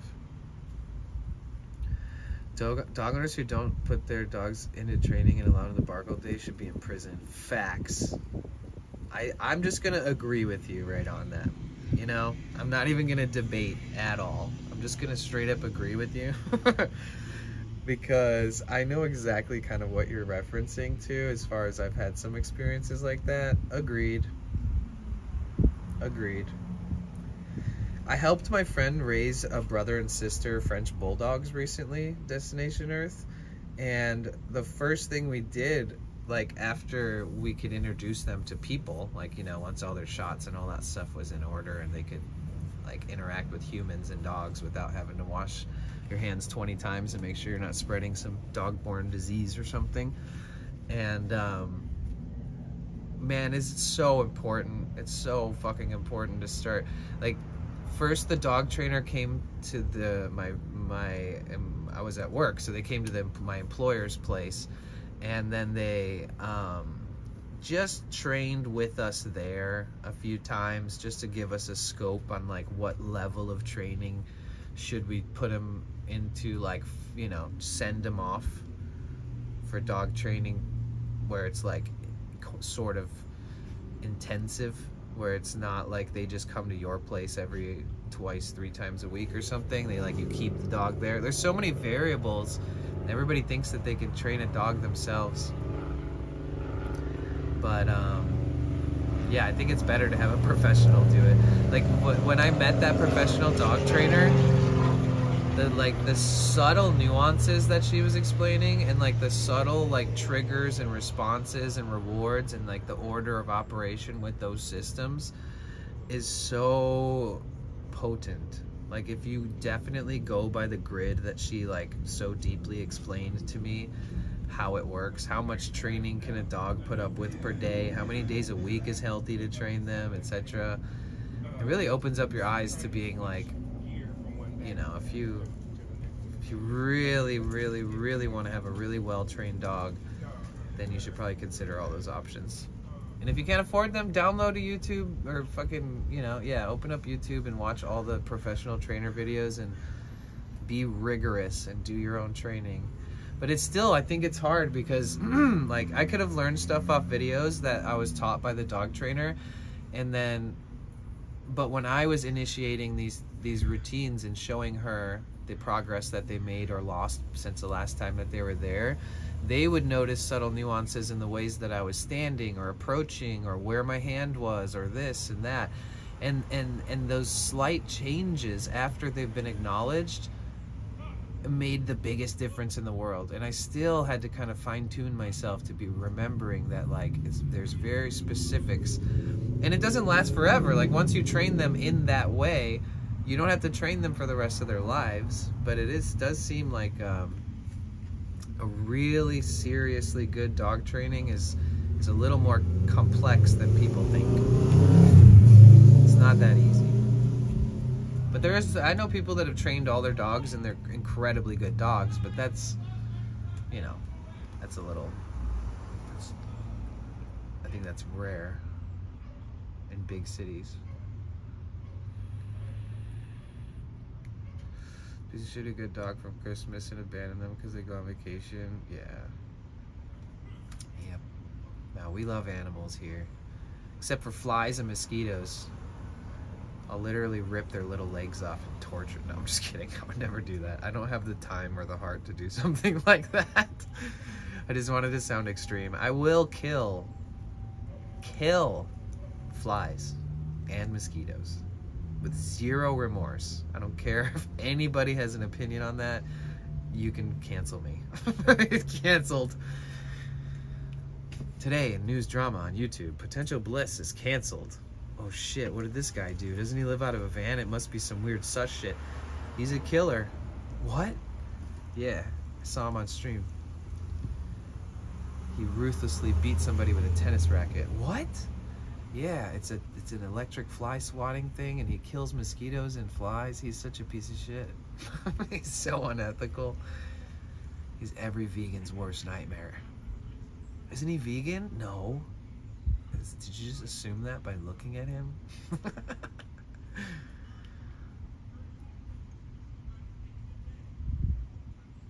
I was vegan. I was.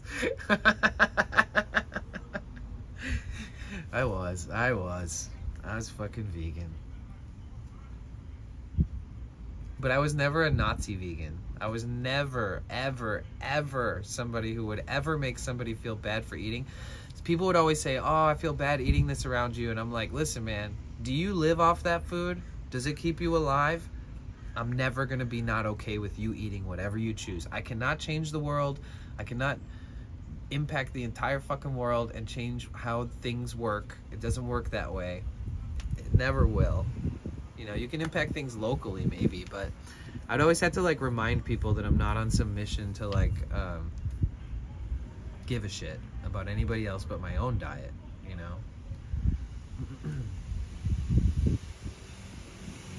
It's been a while for me. Yeah, I'm vegetarian. I don't eat meat, but oh, I remember. Okay, so I made a post one time. Okay, so I used to work festivals endlessly, and I would meet a lot of people at events and stuff, and I worked in the industry of music and art, and I worked in the industry of superfoods for like a year and a half for like this company, and I had all these different types of people that followed me on Facebook. Tons of hippies, tons of diehard spiritual vegan types and yogis and musicians and everything in between, right? And so I had been a vegan for a while. Lots of people in those communities are trying to eat vegan. It's like this self-righteous thing that's beyond just health, and it's a little psychotic sometimes, and people are like Nazis about it. But what I'm trying to say is that one time I made a post on Facebook, and it said, if you're vegan, could you ever see yourself like eating meat again? And because I was like, I mean, Sorry about that. I was like, it's all good. It was, I was thinking like, oh, he apologized because he thought he messed up like a video or something. Aw. Oh, what a nice guy. You don't need to apologize, my dude. Your dogs are so fucking cute. I'm glad that they got on the camera.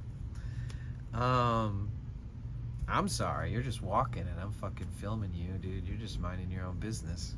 All right. I made a post that was like, would you eat meat if if say if you're in like a foreign country and you're like living with a family in like the countryside of Mexico, and there's like no resources around, and like they have like chickens on the farm, and they like kill a chicken and like pluck it and cook it and like make it into like the most tastiest seasoned up Mexican meal ever. And they like very specifically made it for you because there isn't a lot of resources and like a food available, so like that's a big deal for them to like kill a chicken and like serve it to you as like a guest. And I gave that example, and I was like, I would probably eat it in that example. Like I wouldn't eat it like feeling like, ugh, I shouldn't do this, oh, this is the worst. Like I would eat it and I would enjoy it and I would respect that they gave me that, you know? And the odds that that's gonna happen to me or anybody that I know is so never gonna happen, right? And all these people, oh, 100%, oh yeah, for sure. I feel like I made a dramatic example of that the other day, like the would I eat meat if I had to? Or it was something like that. Yeah. Oh, like I don't own a gun, but if we were in like apocalyptic times, and I had to, I would like, I would be a savage, fucking just walk around with like a gun on my waist at all times. Stuff like that, where it's a time and place thing. It's like a random example. If this was the case type shit. No, 1,000,000%. Not only would I eat meat in a survival scenario, but I would enjoy it.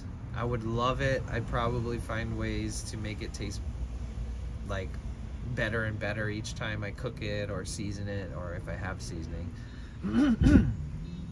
But yeah, for sure. 100%. I think at some point be like, you stop smoking, and if you eat meat just one time, you ruin your streak psychologically. Yeah, I think that if you've been vegetarian for like 10, 15 years, that you've lost that like need for like, it's been a year, it's been 2 years, I've been a vegan for 4 years, wow, it's been 7 years, oh shit, 10 years. I think it reaches a point where that streak just becomes like, should I have even been vegan for 10 years? So I made that post on Facebook, and I was like, yo, I'm just curious, And then like a bunch of people commented and were like, oh, I didn't realize you were like that. Like, I didn't realize, like, you're such a beautiful, nice person. Like, I didn't, like, I lost respect for you, like, after this post. And I was like, wow, y'all are so fucking sensitive. I literally set up an example imaginary scenario just to get honest input from other people who might be vegan, and you just shame on me for what? Shut the fuck up. You're crazy. Like, the mental unwellness in some people that are online that are hardcore vegans, at least in the circle that I had on my Facebook, and I've pretty much separated and divorced myself from any of those colleagues or ex-workers or friends or festival goers that are on that level of extremism.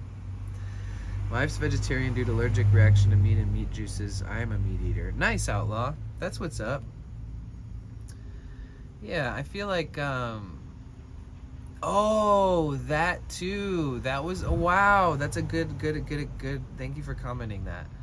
I made a post that said, if you're a vegan and you fall in love with somebody who's not a vegan, not even vegetarian, would that be a deal breaker? Or would you love them anyways and just date them? And would you try to convert them? Or would you just let them be who they are and just live harmoniously with somebody who eats differently? And the amount of comments that I got that said, fuck no, I would never touch a person who allows to support the financial backing of corporations, mass, farming and killing and slaughtering and blah, blah, blah. And I get it, dude. There is so much bullshit in these countries that have like farms that are overrun with animals and they're not happy, and that's the truth. That's great, but that's different. I'm not, but yeah, they were like, oh god, the things that people said about that shit is insane. They were like, of course not, hell no, blah blah blah. And a couple people were like, I'm in a situation where I'm dating somebody or married to somebody who eats meat and I don't eat meat, and I'm fine with it. Like, why would you have to be that militant? Like, why would you have to make someone else be the way that you are if it's not their plan? And then people were like, yeah, I commented on it again and I said, not only would I 100% date somebody with a full meat diet, that I'd go hunting with them and help them humanely kill an animal and butcher it with them and cook it for them, straight up.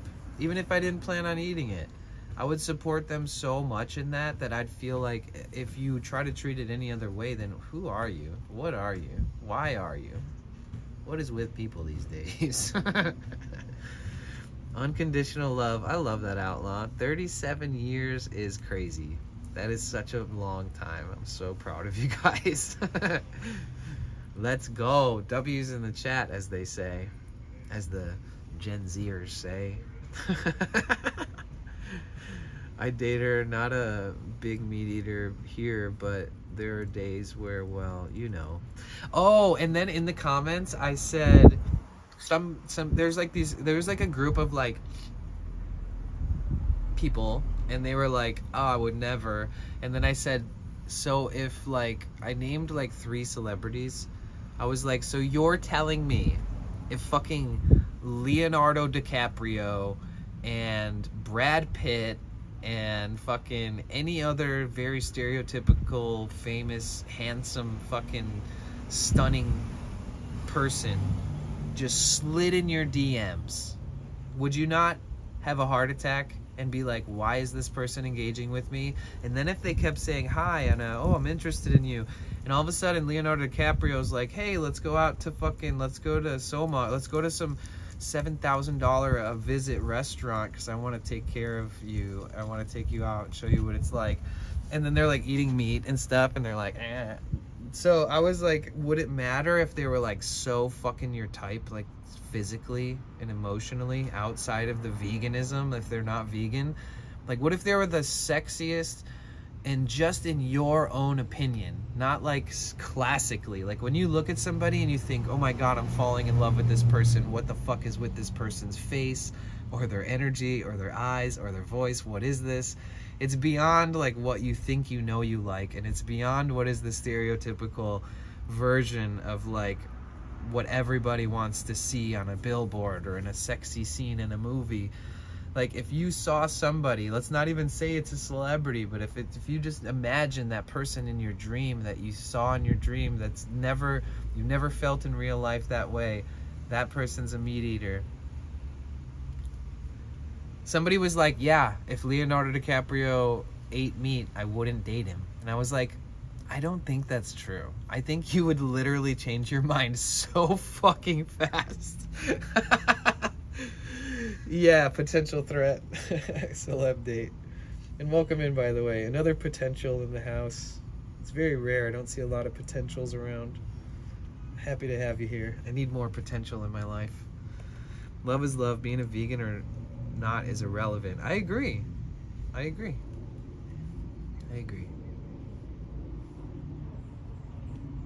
I think it's like almost... Hear me out. This is how I'm gonna end it on this. Not the stream, but I'm gonna end this topic on this.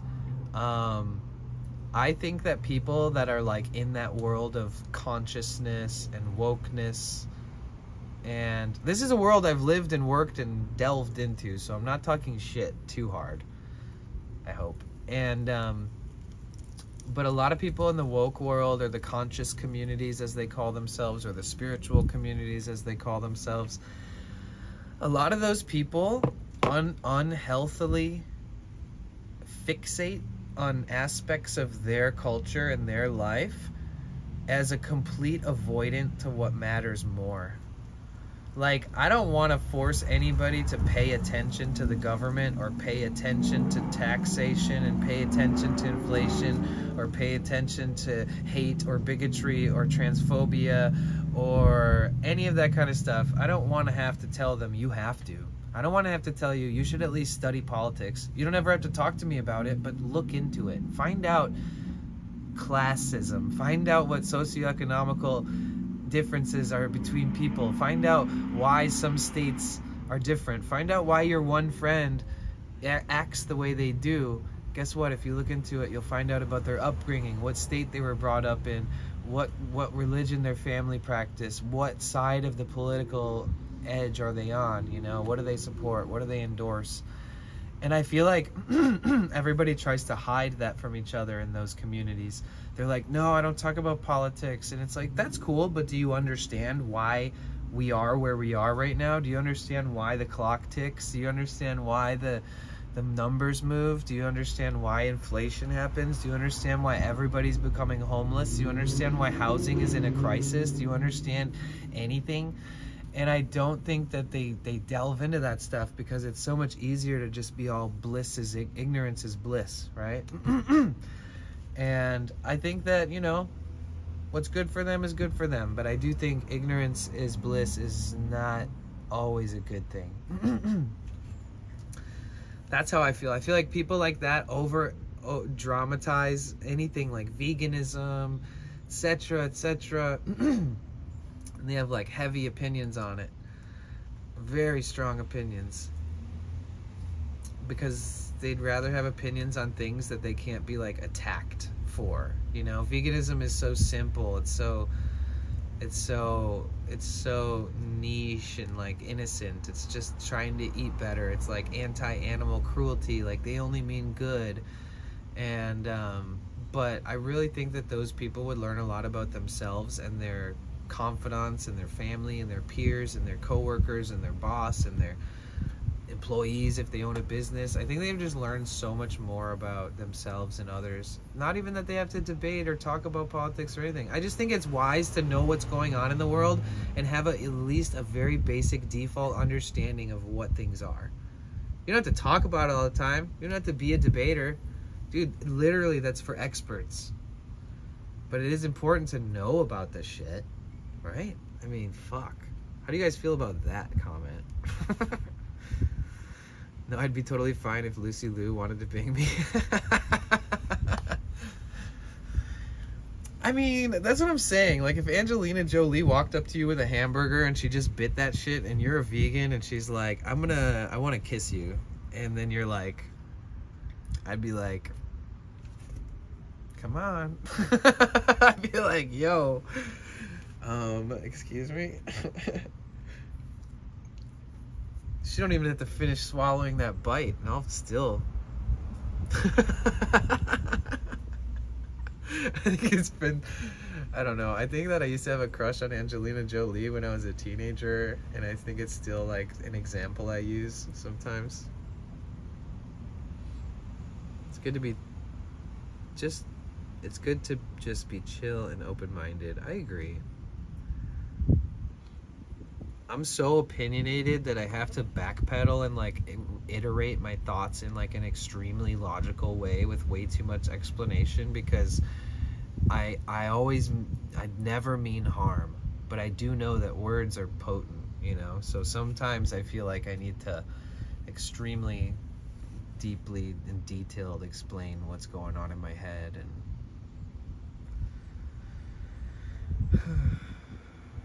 I'm glad my brain's capable of it, because man, we used to live in simpler times. Remember back when you'd ask a friend, hey, I wonder what time of year that Alaska is 24 hours dark, and you'd just look at each other and go, I don't know. Huh. And then you'd never care at all about that question. And then like if you're in 2024, you look like an idiot if you ask a question out loud. They're like, Google it. What do you mean? I miss back in the day when you didn't need to know all the answers to be happy. I feel like my brain was a little more tame back then too.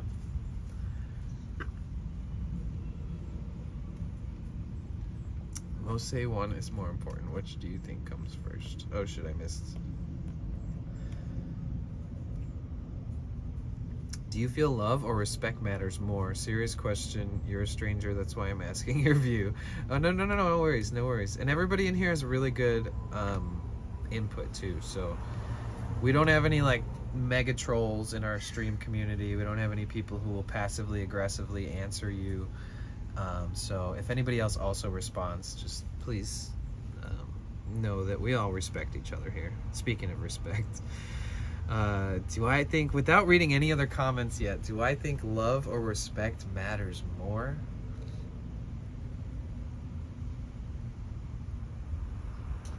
I think they're just different sides of the same coin. Wait a minute. No matter how you flip it, they're both always there. It's just a matter of like finding it, showing it, reliving it, acknowledging them, having integrity, consistency. Outlaw 1964, subscribe to your channel for 1 Yo, month. Outlaw, thank you so much for the tier 1 sub. Let's go. No freaking way. Thank you. That's crazy. I was not expecting that. Sub hype in the chat. Yeah, I think it's two sides of the same coin, and that no matter how many times you flip it, one's always there and the other's always there. And if you commit to somebody, there's the love and respect probably. It just meshes together, and like I said, there's got to be some kind of balance where you re-acknowledge that on a regular basis in your own ways.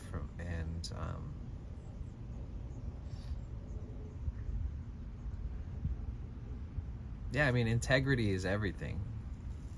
Consistency, loyalty. I think that being in a committed long-term relationship is the hardest job in the world. I think that it's harder than becoming a billionaire. I think being in a fucking 40, 50 year marriage and literally seriously 100% confidently saying that you still love each other so much and you're so glad that you spent your life together, that is the hardest achievement in fucking life. Billionaires? No, never. It's fucking bullshit. That's not as hard as actually being in a long-term committed, loyal, but healthy and honest. I feel like, I don't know, because I've never been in a relationship longer than a few years, but like I would imagine that you like are, there's times when it starts, when it fades in and out, but it always comes back into color. Like I feel like there's probably times when you fall back in love, or maybe it's not, maybe it's falling in love again. Maybe it's, you feel like you're falling out of love or something. And I don't know, it's just crazy. It's pretty wild. Never had that opportunity, but I would love to know if, you know, how that feels or how dramatic it can be, because I think that it's a lot easier to assume that you're not going to be with the same person forever, and that you're going to cycle through relationships, whether they're long or short, and that it's so hard to stay with one person these days type shit comment. And then the push towards polyamory being like the ultimate solution for some people, and monogamy the solution. And it's like I definitely am curious, like like sacrificed a whole country for my wife. Wait, you killed a whole country for your wife? I'm just kidding. You left your country behind to move? You sacrificed. Can somebody... This is the first comment I've ever wanted to screenshot, I think. I sacrificed a whole country for my wife is crazy out of context. That's so good. This guy, fuck, nobody's loved like Outlaw. This man will sacrifice a whole country for the love. And let me get to all these comments. I keep missing so many. We're too much connected to all the problem of the whole world. It's simpler to care about just little bubble you live in. Yep. It's tough. You have to accept the bad times as well as the good. And it has to be unconditional love as well. My wife is my whole world. She's made me the man I am today. I don't know what I would do without her. That's so sweet. Ira, let's go. Thank you so much for the raid. IRL_Abba rated You your guys are channel with crazy. 52 viewers. What's up? Hey Sydney, hey Rob, hey Ray. Welcome back to some of you, and welcome for the first time to some of you.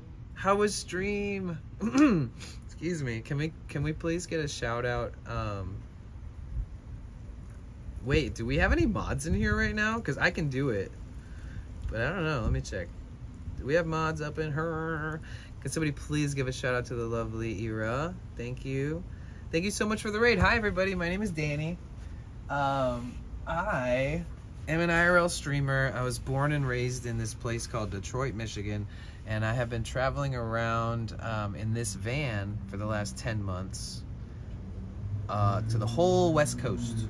I started in San Diego, I went to Los Angeles, I went to San Francisco, I went to Oregon, to Portland, and then I went to Seattle and Washington.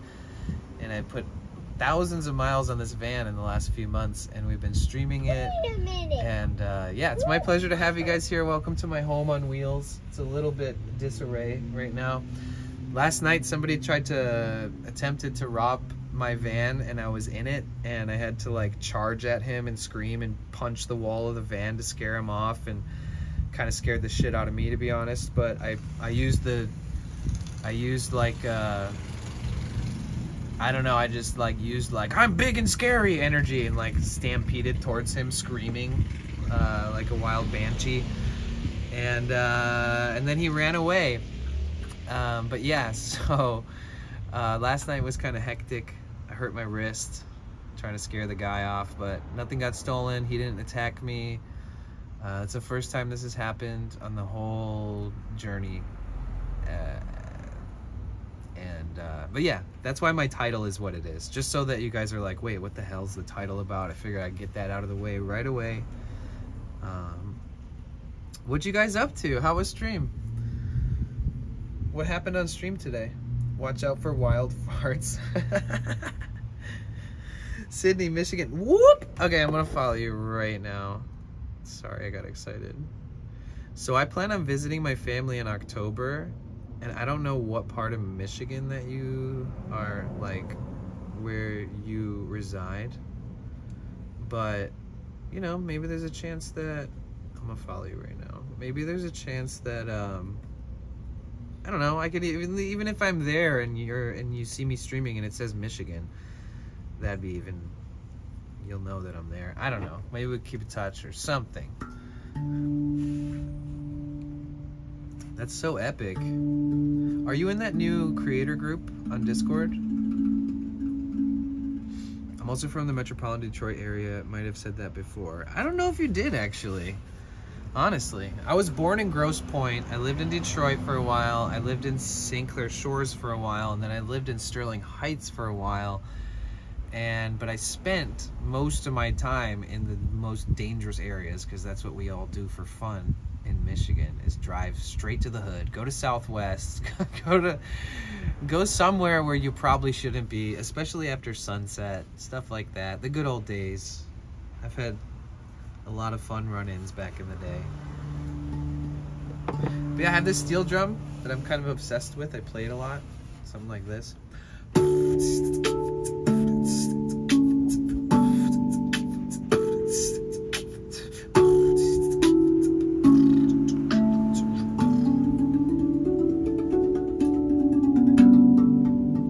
Wait a minute. Yo, Warmaha, welcome in.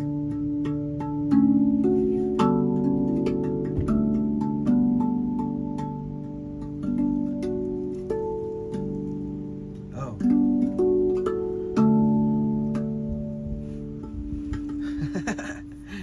Yo, welcome. It's my pleasure. Ira's the best. Thank you so much for rating. I really, with my whole ass heart, my whole ass and my whole heart, I need to try, even though we seem to have a sort of similar streaming schedule, I'm going to do my best to be able to try to check in with your streams more. You've been so supportive and kind, and your audience is so receptive. I've noticed every time you come by, and I need to drop in. It seems like you're cultivating something really good over there, and hopefully I can raid you one day and then bring all my homies and then just throw them in your swimming pool. Ah, go. But yeah, I appreciate you so much. Thank you so much for the support. Shout out to the IRL community. Shout out to the community of watchers and viewers and supporters and everybody in between. Thank you guys so much for being a part of my life, and I'm sure Ira feels similarly about you guys. I don't want to speak for Ira, but I know I count my blessings every day, and I'm so grateful that Twitch, just the platform Twitch, I'm so grateful that this platform exists. Please God, don't take this from us, and please God, revert the old app. Revert back to the old app.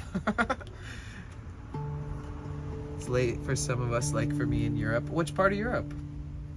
My great-grandparents came from Belgium to Detroit, and then ever since, all the future generations have been in the United States. I'm sorry, so sorry, miss your stream on Twitch. I've been still stay hydrated from the hot weather. Good, stay hydrated. Don't get heat exhaustion or a heat stroke. I signed up for the creators thing, but it requires a Discord, which I don't have now. Oh, well, you need to get one. It's free. It's literally just a chatting app. It's really simple. If you don't want to have it, that makes sense. That's cool. It's your choice. But if you ever have any questions, feel free to just drop them in the chat or anything like that about Discord. Discord is free. It's basically a communication app. It was popularized a lot by gamers because they would have voice chat in Discord, but then they would play games together. And then once streaming became like really popular, it became just a way for people to keep in touch with their community, or if they have a guest, like if they're playing, or if they're having like an interview or a talk, or they want even just one of their community members to like chat with for a little bit. Like there's so many random reasons why people use Discord for voice related stuff, but it's also just different basically chats, and they're all sectioned off in subcategories and subgenres. So like my Discord is saturated with different things. Like there's art, there's selfies, there's musicians corner, there's crazy video submissions, there's like food, take a picture of your food, there's pets, there's general main chat, there's IRL self promo, there's like introduce yourself. So it's like, that's basically Discord in a nutshell. Yeah, Caroline, he doesn't have Discord yet. Maybe they'll get it, but Yeah, Discord's super simple. And that creator club is ran by Twitch staff, so it's legit, and it's also simple. It's got like way less bells and whistles than say my Discord does, so it's easier to navigate, less to get lost in. I think Discord, do you think Discord makes more money with the data, or do you think they make more money like by selling our data, or do you think they make money? I think they make more money by charging for Nitro, because everybody like secretly thinks that you have to have Nitro to exist on Discord, but you don't. Both. I agree. Yeah. My Discord is a community Discord, and I almost got into partnership on Discord. Cool thing about being a partnered Discord community, so once I get to 1,000, we're basically at this eligibility space where once we have a certain amount of activity per day in our Discord and stuff, we get, I become a partner, and our Discord becomes a partnered Discord, and then they give you Nitro for life.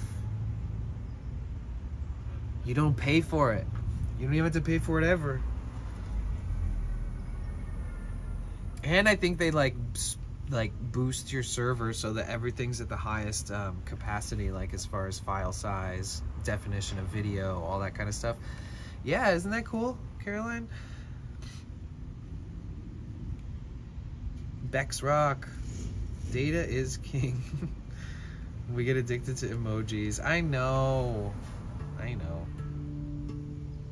It does bum me out if I'm in like a DM and I don't have like Nitro and I can't use a sticker or an emote that I added in the DM. I'm like, damn, this is my emote from my server. I can't even send it in a DM. There is those weird limitations that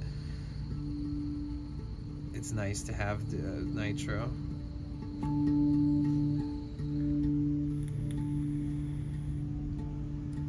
I agree.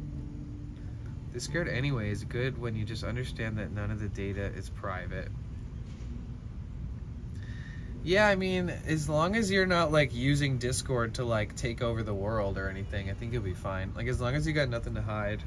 I wonder what attaches to that. What is the most valuable information? Your phone number or something? Like if you verify your account? I don't know. I've had Discord for like 6 years, but now it seems to be extremely well used amongst many people. I really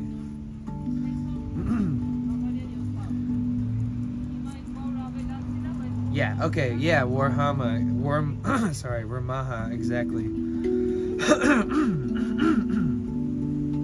Like WhatsApp says it's end-to-end encrypted, and it's owned by Facebook. WhatsApp is owned by Facebook. Do you really think that they're not, that it's like fully encrypted and not trackable or sellable? Do you think that they're not using that data on WhatsApp? I need opinions. You guys seem to have a lot of brain cells that I don't. Thanks, Bex. I appreciate that. I'm so glad you've been lurking and hanging out. Thank you. Really, thank you. Is it okay I add you to my Discord, still not get notifications when you get on Twitch today? To your Discord? You mean like as a friend, or what are you talking about? You didn't get... Oh shit, I forgot to do an at everyone when I got on. Oh yeah, shoot. I forgot. I actually forgot to do the notif today. Oops. My bad. Well, let me do my little spiel, even though you guys pretty much know who I am and sort of have getting a taste of what it's like to be here. I talk way too much. Hi everybody, my name is Danny, also known as Potential Bliss, here on Twitch. Welcome to my live stream. Thank you so much, Ira, for the raid one last time. You're the best. If you guys aren't following Ira, I highly recommend it. Please, please, please, please show love. Well deserved. And like I said, I'm looking forward to dropping in more and being there and having conversations with Ira and not being like hi and then disappear or any shit like that. I really like to be a community member. It's a weird battle I have. Like when I'm offline, off stream, I'm like total fucking chat hoe. You know, I'm like, I love hanging out in people's chats and just It's just my comfort zone space when I'm not streaming. So that being said, I feel like I'm trying so hard to try to catch up and see who's online at certain times in those moments where I actually have a good chunk of time to drop in and be respectful and stuff. And I'm looking forward to doing that with Era's streams 100%. Just putting that out there, just so you know. I'm not a regular there, but I would love to become someone who learns more about what's going on there.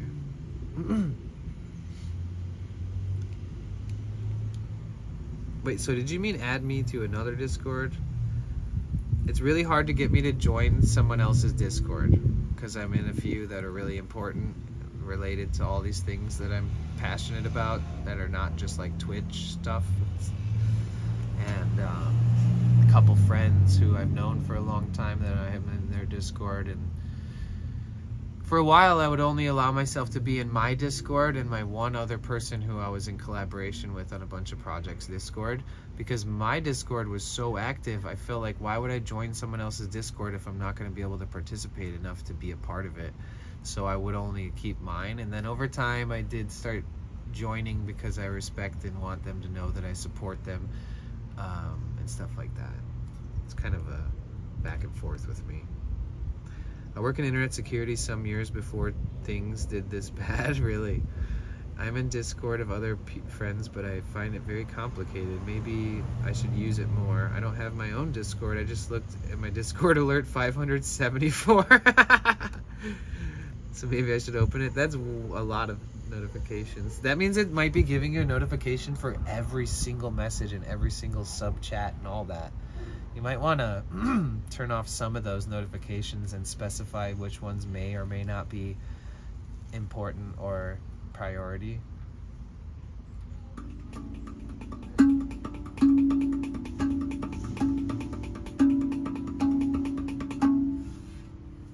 Yeah, you can do that for each server too. You can adjust them accordingly. So like when I join one, I'll do it so that if somebody tags me specifically, it will show me, and then if the owner of the server or the mods do like an @everyone, it will show me. So, but if in any other circumstance that anyone's doing anything in there, I should never get a notification. Period.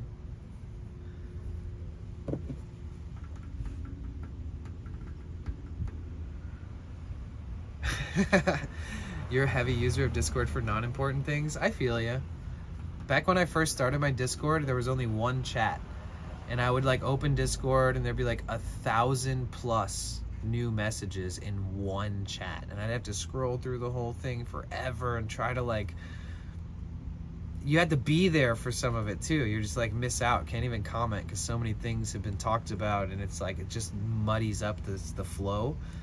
And then when they started making it so you could have several category chats and different things and threads and all that, then I was like, oh nice, we're gonna separate this and it'll be more easy to navigate. Like, oh, I want to look at this type of information, it's gonna be in here and it's gonna be easy to research or look back at later.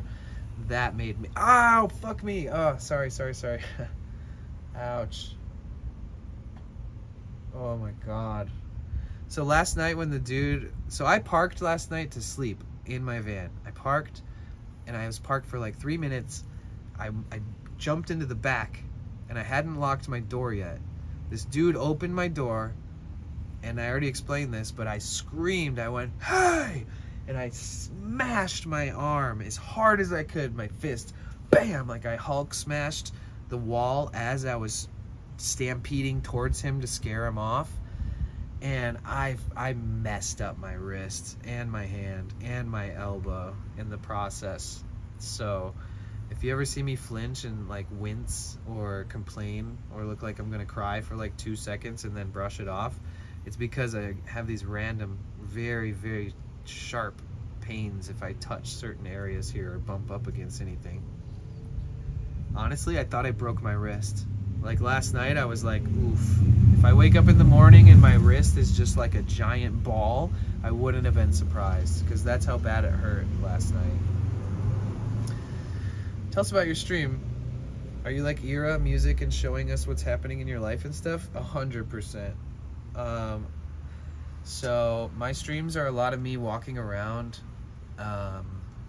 Sometimes I go through phases where you might not see me in a stream like this in my van, and you will just see me in the van for maybe like 30 minutes at the beginning, and then we're like putting our backpack on and we're getting ready, and then we walk and we go to street festivals, farmers markets, barter fairs, swap meets, public gatherings, like mini festivals, concerts, like art, all kinds, everything you can imagine that would be like a community public event that's all around. So I've gone to like dozens of events in San Diego, dozens of events in LA, dozens of events in San Francisco, a bunch of events in Portland, Oregon, a bunch of events in Seattle. And I always keep everybody up to date. Usually I'll be planning the next weekend. So like Sunday night, I'm gonna be like laying in bed looking up what is happening Friday, Saturday, Sunday for the next weekend. And then I usually try to clump in cool events. The weekends always seem to have them. And then during the week, I use that as an opportunity to like maybe visit a new city, or visit a new beach town, or visit a new hiking trail, something less like dedicated to having to be at an event. To your channel Yo, for thank 1 you month. so much for the sub. Thank you. This is actually my sub wall right here. So I write all the subs' names down, but I need to do some work on it. I lost some while driving like 1,000 miles. Warmahog gifted Yo, one thank you so subscription. much for gifting to Jin Jin. Yo, thank you so much. I appreciate that. But yeah, a lot of that. Like, let me just give you an example. So, say Pride is in downtown LA, right? So I'm gonna go park in Sunset Boulevard. I'm gonna go walk around the famous area, show you guys what it looks like. Then I'm gonna walk 3 or 4 miles all the way to where Pride is actually happening. Then we're gonna walk around Pride like 8 miles and explore and hang out, eat snacks, have some spliffs, whatever. Run into random people that seem like sometimes I'll run into old friends, sometimes I'll run into other streamers, sometimes there'll be like a miraculous thing that just pops up out of nowhere. But during the weeks I try to do stuff that's like less expectational but definitely interesting. I always say that it's not always going to be crazy, but it's always going to be good. It's always going to be good. Like, so some days it's like, holy shit, I can't believe we did all this today. And I'll have like 20 miles on my health tracker, and I will have streamed like 12 hours, and we have seen like different landscapes in different city areas.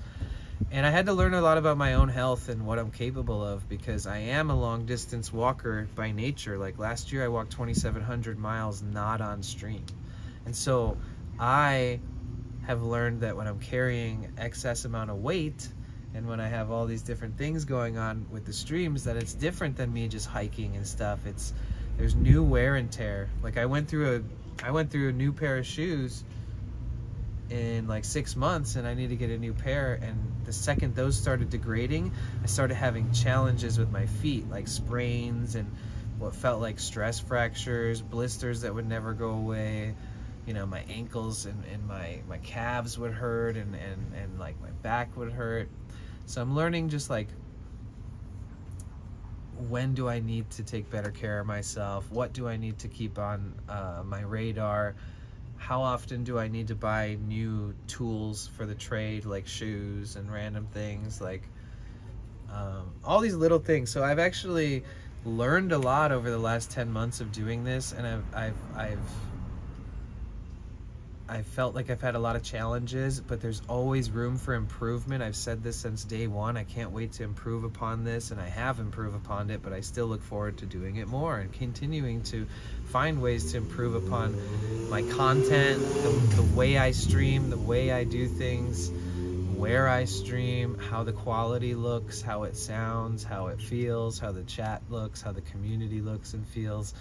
There's so much room for improvement and development. So honestly, I'm just like a baby I've only been doing IRL for 10 months, and I have streamed like a lot of hours and a lot of days, but I still learn from so many other people, and I'm still inspired by other people, and so yeah, that's kind of where I'm at. That's me. What do you use for internet connection? A variety of different things. I have backpack with a bunch of modems in it, a bunch of different services. I have an Orange Pi 5 Plus with Bella Box. I have a Sony FDR X3000. Right now, though, we're streaming on an iPhone 14 Pro because I'm right next to a 5G tower. So I technically have like 500 upload when I checked. Literally 800 something download and 500 upload at this spot off one SIM card. So right now, I'm also using mobile hotspot for my chat phone, and I'm streaming in 720p at 30 frames per second. But because the iPhone cameras are like 10 years newer than an FDR X3000 Sony action cam, that ironically at 720p and 30 frames per second, since iPhones aren't super old, and this is a 14, that the camera has been made so recently and has been developed with really good glass, etc. So it's pretty awesome to see what the quality is, but there's a time and place for every different setup, and honestly, I think everybody should have both. I think you should have the freedom and the options to stream on a phone if you want a lighter backpack that day, or stream with a backpack with Bella Box. Bella Box is good for road trips because you don't have to carry it, and you can have bonding of multiple modems, and you'll be able to keep connection while driving. But I find having the IRL backpack while walking a lot is so much less painful on the body when you're using a phone setup, because you need less weight in your backpack. But yeah, options. There's no best option. I think everybody will have their own best option. But yeah, I love free internet, man. This shit is banging. I've never had internet as fast as this next to this tower ever. I have a screenshot of me doing a speed test on this thing, and the upload was like 1,000 or something. It was insane. I don't know if it glitched or something or what was going on, but ever since it's still like 500 upload. But I did a speed test one day and it had 1,000 upload, and I was like, how does that even make sense, dude? What is going on? Yeah, exactly, Warma. Exactly. Benny, what's up, dude? Welcome in. It's good to see you. Oh, and you guys, I am performing at TwitchCon Saturday and Sunday in San Diego in the Lo-Fi Lounge, 10 a.m. It says Dr. Rolfson and Friends. That's my friend. He's a streamer. He's a professional saxophone player and multi-instrumentalist. And we will, no, this is a I had a smoothie today. I spoiled myself and got like a fucking smoothie that costs as much as a phone bill. Just kidding. It was $13. That's way too expensive, but not as much as a phone bill. Oh shit, I run ads once an hour, and they only happen once an hour, I promise. And my ad revenue is not an insignificant part of my earnings, I promise. I make more in ad revenue most months than I make in paid subs. So take that into consideration if you ever see somebody running ads. I won't run more than 3 minutes of ads. I only run 3 minutes to remove pre-rolls for an hour. That was a lot of words. I hope that you guys didn't all get stuck behind that and without hearing it. Yeah, low-key. So last night I parked in this neighborhood, and then I like jumped in the back, and I had just gotten there. So I hadn't locked my driver's door yet, and I was still like, there was still shit all over my bed. I hadn't like arranged anything for sleeping, and I think I was like picking through my food and looking for a snack or something, and somebody opened my door, and I like screamed and fucking ran towards him and punched the wall like as hard as I could, and like definitely hurt myself pretty bad.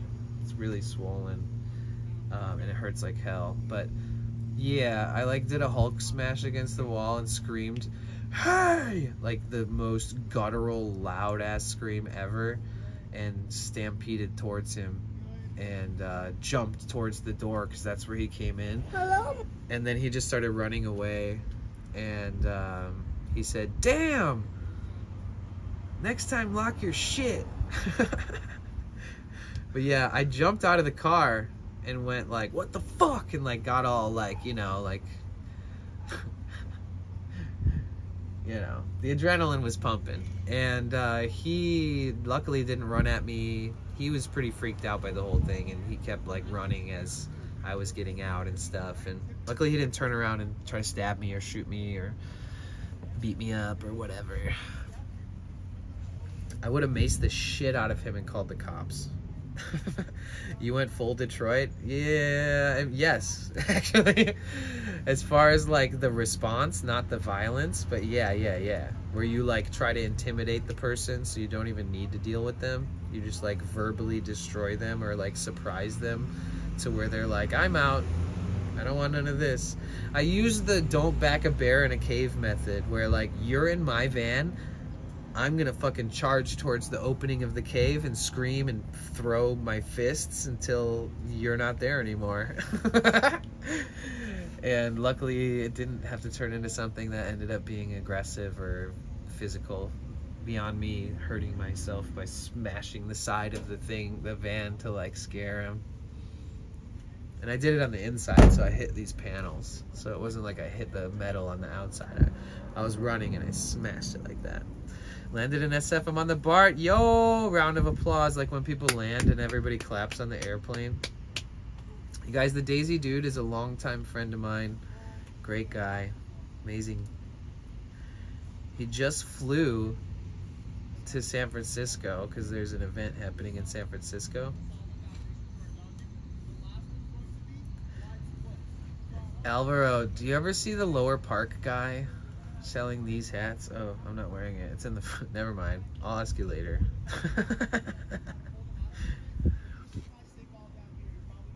It does not work against groups, right?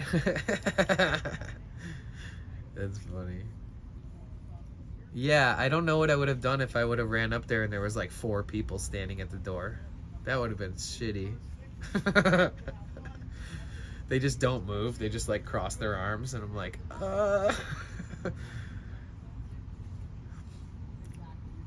Claps mean more on Boeing flights now? Yeah, they do. Just a lonely person that tried to get a free loot, 100%. I really wish I could have profiled them though and seen their face. Because there's a lot of people who lurk around. When I drove to the store this morning, just in like a 1 mile of driving, I saw 2 dudes head to toe covered up, gloves and ski masks and like hood over the ski mask, walking around like super sketchy. Like all that they do, all their existence looks like is that they're a thief on the roam. They're like hiding their identity to every aspect, even to fucking fingerprints. So yeah, LA, I've always said the ski mask dudes in LA, they're my least favorite. They are the most intimidating. They can do anything without being profiled or identified, and that's some scary shit. I'm not down with the ski mask people. That shit fucks, that stuff messes with me. Oh yeah, but by the way, in this, I think we'll be in LA for like a week or so longer, and then we're gonna go down to San Diego. So if you guys have ever wanted to see San Diego, we will be exploring around there. Yeah, it's time to get back in the swing of walking now that my feet have healed up. I put in some miles the last few days, and I've been observing my injuries, and it seems like we're doing good, guys. I think just a new pair of shoes and it'll be like walking on air again, like it used to be.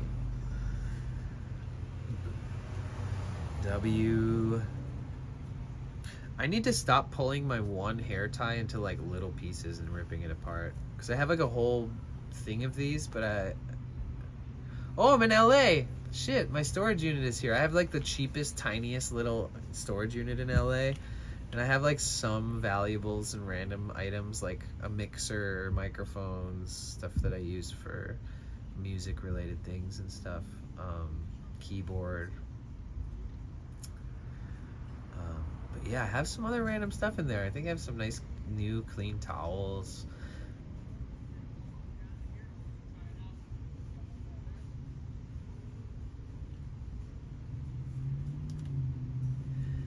But yeah, so I ended up living in this van starting last like 10 months ago because I was going through a lot. I had like a sudden loss in my family. Unfortunately, my brother passed away, and it like really fucked us up, my whole family. It was very unexpected. And like the day after he passed, basically the day that he passed away, I called my boss and quit my job, and then I talked to the management company where I was living, and I decided not to renew my lease, even though I was living in a dream home 7 blocks from my dream job. But I knew that I was about to have to go through a lot of pain and grief and stuff, so I was like, I need a break. I don't want to ruin this job by being here and being miserable while I grieve. And then a couple days later, I found I met up with this guy who was selling a Sprinter, and before I knew it, I was at the bank writing him a cashier's check.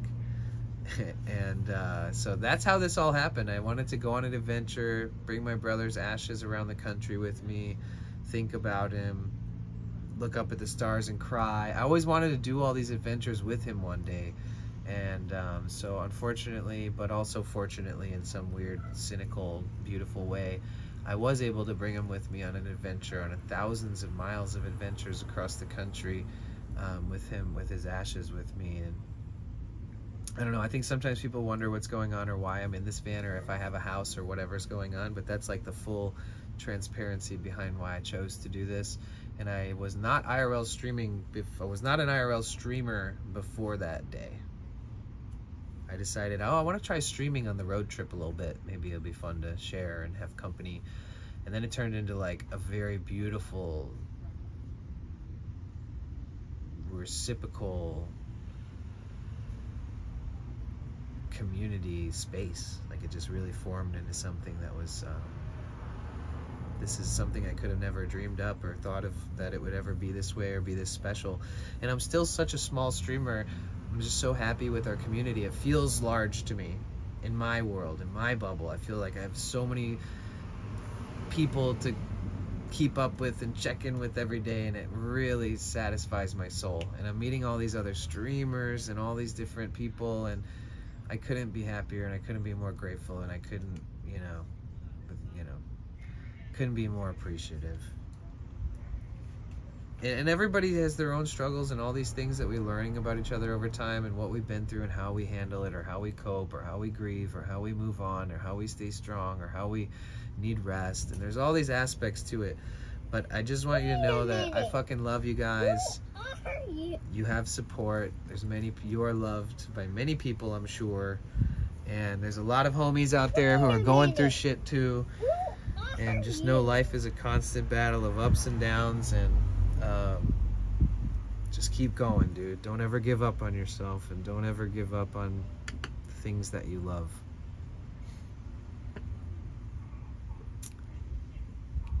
Going to go on dinner time, Michigan. Really looking forward to seeing your adventures. Thank you. Appreciate you. That's nuts, but I understand why you did that there. Yeah. I'm thinking of sometimes selling all and traveling. Maybe rent something and travel and then think about selling all and traveling, right? Hey, Flannel Butter, welcome in. Back from Costco, hope it's going well. Okay, I need a list. I need a detailed list on what you're willing to share that you bought. Thank you so much. We got a raid from Ira, and so many cool people have been so freaking awesome. But all right, Sydney, enjoy your dinner. Share some, save some for us. Oh, Daisy Dude. Actually, Alvi, you missed that too. So earlier we got a raid. So grateful, a really big raid. And a lot of new people showed up. And it's not every day that when you get a raid, people actually chat and they say hi or they're a first time chatter and stuff. So thank you so much, you guys, for being so cool and being receptive, and we welcome you with open arms. Official Twitch stream just went down. Is it rude that made me laugh?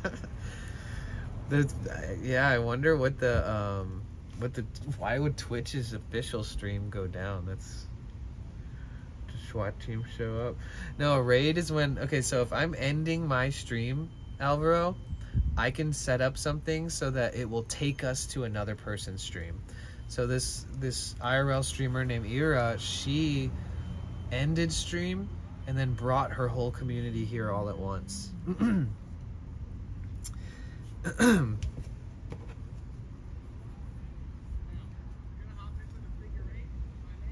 that's how we introduce our communities into like-minded communities. Yeah, can we get another shout out for Ira? Ira_ABA, please.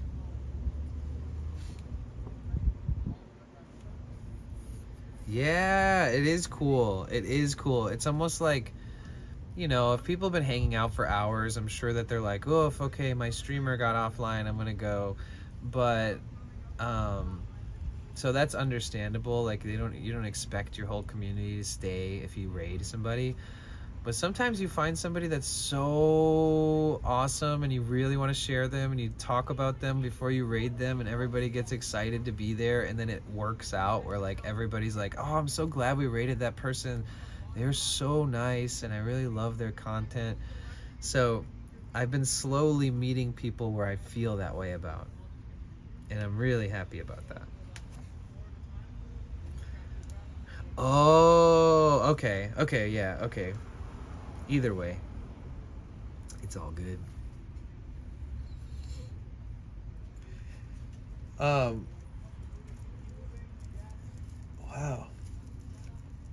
I didn't know. I was wondering what's gonna happen today, because last night I only slept like, I don't know, 4 hours of really bad sleep. Oh yeah, that works. Thank you. I almost forgot we had that.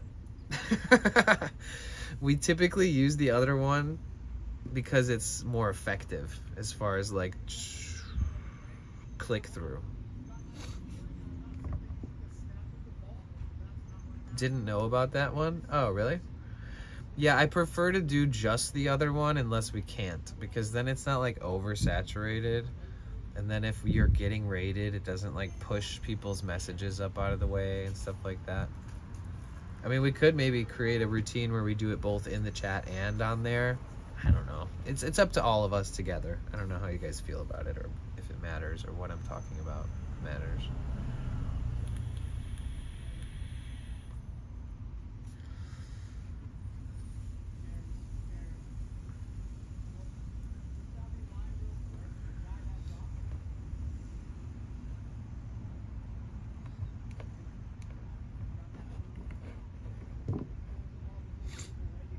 Oh shoot, I need to reload the YouTube chat. Uh-oh.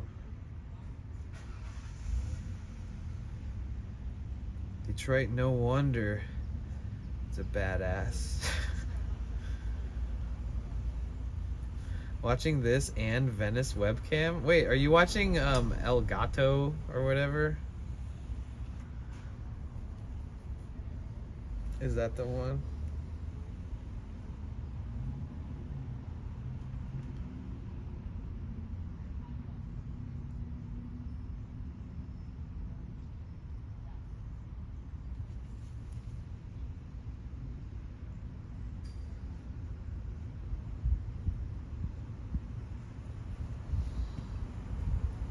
Wow, I still smell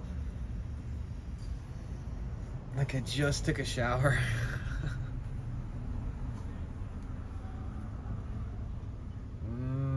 You ever stuck your nose in someone's long hair and sniff it and it smells so fucking good? You ever do that? I can do that to myself. I'll probably be single forever. I still think it was destiny. I found you on Twitch. I'm so happy in your community so much. I appreciate you all a lot. That's one of the sweetest things ever. That's such a relief and so nice to hear. Thank you so much for saying that. She's a talented musician, but mostly shows us awesome areas in Europe anyway. Epic. We love supporting musicians. Yeah, that's true. You guys, she's a really talented musician and an IRL streamer. It's pretty awesome.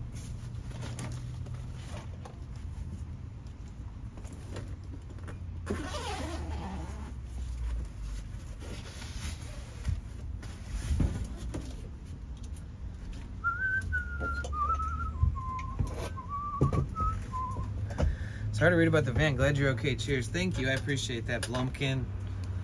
The person who attempted to rob my van got chased away. I chased him like I was literally a bear in a cave. I screamed, punched the walls all the way while running to him to my front seat, and he ran away and slammed the door in my face, and I opened the door and jumped out and was like, what the fuck? And he was like, damn, next time lock your shit. And that was the whole experience. It was kind of crazy. Hey Melissa, it's good to see you. Welcome back.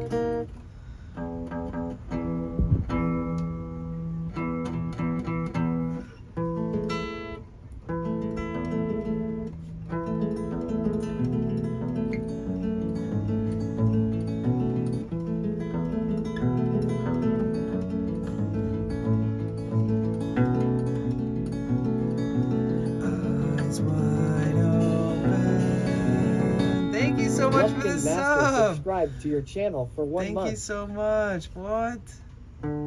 Thank you. Eyes wide open,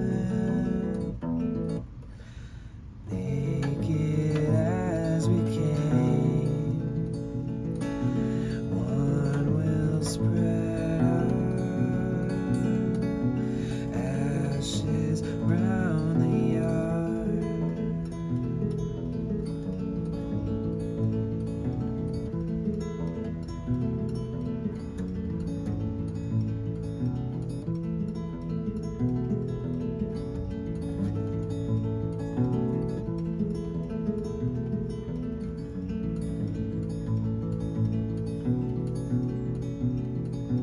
Eyes wide open, naked as we came. One will spread our ashes round the yard.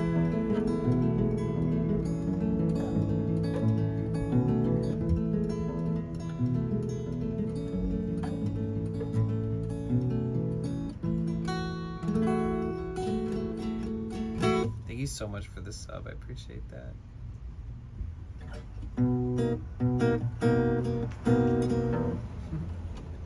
Yeah, I love playing music too, you guys. I don't take it seriously as like a professional performer as far as like touring and stuff. I used to play a lot of shows. I used to play a lot of open mics. I used to get a lot of weird gig offers and stuff, and like kind of turn most of them down because I was a little bit insecure about it, but also very passionate about it. That's pretty much the most honest way I could describe myself when it comes to music. I'm also very proud of myself because I have a unique style that I don't know that anybody else has.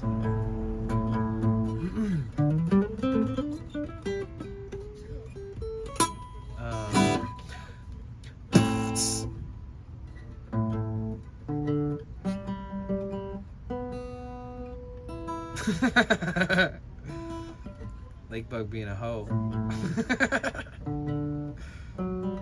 Just kidding.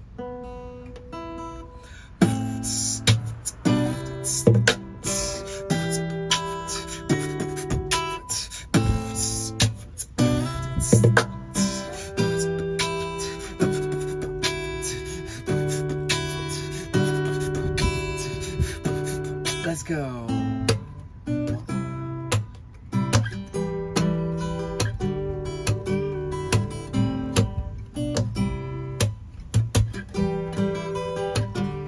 This is stuff I wrote, just in case anybody's wondering.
Dude, it's the hardest thing ever to play. This damn flamenco shit. I'm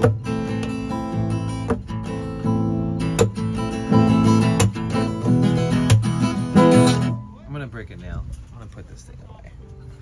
We're gonna put it away now.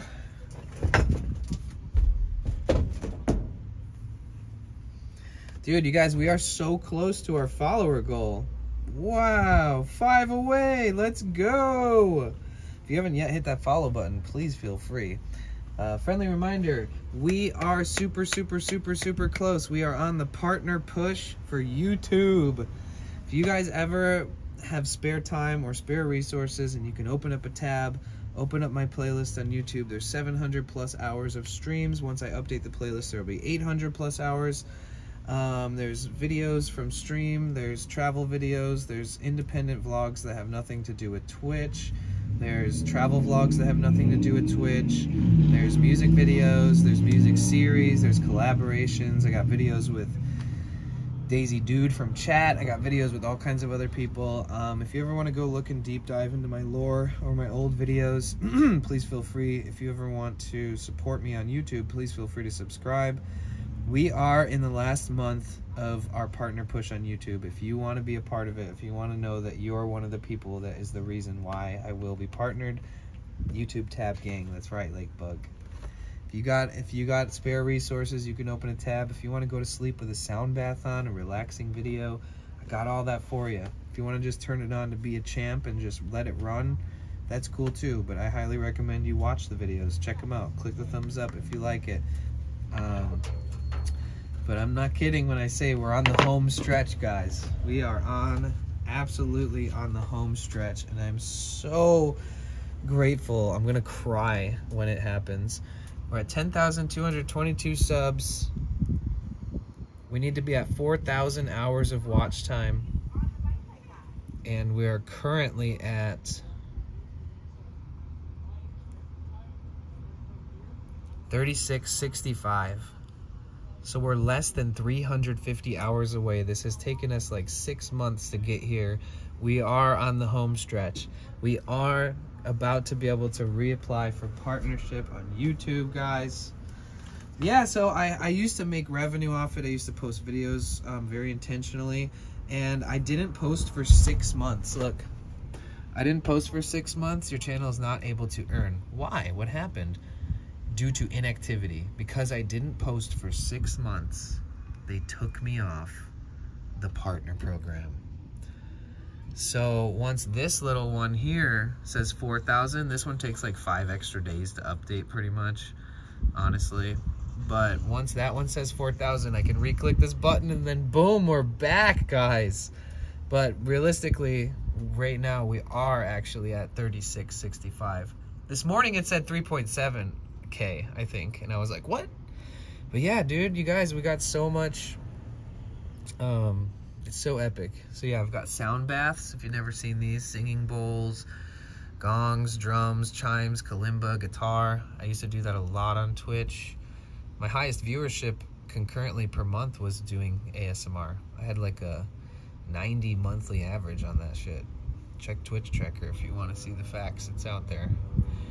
So I have videos, my new home in Mexico City, exploring Tulum, Mexico, emergency surgery in Mexico, medicine music series, Envision. This one has 69,000 views, 400 comments, and 1.6K likes. This is my most popular video. If you want to watch a video that's one of my best, please watch that video. I have poetry video, I have a video of me dancing, I have tour videos with Mike Love, freestyle collaborations, a lot of music related stuff, a lot of travel, and we also have a buttload of live streams. All of my Twitch live streams can be found here permanently forever and ever. IRL for days. The playlist that we promote in chat is called All My Videos. This has 154 videos. So yeah, I'm gonna stop preaching it. That's where I saw you from. Yay! But yeah, so that's where we're at, guys. Thank you for being a part of this. You guys just happen to be a part of something really special right now. Even if you don't want to be. Haha, you have to be part of something special that I care a lot about. Deal with it. You're all a part of it. I love you for it.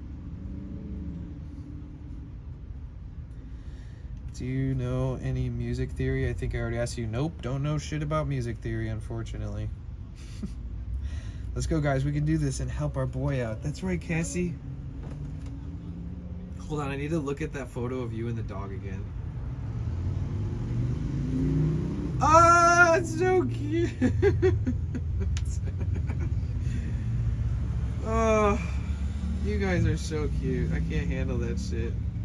Okay, get me out of there.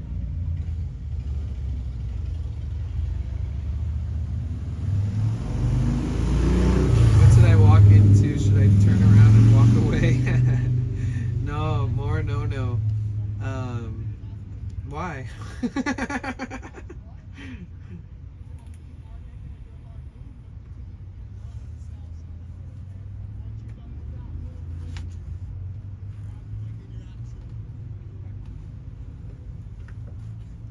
How you been, more no? I hope you're doing good. I missed you.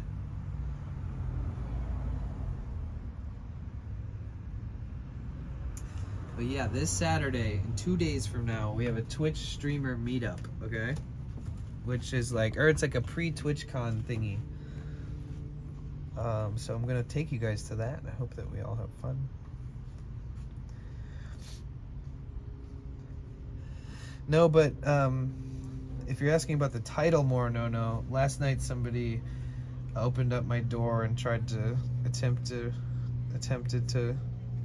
He didn't think I was in here, and I had just parked, so I just like sprinted towards the front and like punched the wall and screamed and lunged at him, and he like jumped out of my van and slammed the door in my face and ran down the street, and I jumped out of my van and was like, "What the fuck?"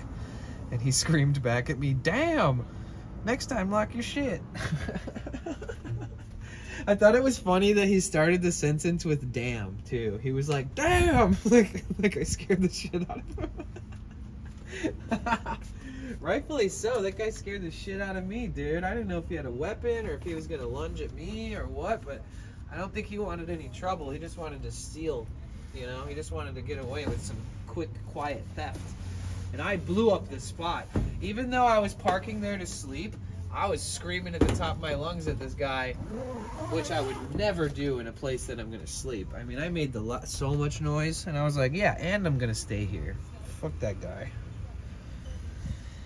Told you to lock. How about don't rob me?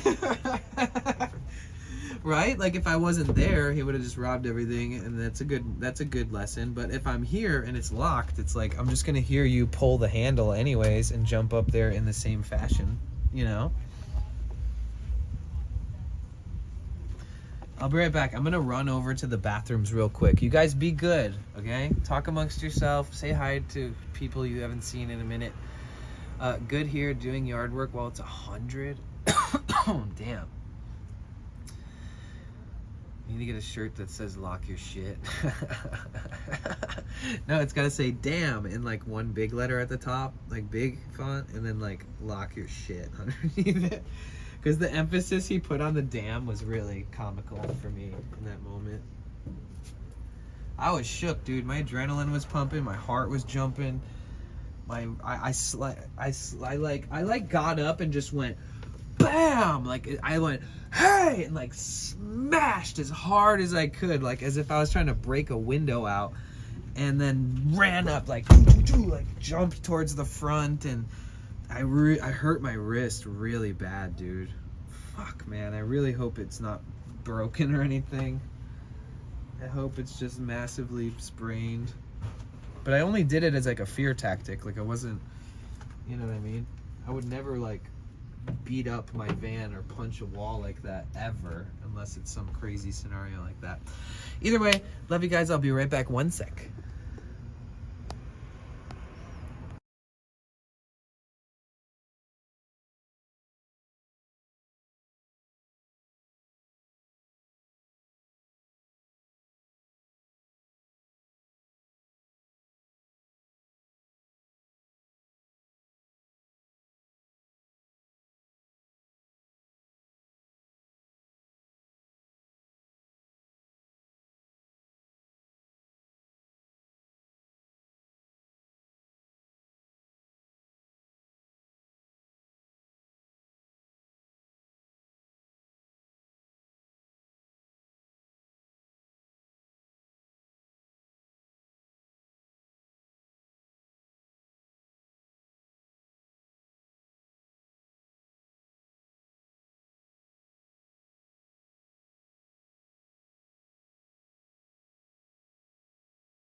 Okay.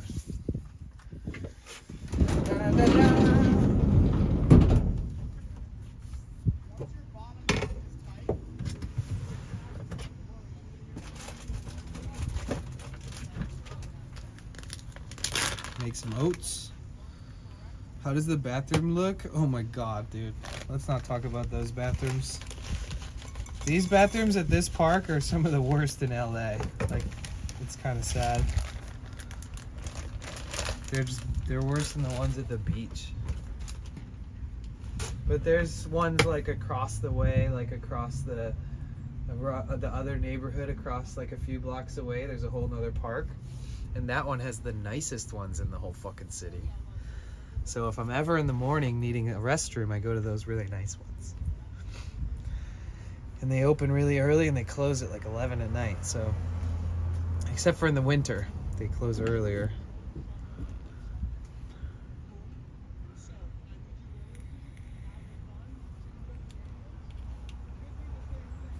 Yep, oats.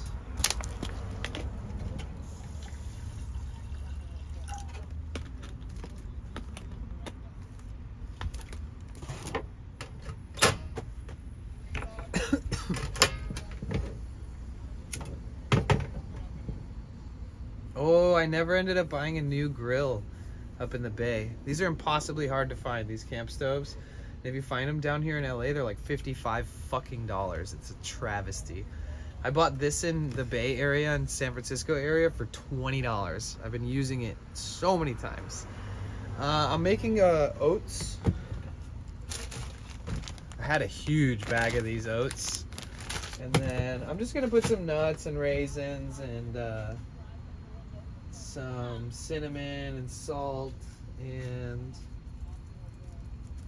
maybe a little peanut butter, maybe not even, I don't know. I love peanut butter, but I do love when oats are kind of bland, but with the fruit making it tasty versus like the whole thing maybe tastes peanut buttery, all together peanut buttery. And this is coming from somebody who eats a lot of fucking peanut butter.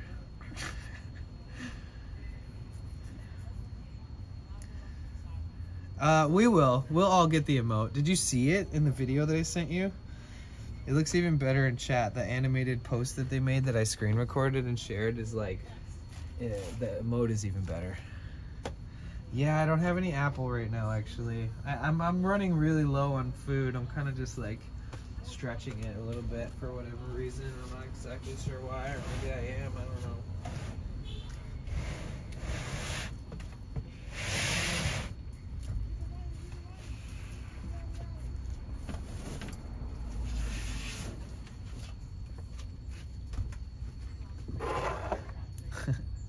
Oh, it's because none of the places where I buy my Pink Lady apples have them lately.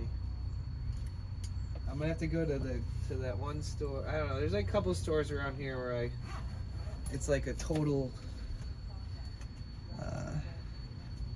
It's like everything in their store is generic as fuck and not that good, but they happen to have that. The emote for watching DJ streamers, yeah, it's like a gummy bear. Oh yeah, you saw it in other ones being used. Yeah, I saw it last night too. I had to endure 15 minutes of just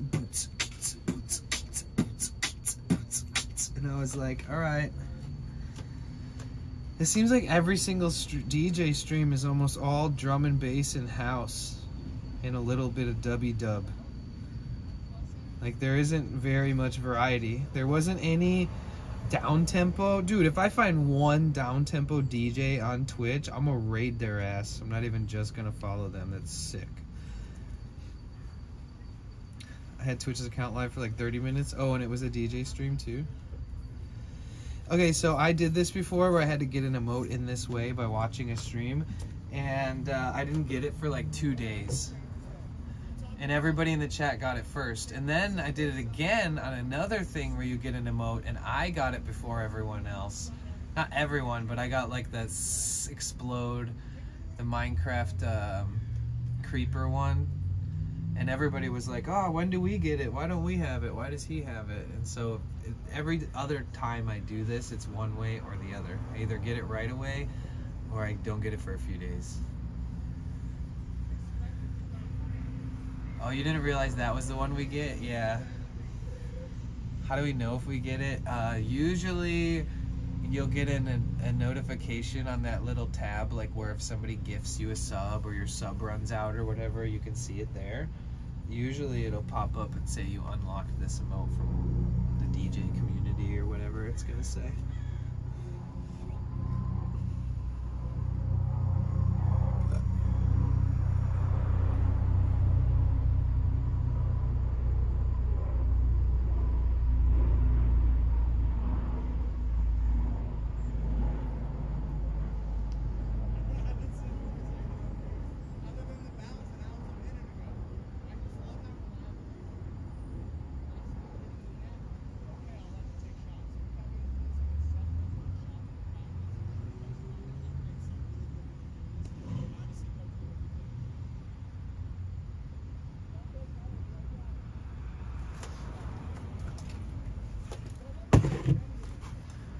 Yeah, of course.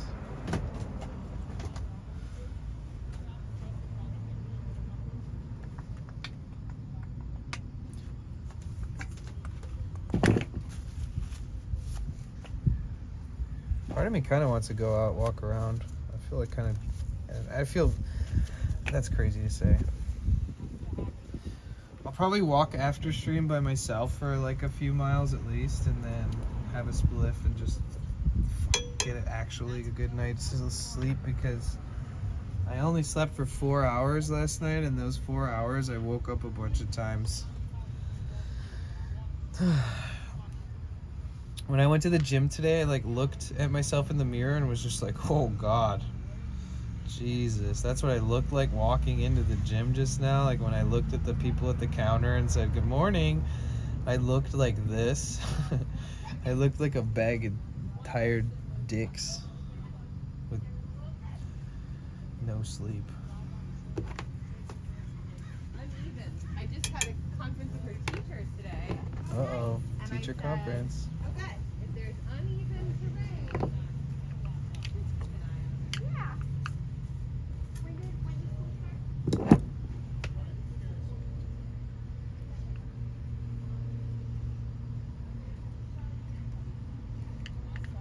Were you tired when you got up though, Melissa? Or did you feel good? Once in a while I'll get like 4 hours of sleep and be like, wow, I don't feel like garbage. But most of the time I feel like garbage after that.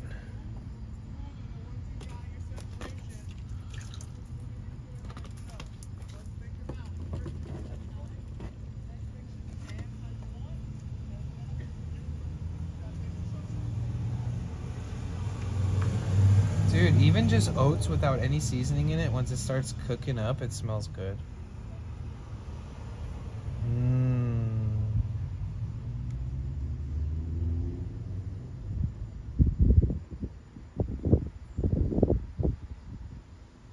Shout out to everybody who subscribed today. Thank you so much. We try to end every month at 100 subs. Our goal is to keep pushing to the next increment, because as subs fall away or gifted subs go away, it kind of helps buffer it to just being able to land at 100 by the end of the month. With all your guys' help and all your guys' generosity and support, we have been lucky and blessed to hit 100 subs for 3 months in a row. That's so crazy, dude. I can't thank you guys enough. I do like my sleep, but a messed up schedule, watching streamers all over different time zones, and to drink coffee when I get up, but feeling tired now and want a nap. How long ago did you have coffee? Oh yeah, you gotta get your own personal errands done before house sitting. I see.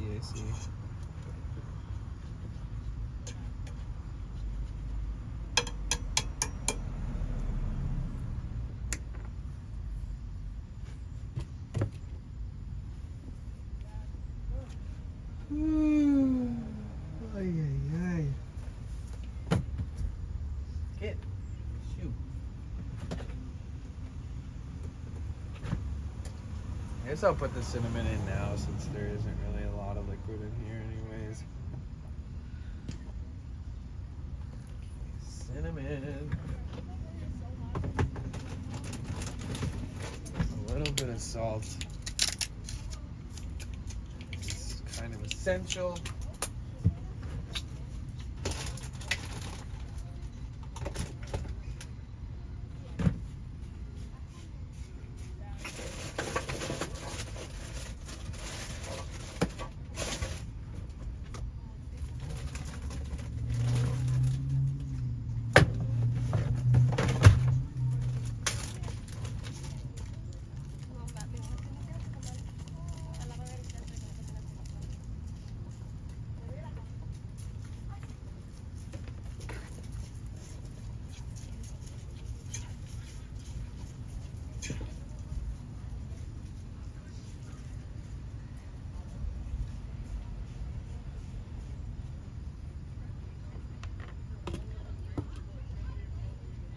I still need more water.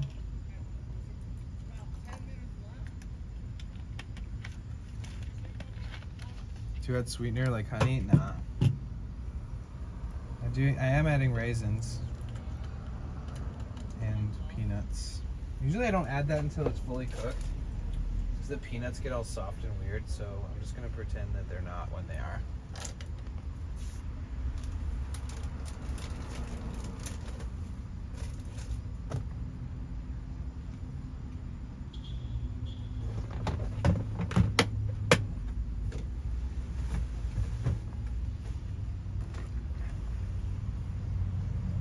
No, but I don't eat things with added sugar, that's why. So these raisins being in here while it's hot will sweeten up the whole pot. Even a little tiny, like 1-inch piece of a banana spread in here would make it sweet. Some apples, especially if they were in it while it's hot, stirring it up, that would sweeten it up naturally. Stuff like that I'll do.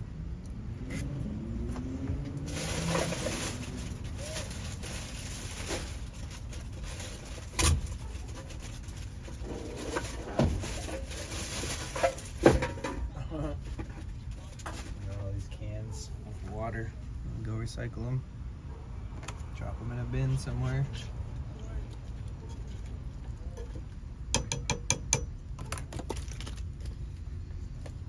Nice, they had lots of flavor, right?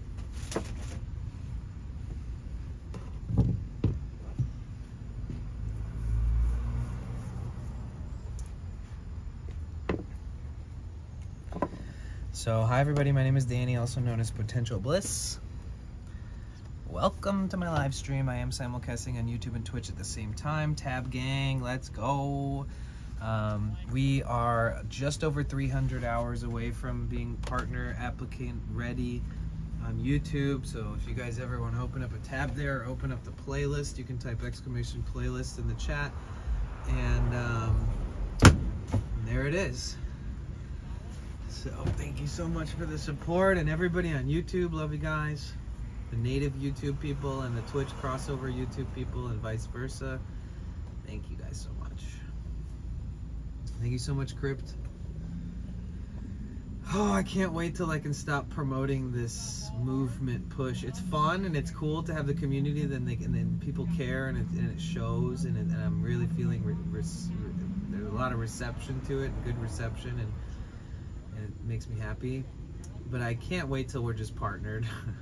And I could say, oh, and we are simulcasting on YouTube, please feel free to check it out over there, and like that's it. You know, I don't have to say like, look at this analytics, oh my god, we're getting closer, for like 6 months, which is how, yeah.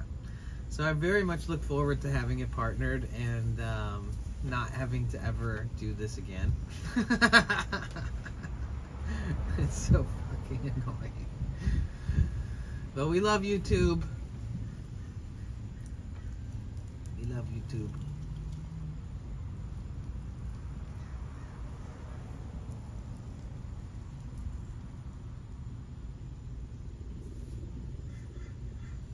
Damn, it's so quiet. You guys getting like the full IRL like ASMR vibe, where every car, every bird, every person, every plane. Here, let's spruce it up with some music.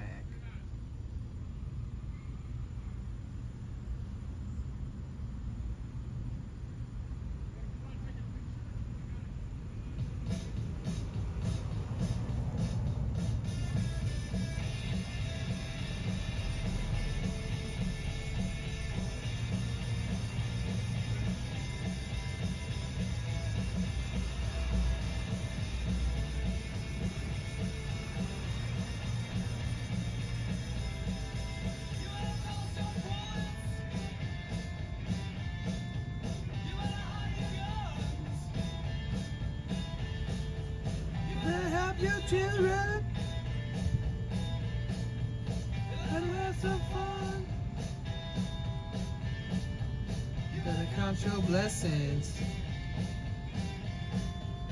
Kiss ma and pa. You better burn that flag. 'Cause it ain't against the law.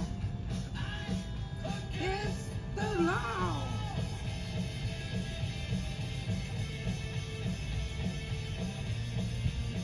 You just got Indian food? Really? What'd you buy? What'd you get?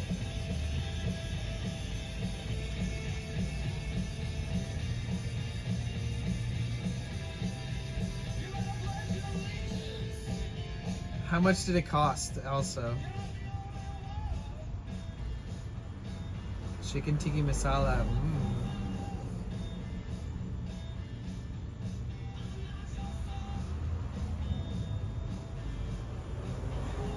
Rice naan. Raita. Oh, you got the whole works.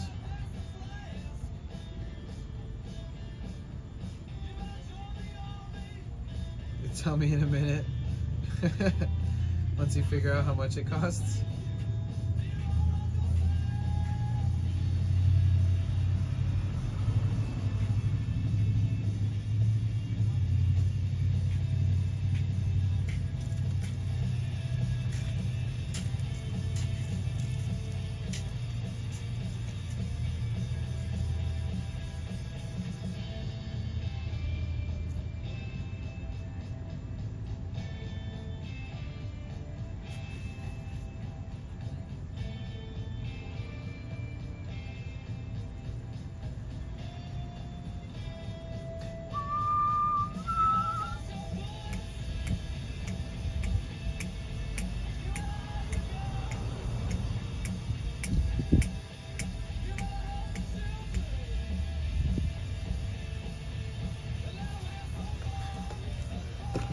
Okay, I think it's done.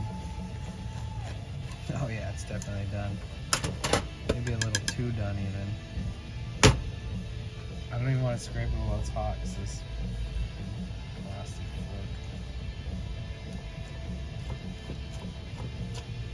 fork. We're good. I need a new set of utensils, man. There we go. Easy, simple, effective, very van lifey.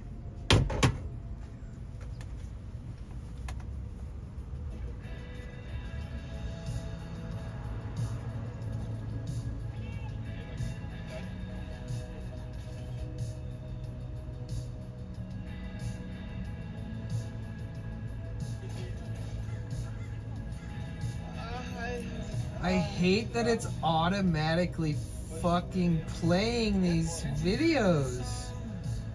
Can you not pause a stream on your main feed? You can only enter it? Oh my god. I hate this update. I hate the app update on Twitch. I hate it. I hate it. I'll stand on top of this mountain and die on the freaking mountain. I hate this update. It's trash. Fuck it. It's so dumb. It's the worst. Can't even pause it, so I can't even. I literally have to click 7 more times than I used to just to like look to see who's streaming for a raid. Sorry guys, I had to get that in my system. They updated the app and it's like, I guess it'll be appealing to new people, so that's good to get new people on the app. But for people who've been here and whatever, who cares? Who cares?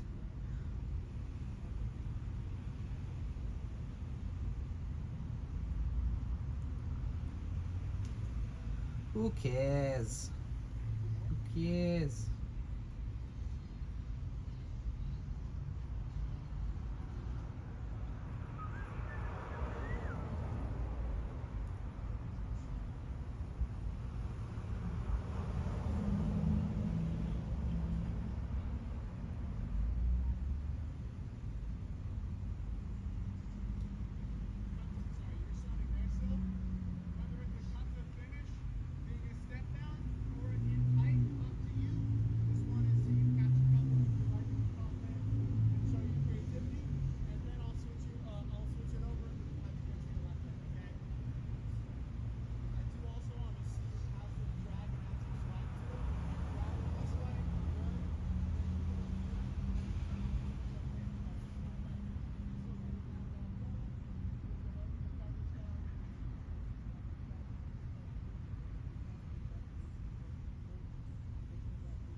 I know who we can raid today.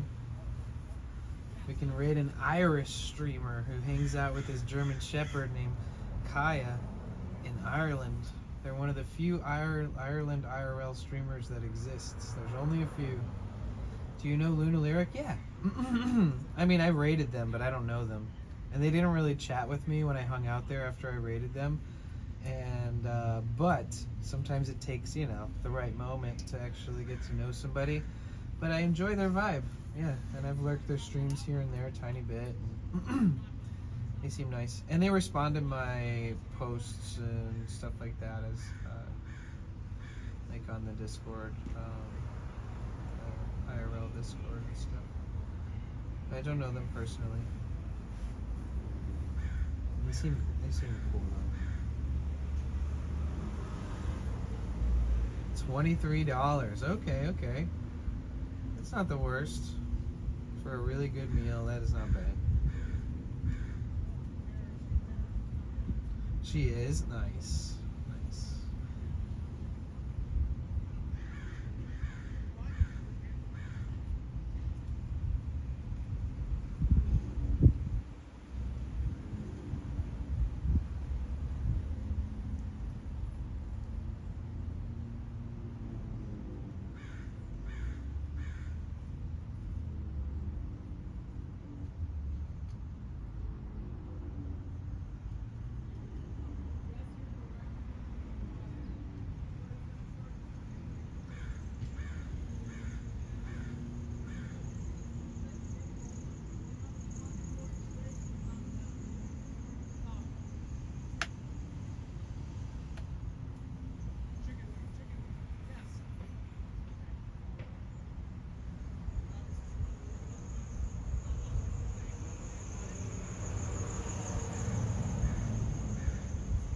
Maybe we should do movie night tomorrow on Discord.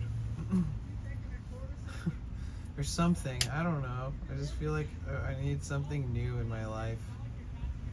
And I would love to join with people who also feel like they would like to do something like that.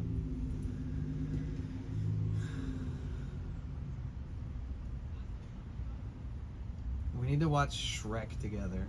I feel like that should be the first one. I'm not even like a Shrek fanatic.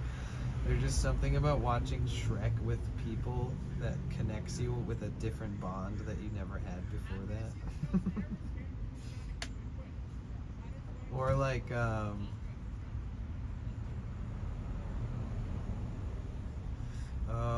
right, I see. I know it does sound like so much fun. I mean, even if it's just very melodramatic, like, oh yay, we're doing it, and we all just like quietly sit there and watch it, that's still something. You know?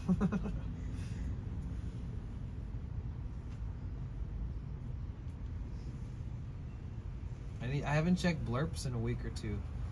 I need to see if there's new blurps that we need to add. We do have Ask AI now. If you click the first blurpy TTS option, what you type in there, instead of making it say TTS, you can pose it as a question. So you can have it Ask AI, and all it does is fucking roast me. I'm not the biggest fan of it, but it is kind of funny.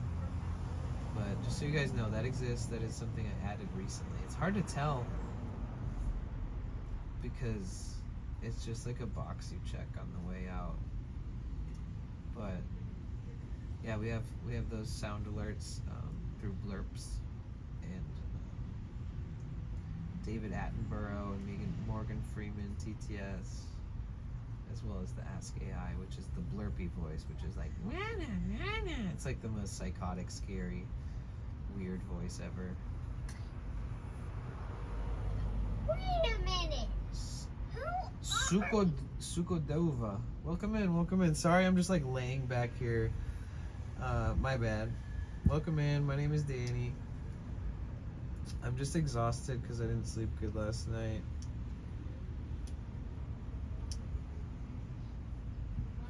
And no pressure to respond or anything. So no pressure environment.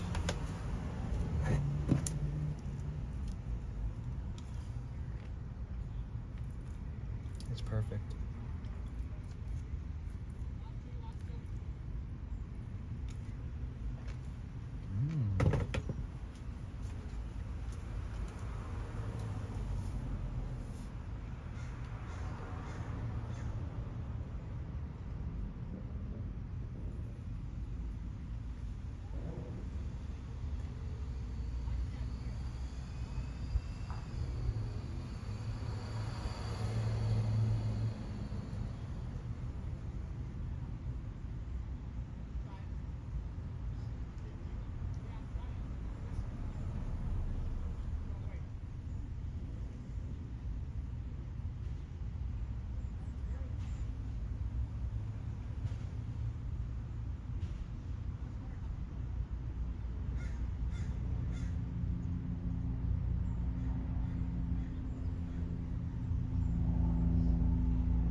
Wow.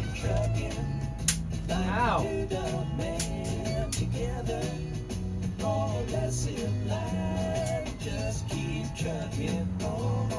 So the electricity definitely works on this thing still because I just smacked it with my hand and it like electrocuted me. Okay, so I'm not gonna do that ever again. This bug just like become a part of the racket. Dude, I just zapped the fuck out of my hand. I'm not gonna lie, that was like way less mellow than I would have imagined it would have been. It might even sort of burn me. So next time somebody tries to break in my van, I'm just gonna bam in the face with this.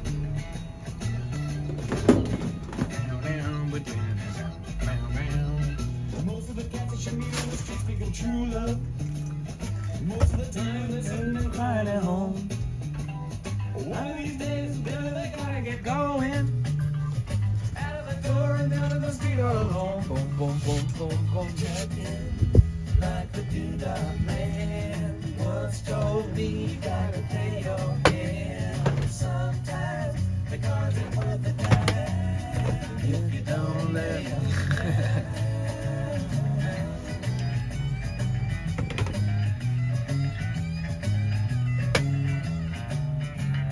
Sometimes the light's all shining on me. Other times I can barely see. Lately it occurs to me. What a long, strange trip it's been.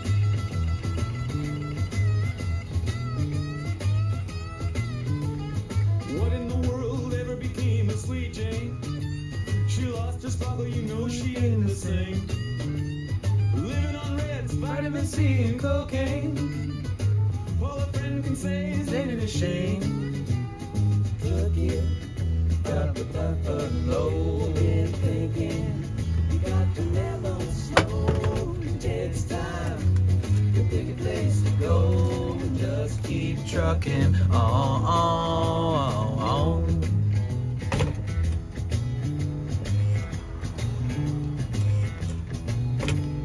Sitting and staring out of the hotel window. Got a tip they're gonna keep the door in again. I like to get some sleep before I travel. But if you got a warrant, I guess you're gonna come in. Busted down on Bourbon Street, set up like a bowling pin, knocked down. It gets the way you think, it just won't let you be. Man, I really wish I could have gone to Jerry Day. I feel like not going to that kind of threw me off my soul cycle. You like to travel. Keep tired of trying, you wanna settle down. I guess I could revive yourself and try. Get out of the door, All around, boom, boom, boom, boom, boom. Sometimes the lights all shining on me. We'll have to go next year. Other times I can barely see. Krishna weed. What a long, strange trip it's been. I mean, Out of Dublin home. Whoa, whoa, baby, back where I belong. sit down and crunch my bones and get back chugging.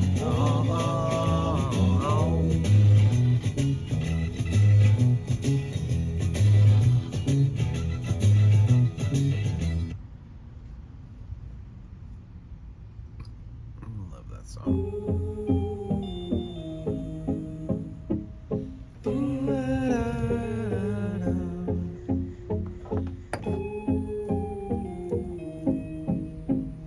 I actually like this song.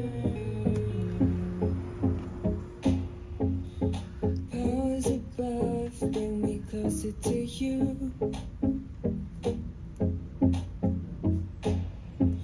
When I look above, I see the matter of truth.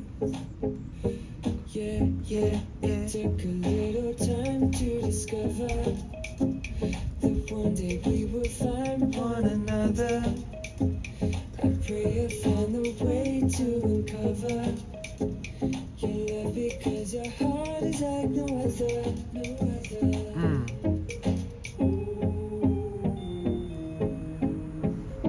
I haven't heard this song in like 4 years.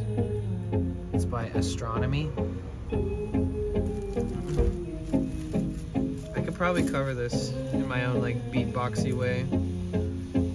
It's like something about you. 'Cause I cannot have you. Oh. And I don't want to have to think about the way that I want you. There's something about you. 'Cause I cannot have you. And I don't want to have to think about the way that I want you.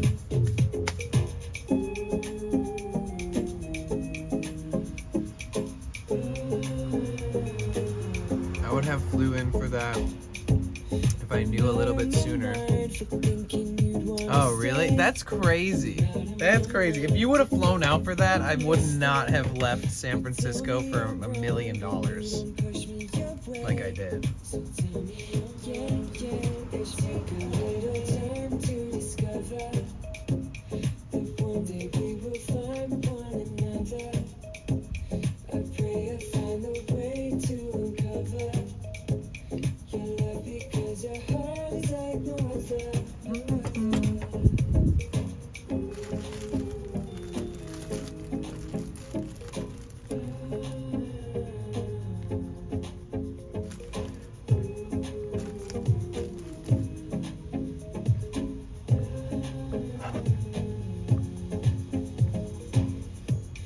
Something about you, 'cause I cannot have you, and I don't want to have to think about the way that I want you. There's something about you, 'cause I cannot have you. I don't want to think about the way that I want you. There's something about you, 'cause I cannot have you, and I don't want to. Yeah, we probably need to add some new animated emotes, guys. We need new animated emotes, we need new regular emotes. Let's think about that for a while. See if we can come up with anything. Don't want to have to think about the way that I want you.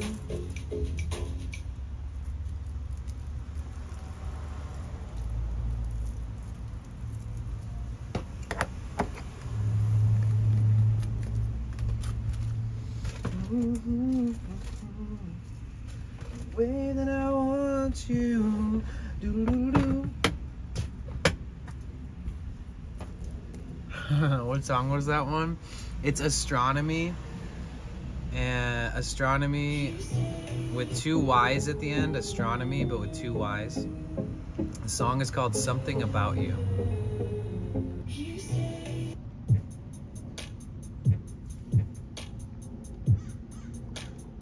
I've got some pretty good songs that are in that kind of like category.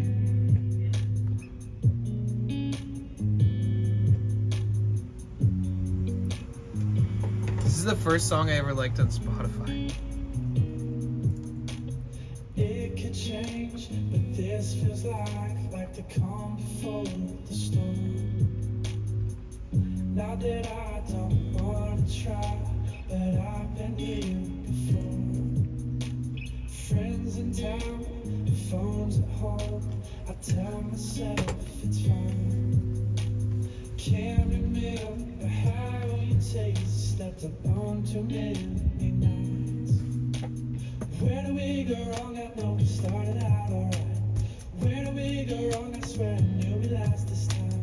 Where do we go wrong? Or did you change your mind? How could you change your mind? Who got inside your mind? Where do we go wrong? I know we started out alright.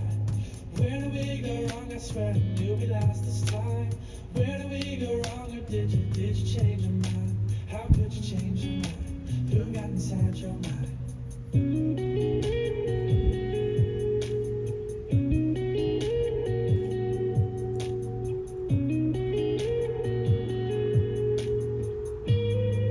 I listen to a lot of this like heartbreak, sad boy music. Half my clothes are at your house, and I don't want Or used to.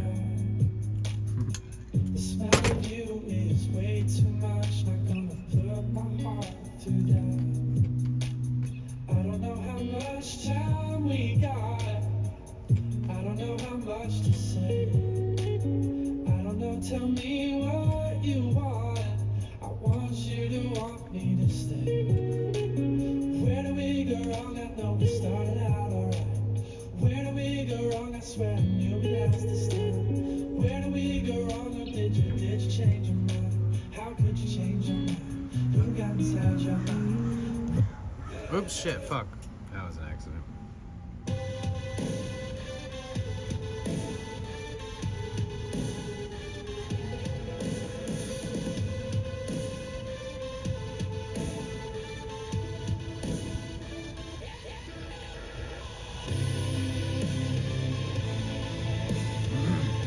Fuck it.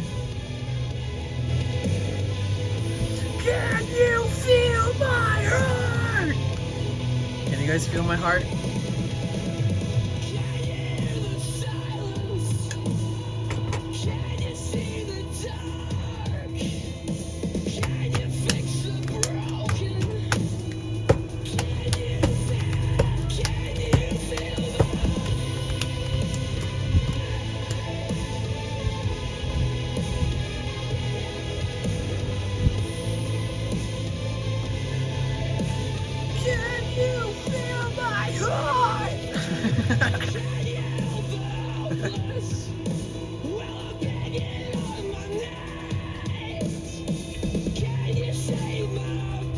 This music was like my lifeblood.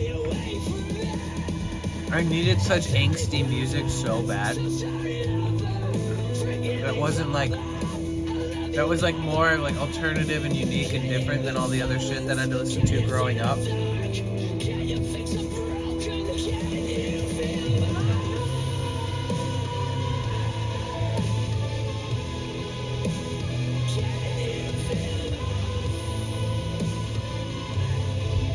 Can you feel my heart? Good question.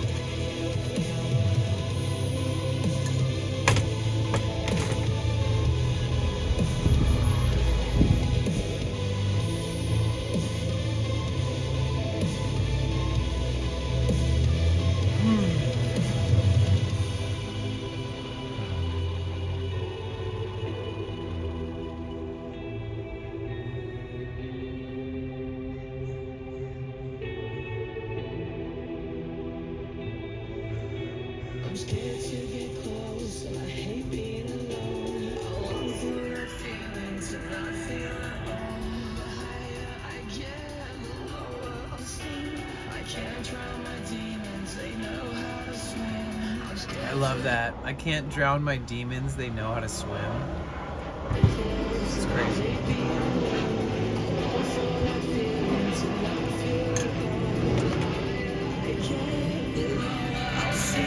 I can't drown my demons, they know how to swim.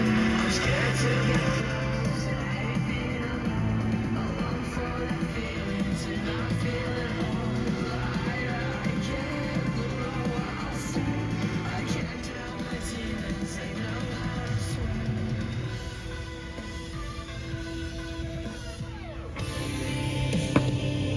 Alright, in a little bit we're gonna have a sesh together, guys. Get your THC and your 420 stuff ready. And if you don't do that, that's fine.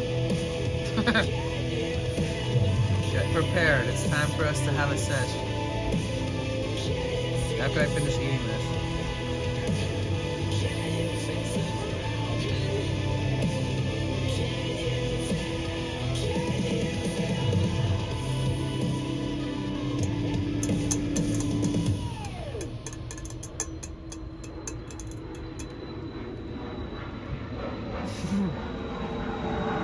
Papa Roach.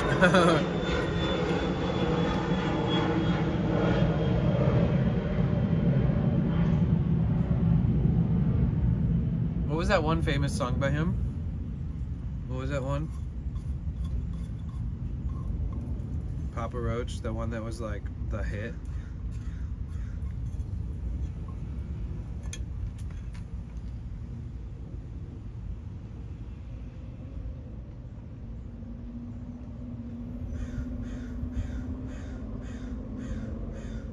I just want you to know that I'm stuck in your soul. Funny, last week I thought it couldn't be so.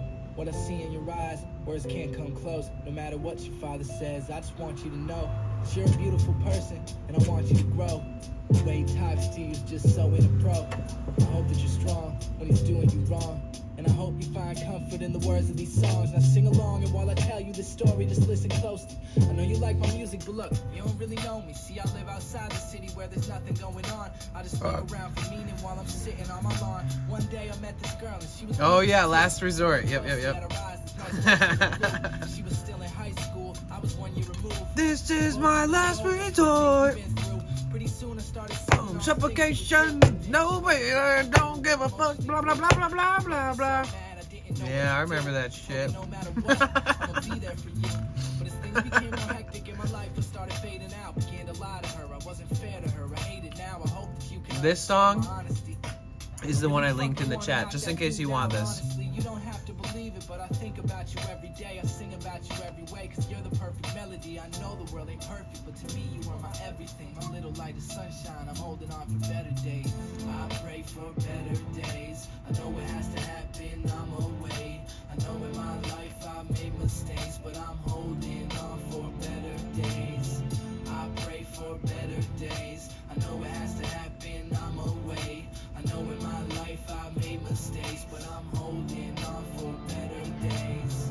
I wanna go back where we were sitting at that ice cream shop. I'm looking at you in your eyes, I'm feeling like my heart has stopped. You laughed at me for getting soy peanut butter.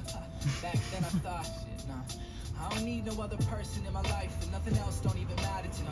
Maybe I'm so numb that nothing bad can ever happen to me. Maybe I'm so evil I attract all these tragedies. Maybe we're so graceful we create all these masterpieces. So facetious we would laugh about it. Nobody can reach us for a half an hour. Sleeping in my half apartment, we don't have to watch the news. Never felt more comfortable, my face so close to you, and I'ma break it down for you. I think about you every day, I sing about you every way, cause you're the perfect melody. I know the world ain't perfect, but to me you are my everything. My little light of sunshine, I'm holding on for better days. I pray for better days. I know it has to happen, I'm away. I know in my life I've made mistakes, but I'm holding on for better days. I pray for better days. I know it has to happen, I'm away. I know in my life I've made mistakes, but I'm holding on for better days. What does it mean if I don't know what love feels like? My parents got divorced when I was young, so I just feel like examples that I have to look upon are probably not great. Knowing you're in a similar position doesn't make it okay. I'm feeling like my goal is to make these blue skies turn gray, but in the blink of an eye it could go away. So even if it's just for 10 minutes, I want to drive around with you and think about our life in the present. These are our better days. I pray for better days. I know it has to happen, I'm away. I know in my life I've made mistakes, but I'm holding on for better days. I pray for better days. I know it has to happen, I'm away. I know in my life I've made mistakes, but I'm holding on for better days. I pray for better days. I know it has to happen, I'm away. I know in my life I've made mistakes, but I'm holding on for better days. The other day I was thinking like, how come you never make a happy song, you know what I'm saying? Doesn't he have that like kind of like I just want you to know. kind of has that like white boy like From your amazing last week I thought it couldn't be so. What I see in your eyes, words can't come close. vibe that only a few of those white rappers genuinely pulled off. That's for sure. All his other stuff's hella produced. Yeah. Lamp City. Kind of has like a Mac Miller vibe. His name is They Cam tell me to slow Meekins. down, but homie, I'm just living my life. Ain't gonna do what you think is right, cause that's stressing me out. They telling me they know what's best, but will I care when there's no one left? They tell Ram me to Coats, slow welcome in, down, welcome but in. homie, I'm just living my life. Ain't gonna do what you think is right, cause It's that's about stressing time, me out. guys. They telling me they know what's best, but will I care when there's no one left? I think let me start it off.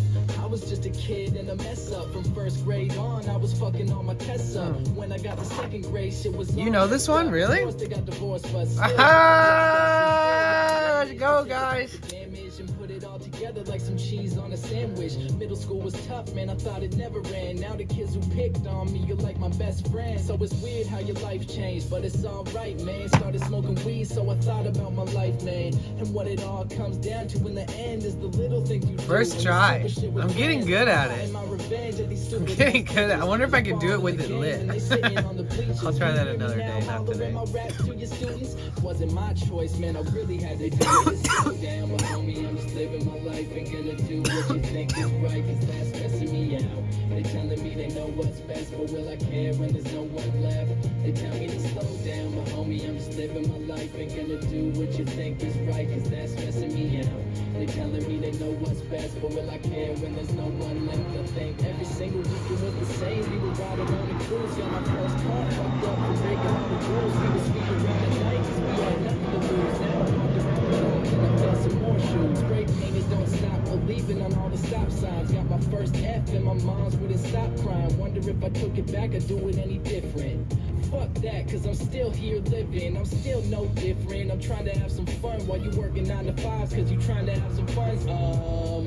While you living on the same shit. Look at me, it's easy to change quick. I was harassed by the asshole jerk off. Cheers, everybody. Friends, you can't take a day from work off. I'm kinda liking where this mic is going. Took for me to almost die to figure where my life is going. Slow down, but homie, I'm just living my life. Ain't gonna do what you think is right, cause that's stressing me out. They telling me they know what's best, but will I care when there's no one left? You knew this one, Cassie? I never heard this song before. Ain't gonna do what you think is right, cause that's stressing me out. It's very They positive. telling me they know what's best, but will I care when there's no one left? I think not. And what it all comes down to in the end. And what it all comes down to in the end. And what it all comes down to in the end. Again? And what it all comes down to in the end. Yeah. If you think about it, dog, you ain't living it. Something's messed up, you gotta do something different. Let's go. Man, I'm enraged by what I see. Fuck the You're gonna airplanes. sit there and watch your dreams shatter. You're gonna hit the plate and be a home run batter. That's cliche, well I'm just trying to live it up. And oh yeah, one more thing, I don't give a fuck. Let's go. I'm just living my life and gonna Oh, really? stressing me out. They telling me they know what's best. That's but will I care when there's no one left? They tell me to slow down, but homie, I'm just living my life. Ain't gonna do what you think is right, cause that's stressing me out. They telling me they know what's best, but will I care when there's no one left? I think not. Here.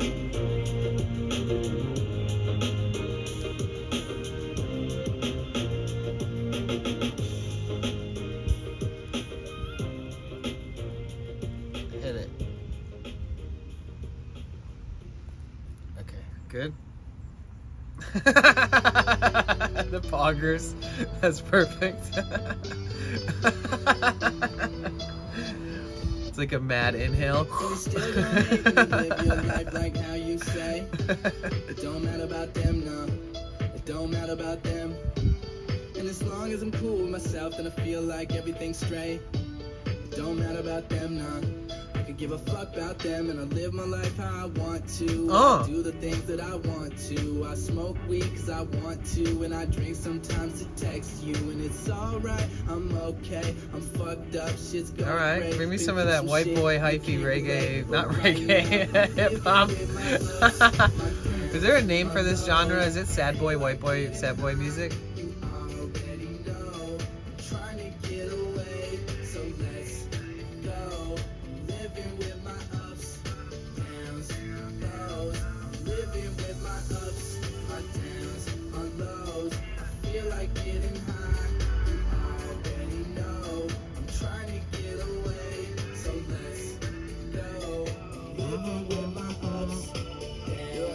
Nose.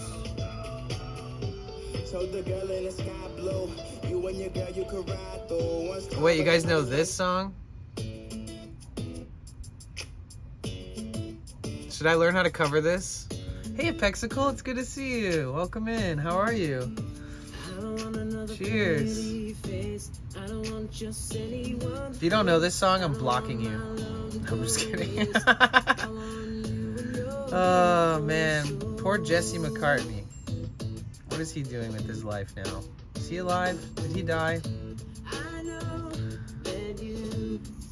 Something special.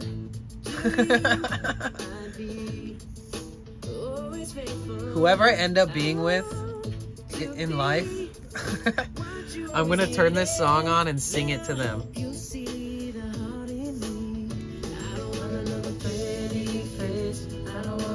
Anyone to hold.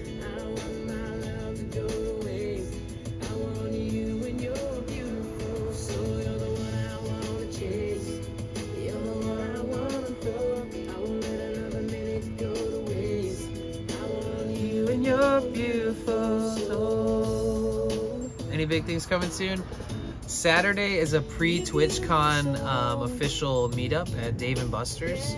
So there could be a dozen or 2 dozen or so or more people there, community members, streamers and stuff. Then we'll be like meticulously looking for and going to events throughout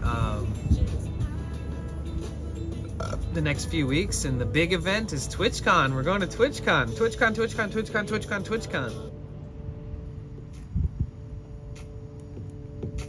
I'm showing you all these songs that I haven't listened to in years.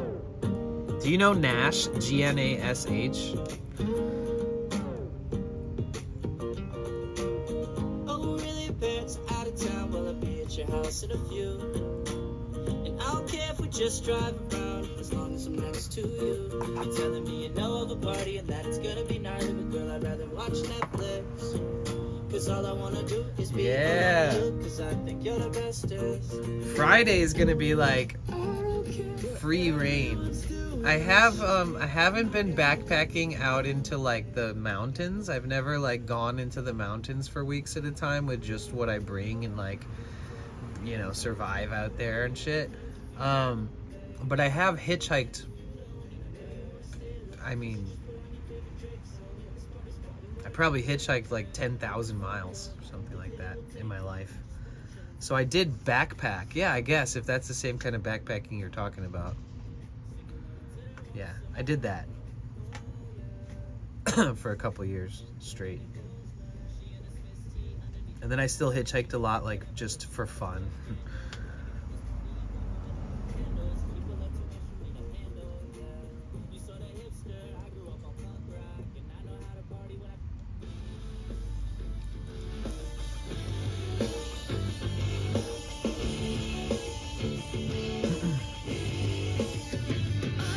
Of your kiss another night in a row, but I didn't need to lead you on, that we still talk. Isn't it? It's not fault that it fell apart, and I didn't mean to lead you on.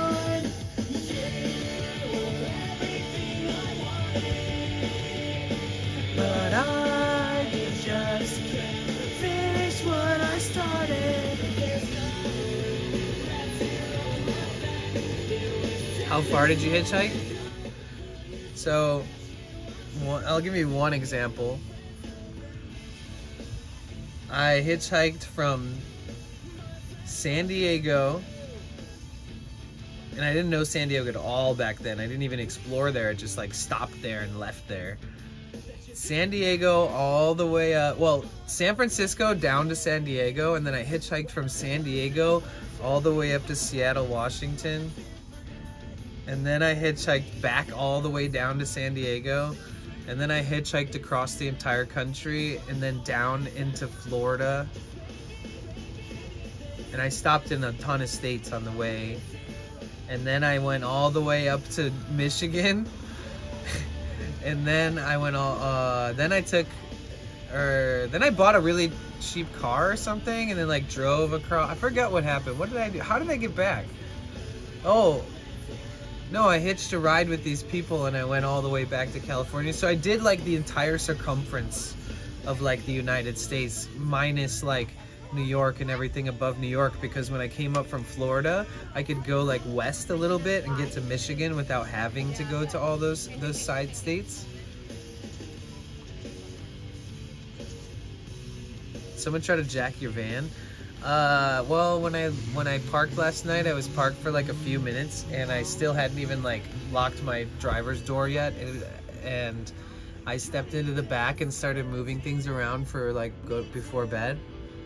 And my door all of a sudden opened and I realized, fuck, someone's trying to rob my van. And so I like screamed like bloody murder, war cry, and Hulk's fist slammed the wall and like sprinted at them, just like stampeded and made the loudest, most obnoxious like lunge across my van towards this person whilst yelling at them.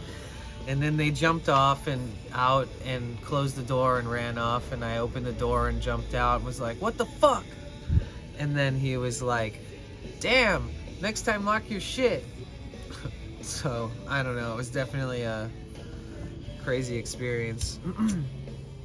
My wrist hurts, my hand hurts, and my elbow hurts. Did you meet any creeps along the way? Oh, on the hitchhiking thing? You know, I don't think I met any creeps. You know, maybe some of them had maybe I didn't indicate that I was interested and they didn't push towards wanting me to know that they might be interested in anything beyond just giving me a ride.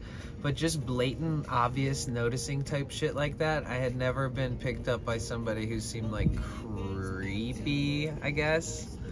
I have a lot of crazy stories though. I mean, like one time I got picked up. Fuck, I don't even remember where we were. I think I was in like Arizona. I think I was like in the desert of Arizona, not knowing what even Arizona was like, and I had like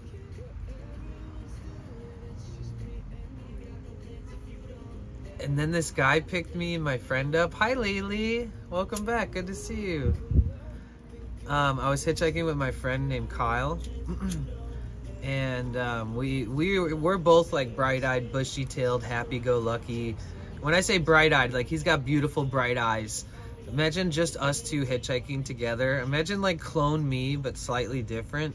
And so we would just stand there together, smiling with our thumbs up, and people would pick us up. Like the coolest fucking people ever would always pick us up, especially when we were together.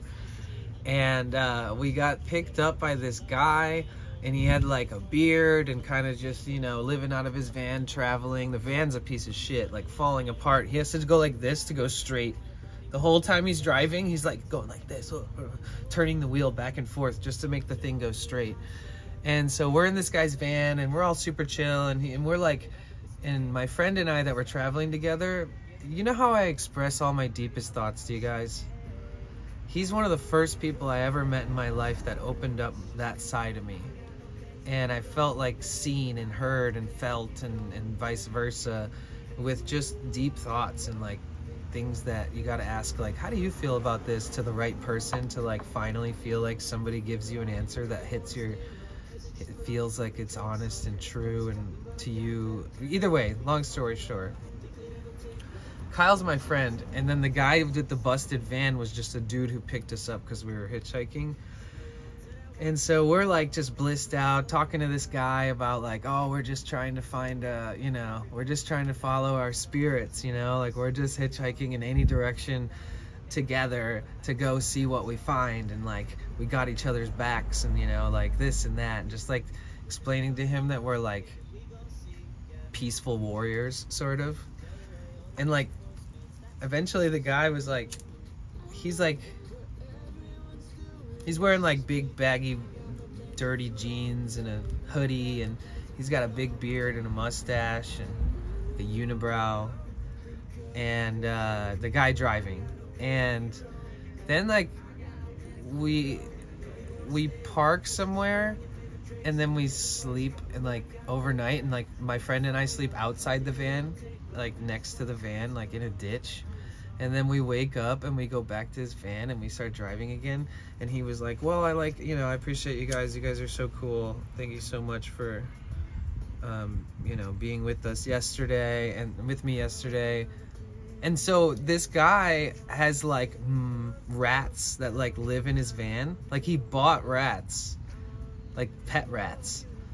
And then they like escaped their cages, and then they like started just building homes like in the walls of the van that he owns. So like in the middle of the night, you'd wake up and like a mouse would be like jumping, or a rat would be like jumping across you, but it's like one of his pet rats.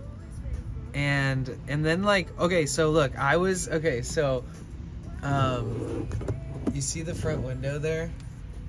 So I was like sleeping in the front seat like this, with my head against the window, and then I woke up with a rat standing on my head, and it was using my head to stand against the window and to lick off the condensation that the heat from my head against the window was creating.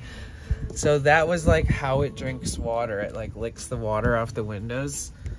And yeah, at one point, like one of the times I woke up with it like sitting on my chest, and it scared me, and I was like, huh! And like flung it across the van, and I felt kind of bad, but it was fine. And he's like, oh yeah, those are my pets, and I was just like, all right, you got some explaining to do, buddy. But so then the guy, like the second day, he's like, man, I feel super comfortable around you guys. Is it okay if I tell you something? And both me and Kyle like look at each other like, yeah, man, that's chill. Like, you know, like we don't want to get axe murdered, right? And he was like, well, and this is so long ago, dude. This is like 11, 12 years ago maybe. And he was like, he was basically like, all right, so basically I am trans.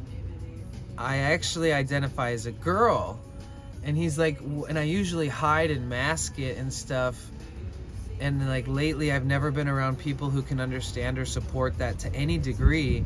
So I have all my hair grown out, I have my beard, mustache, and I have wearing masculine clothes and men's clothes, and men's shoes. And then he was like, well, but you guys make me feel like I can be myself, and I just want you guys to know that's who I am, and that's what I feel, and I hope that's okay with you guys. And we were like, dude, of course we support you in anything like that. Like, are you serious? This is like 12 years ago. And I was just like, hell yeah. Like, what? Do you want us to call you something else? Like, do you want us to, do you go by like whatever your name is you told us your name is? Or like, what's the deal with all of it? Like, tell us everything. And then he was like, I'm so excited. Like, you guys have no idea how happy this makes me. And then he was like, I'm gonna put on a dress. And then he's like, wait, is it okay, you guys, if I do that? Like, I really need to, like, I you know. And then the whole trip got so much more interesting after that point. And we made it to Albuquerque, New Mexico, and then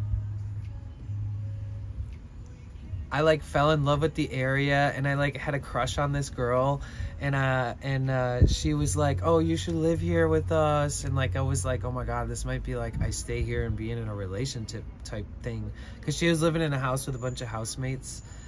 And I like fell for this girl, and so everybody I was driving with and hitching with was like, all right, we're leaving Albuquerque. And I was like, they told me I could stay. And they were like, what do you mean stay? Like, we always go. Like, we always leave. What do you mean? What are you talking about? We don't do this. What are you doing? And I was like, yeah, actually, I'm going to stay. I'm like going to stay here. And I want to stay here. And I want to explore this relationship. And I want to like see if it works in some beautiful way that I wouldn't have expected, you know? And I stayed there, and it was the most pleasant experience ever. But then my friend had to go. My friend still went with the guy or the girl that picked us up, right? But when he picked us up, he identified as a male. Remember that. So when he did pick us up, he identified as a male for the first day. And then the second day, it was a girl, identifies as a girl. And then like the fourth day, I decided to stay in Albuquerque, and my friend was like, oh shit, now it's just me and him, or me and her. And he's like, yeah, I'm still going. He's like, if anything gets weird, I'll just hitch out of there. And I'm super confident that my buddy can handle his shit. But either way, he was like, yeah, if something goes down, I'll just hitchhike out of there. I'm fine. But he's like, yeah, I'm still gonna go with him. Cause I was like, you should stay too, bro. Please. And he was like, no, I want to keep adventuring and exploring. Yeah, Kyle's doing well. I'm still friend. He's one of the most impactful people I've ever met in my life. I swear it was like him, and then literally the Daisy dude in the chat from earlier, Alvaro. It was my buddy Kyle, aka Lighthawk, and Alvaro. I swear, they're the two most like positive role model influence males that I've met in my life.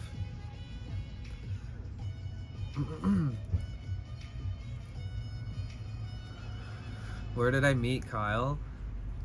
I flew to God, every story to do with this whole thing is such a journey. But I flew from Michigan to California to be in a relationship with this girl. And so I flew from Michigan to California with never seeing California before, never looking at California on a map, never seeing California other than in a movie. And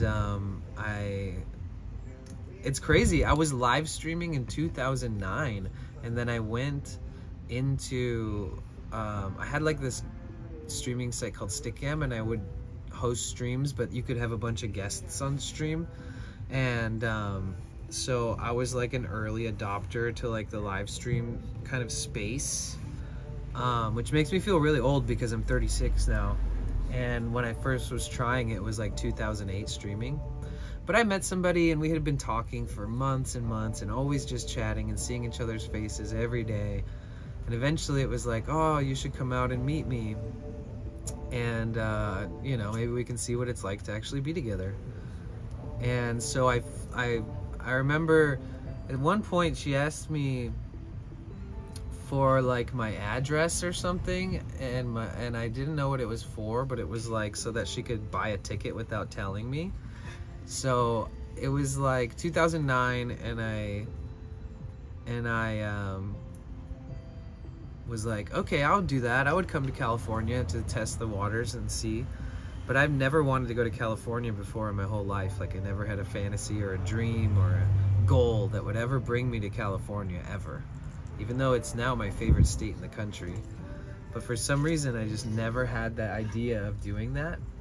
And because of that, when I got here, I was like clueless. I was like, holy shit, this place is crazy, and I don't know what like I should even be doing here, basically. But then I flew out, and the goal was to meet up with that person that I had known through that streaming platform in 2009. And so in 2009, I flew across the country for a girl that I streamed with. It's so trippy to say that out loud because I'm such a streamer nowadays, but that was so long ago. And when I flew there, that girl was actually on house arrest So like she got in trouble for like drinking in public or something, and then she has an ankle monitor on. So the girl I'm flying out to be with has an ankle monitor on, so she can't leave the house, right? So she has a friend pick me up from the airport when I fly to California. And guess what? Guess who that friend was? Guess. Her ex-boyfriend. Her ex-boyfriend picked me up from the airport in fucking San Francisco, from the airport, and then, because she can't be out of the house on ankle monitor, so she sends her ex-boyfriend to pick me up. And guess who her ex-boyfriend was? You'll never guess. By God's grace, it was fucking Kyle.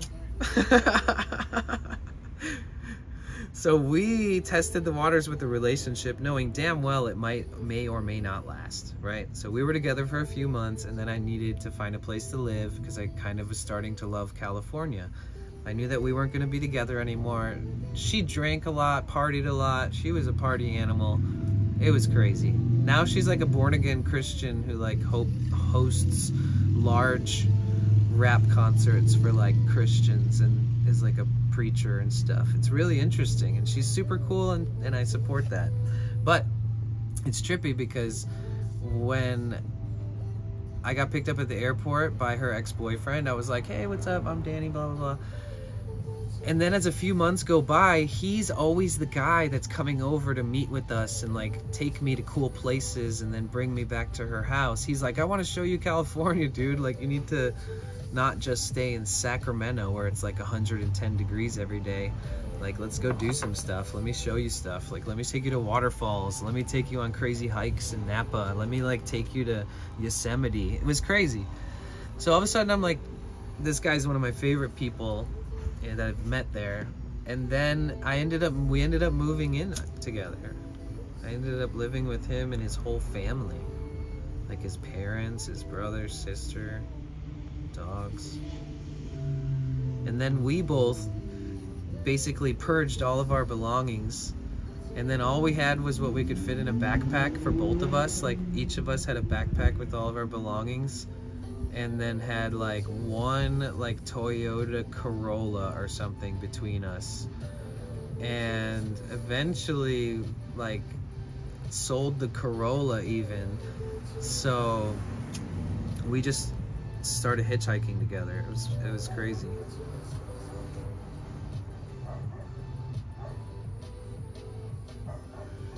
Now he like makes didgeridoos for a living, like really intricate, really well-made didgeridoos, and he like lives out in the hills, like out in the forest. You need me a Kyle. Everybody needs it. Hopefully I could even be a smidge of what I feel like I gain from just knowing certain people, just being lucky enough to be like, wow, what a great influence, like what a great person. It's funny because there's this lady who lives at this house over here, and she's like constantly basically walking in circles around my van this entire time I've been smoking this spliff, but I'm just having fun telling stories and enjoying myself. But man, if I haven't ever gotten stared at so many times consecutively on and off over and over, this would be the record. I think it's because I don't normally park here very often. She's probably like trying to see if I'm a threat or if I'm trashy or whatever, because this is a spot where tons of people park their livable vehicles, whether it's a piece of shit that's leaking or whatever it might be. So I don't know, maybe she wants a hit. I mean, look at ass. That's her right there.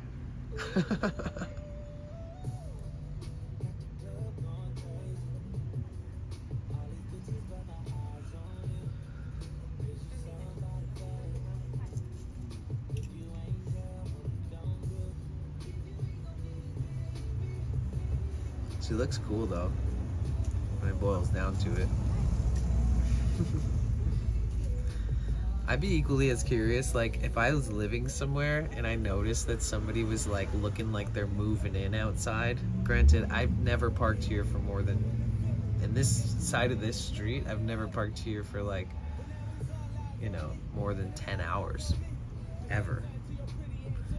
But, like, if somebody fucking rolled up, like I always thought this, like, in the house that I grew up in, nobody in a million fucking years would ever pull an RV or a van or anything like that on our street. It just never would happen. Like, if I had seen something like that, it would belong to the neighbor, wherever it's parked, right? But if I, like, looked outside and there was, like, a broke-ass down looking RV or some shit, like, in front of my house with, like, a pile of shit on top of it and, like, all kinds of, like, broken bicycles strapped all around it and shit, and, like, it just looks like crap. And there's, like, people getting in and out of it, and they're, like, leaving shit all on the ground outside of it and making a mess. There's, like, dogs off leashes walking around and shit. You'd be a little interested. Because a lot of the time, that's what it is. It's not just, like, somebody like me just sitting here kind of minding their business, but enjoying the space.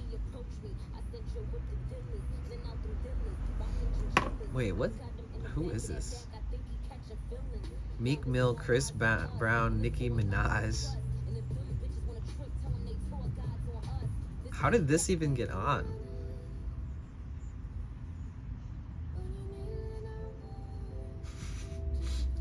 I don't even remember ever listening to that song before.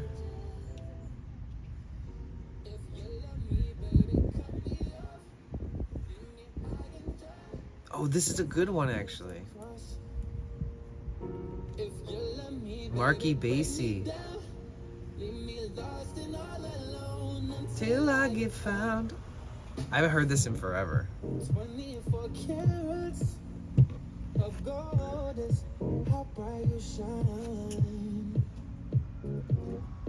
Girl, you're the fairest. Yeah, ever since I did that like 15 years ago in 2009, like flew across the country to potentially be in a relationship, I take things way slower these days. I have to have known you for many months at least. Which, that was the case for us, but it was like maybe 2 months we've been talking, and then I flew across the country. But then again, she was like, would you be down to do that? And then she just booked me a flight and sent me like a link to my confirmation, and I was like, wait, what the fuck? You booked me a flight? And then like, yeah, it was crazy.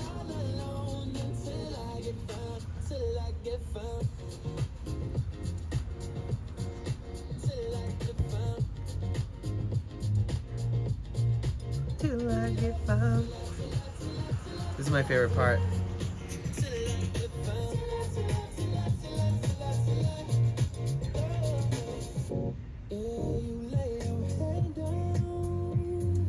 So what are we gonna do tomorrow?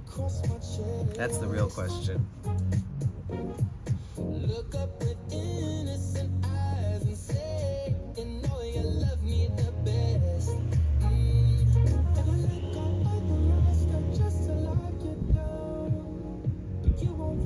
Friendship Bell. Walk around San Pedro. There just isn't much more than that. I mean, I don't know. We could like hike near the ocean and just take a slow day in a beautiful beach town.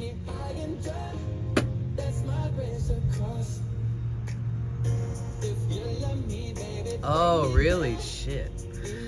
Damn. I did like 3 10 to 12 hour streams in a row when I just got back here. So we did like a lot of exploring, and I like walked Venice 2 days in a row, Santa Monica 2 days in a row. What up, guy who burps? Hi. Welcome back. What's up? How's it going?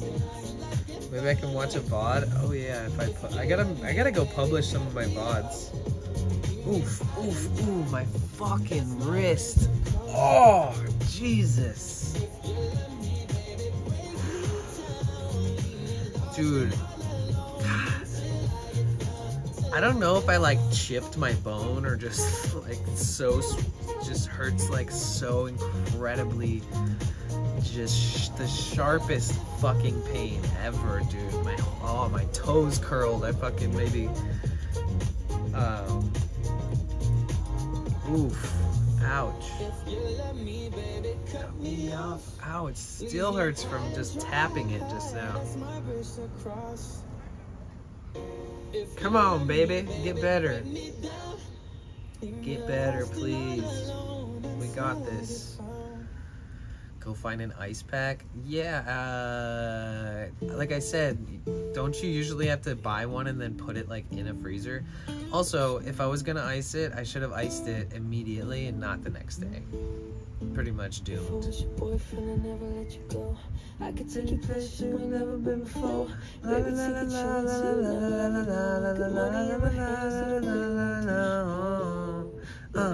On you.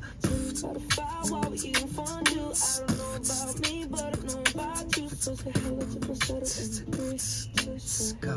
I'd like to be everything you want. Hey, girl, let me talk to you. If I was your boyfriend, I'd never let you go.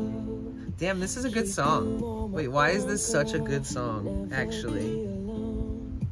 And I could be a gentleman, anything you want. If I was your boyfriend, I'd never let you go. Well, tell me what you like, yeah. Tell me what you don't. I could be a buzz like, yeah. Fly across the globe, I don't ever wanna fight, yeah. You already know I'm making sure. It's got this like rhythm that really fits well with the way I like to jive with my beatbox and stuff.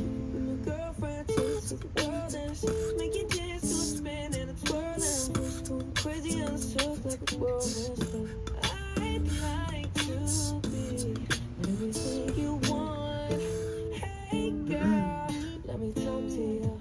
And if I was your boyfriend, I'd never let you go. Do you think that he can still sing this? Because wasn't he like 15 when he recorded this, probably? Be a gentleman, anything you want. If I was your boyfriend, I'd never let you go. So give me a chance, 'cause you're all I need, girl. Spend a week with your This is a tough one. you're my girlfriend. If I was you, if I was you. Oh man, I'm not ready for my own worst enemy. Let's see. Maximum love.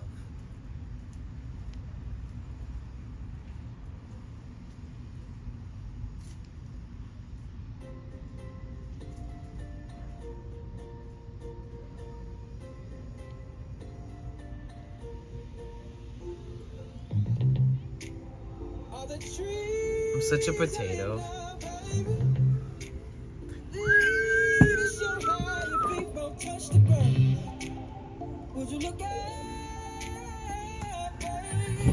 Maybe we should look up what's going on.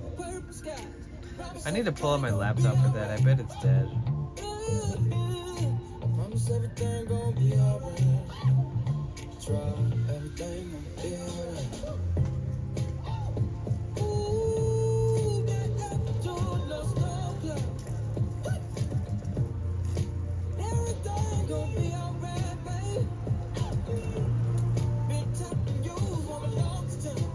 Man, I wish I didn't slam my... God, I wish I didn't slam my wrist so hard when I was trying to scare off that fucking crook. That's crazy, dude. Fuck. I mean, I guess it did the trick, but dude, I don't know, I don't know what I should have done, dude. All I know is what I did has resulted in my wrist. If I touch it the wrong way, man, it feels like somebody just take a screwdriver and stabbing me. Oh, that ain't good, right? But there isn't a constant pain. Like when I move my wrist and turn it, I can feel like the tenseness of it. But if it at all gets touched,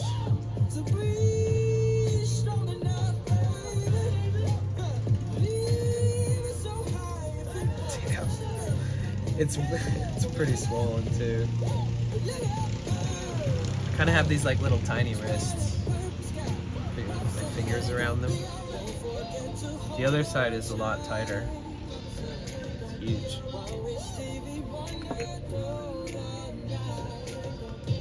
Go find a group of healing. Exactly. That's what I'm missing. I need to be gaslit into feeling better by them.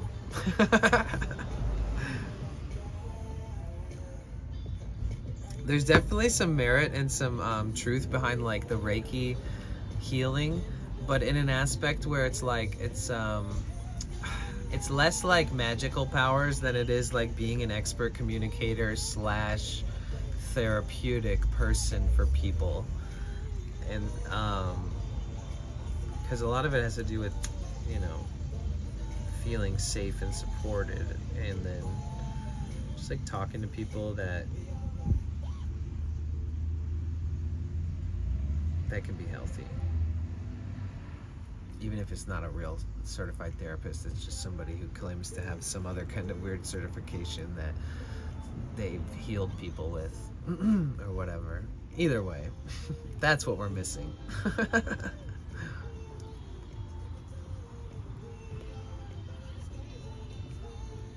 If it was as effective as they wish it was, and I wish it was, of course I wish it was. I think that like they would have been gatekeeping it, because if it was as effective as it is, the whole world would be testing the waters with that shit. It wouldn't be like such a weird little niche. One doctor could not help me with my chronic fatigue. Who said maybe find a healer. What the fuck?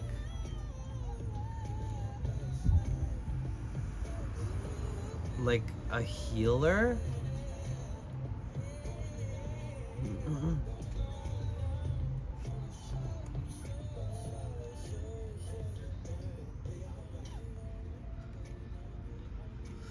I think that when your symptoms of whatever you're experiencing in life, when your hardships become, they subside temporarily, when your symptoms go away temporarily, that alone is really important for people to experience. So like, I think that like with a lot of things in life, people think, oh, I'm gonna do this, I'm gonna go to this retreat and it's gonna give me the answers I need to my deepest life path or something like that. And I don't know, there's just like a lot to speculate within all of that, because there's just so much whimsical mysticism involved. It's hard to know how to give it a good deep dive.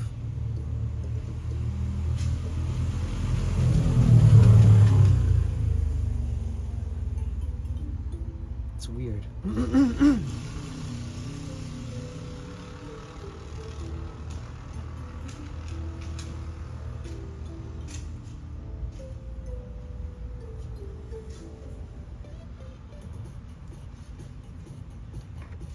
Dude, this music is crazy. It's super old.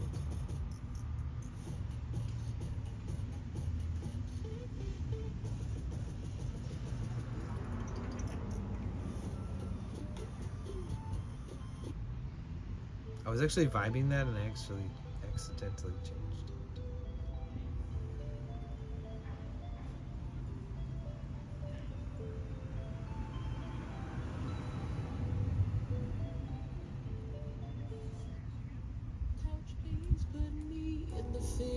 Throw me in the game, all about the green, the lucky Mary Dame, watch around my neck, but call me Flavor Flame. I fell in love with all the rings and all the cash on Johnny's end, but now I'm overwhelmed. She can do the call. Yeah, I think that what's more important is just realizing that everything is temporary. Even your healed self is temporary. So even if you get better, you know, like even if you beat cancer, there's a chance it can come back.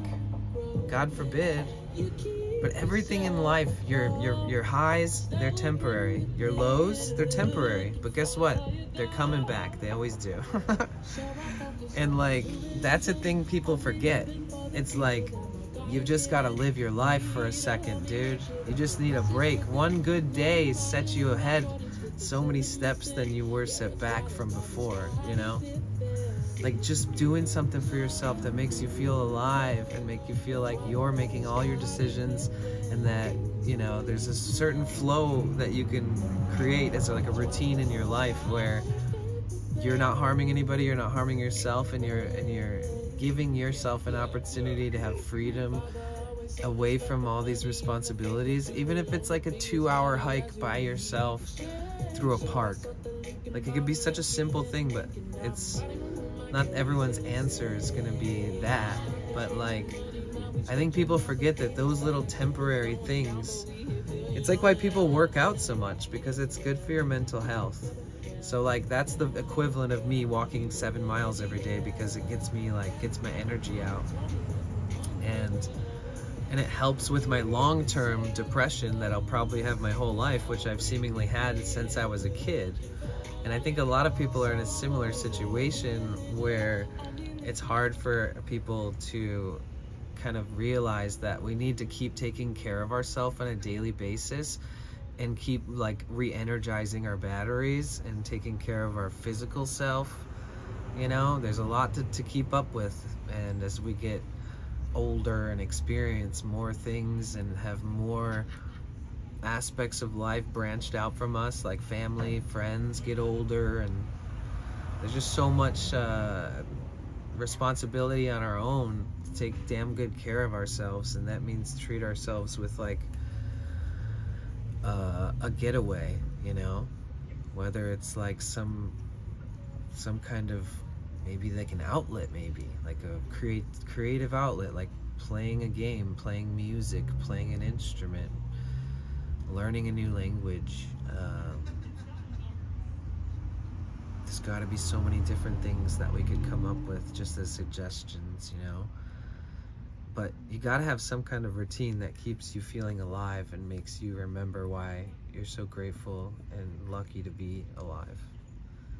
Even if it's like a moment, just, you know, a brief bit of time before the sun sets where it looks really pretty outside, and you just go and soak it in your backyard, or take a walk, or sit at your window and just stare outside aimlessly, the stillness of just like what's around you, and just chill and be okay with just passing time like that. Like everything is good.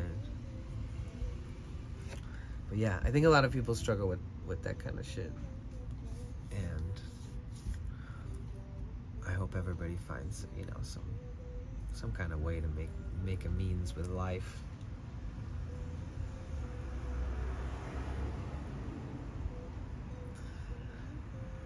My building, we have convectors, and the water alarm for it is going off. Uh-oh.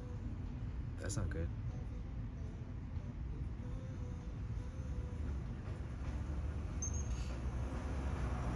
Oh, they're having a photo shoot over there.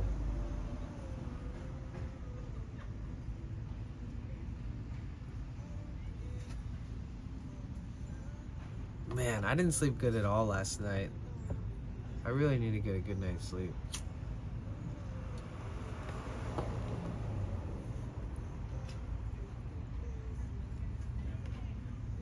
The only thing I enjoyed for the past few years since the tinnitus is walking in nature. Yeah.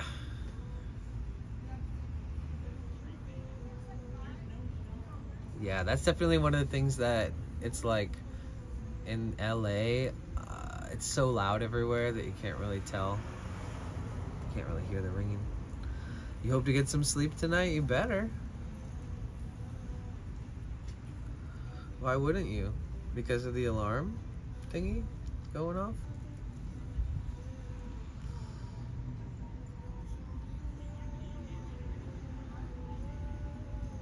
Pulling an all-nighter? It's gonna be a rave.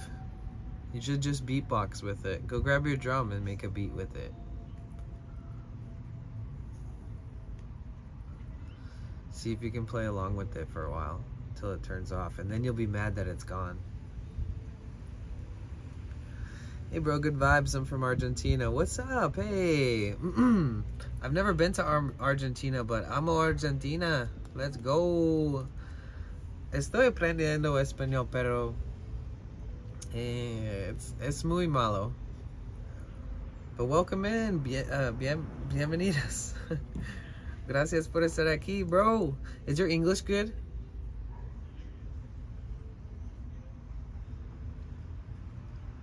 I can speak a little Spanish, you can speak a little English. We'll meet in the middle.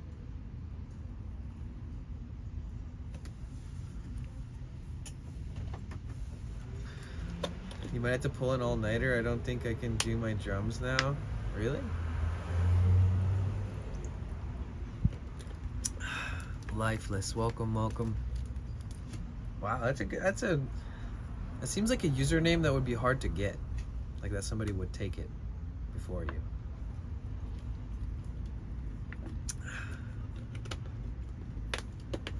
Or it would be a hard one to have on every platform. Like if you had Lifeless on like YouTube. Holy shit, you're a streamer. Yeah, you got a good username. No wonder, okay, the hell yeah. You can't have a username like that and not be a partner. Let me check your page. Sorry, my bad. Oh, nice. Garf Kitty up top. I'm gonna drop you a follow, check you out. When's the last time you streamed? I'm so stoned right now. Fuck. I can't navigate your page properly, dude.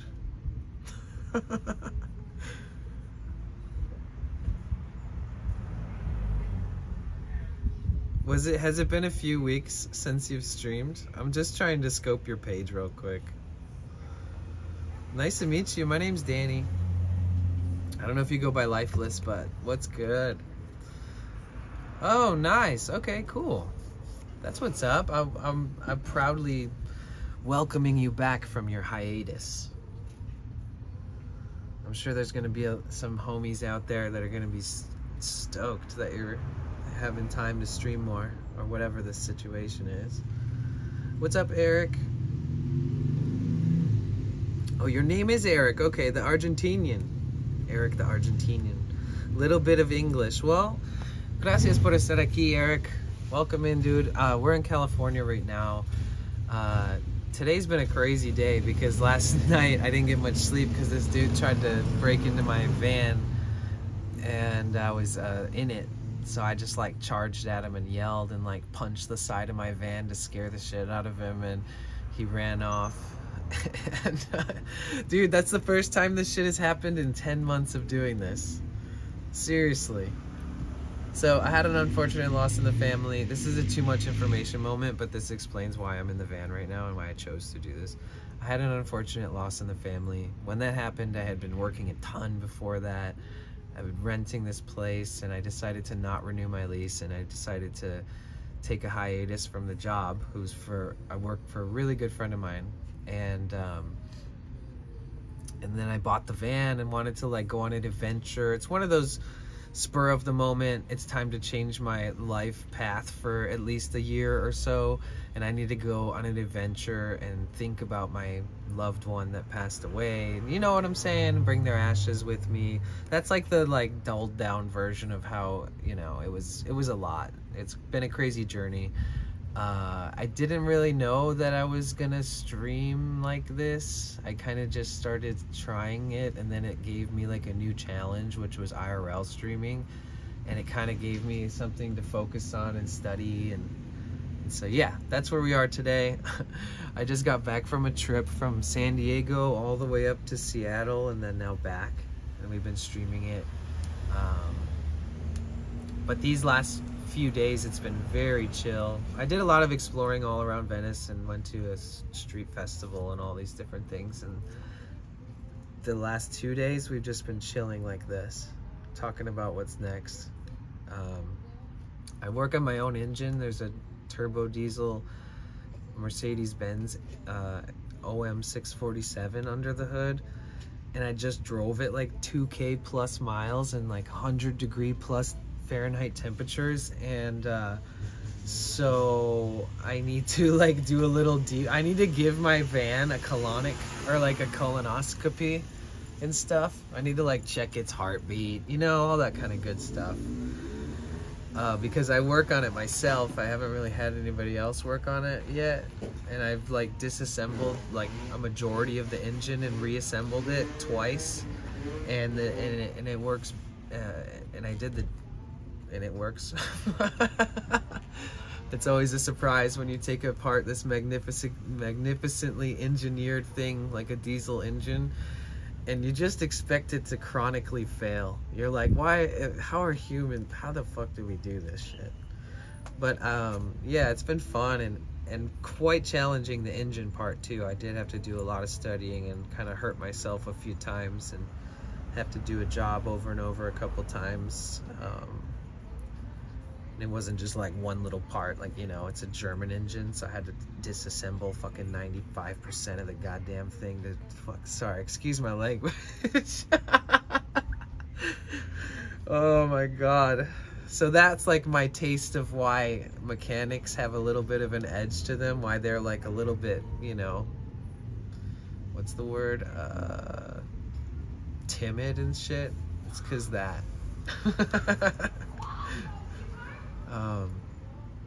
But yeah, dude, I'm sort of gearing down towards the end of stream, but I did a lot of jamming today. I play a guitar, sing, beatbox. I do all this really unique styled stuff that's really fun and it's dope. Irritable mechanics? Yeah, most of them, not all of them. I don't think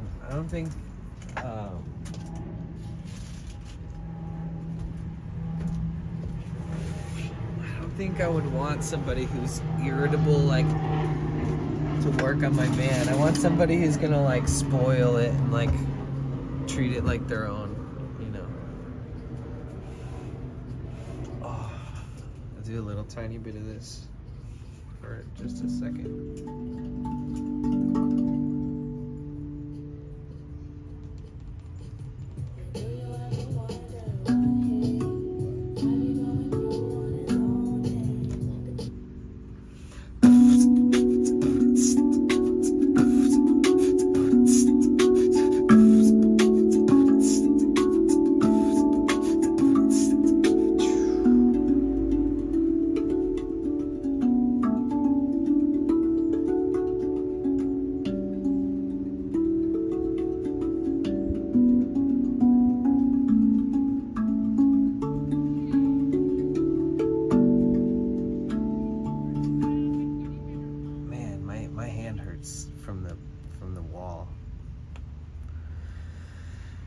What a crazy last night, dude.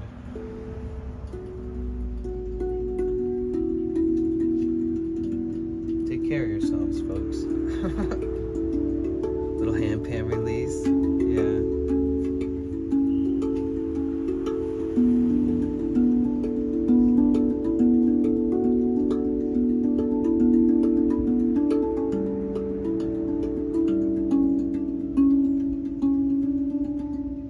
The side of my thumb actually hurts because this bone is the one that I use to hit the note most of the time, and I've been playing a lot lately. It's super sore. That's kind of why I want a hand pan, the thinner steel drum, so that I don't have to beat my hands up so much when I'm playing.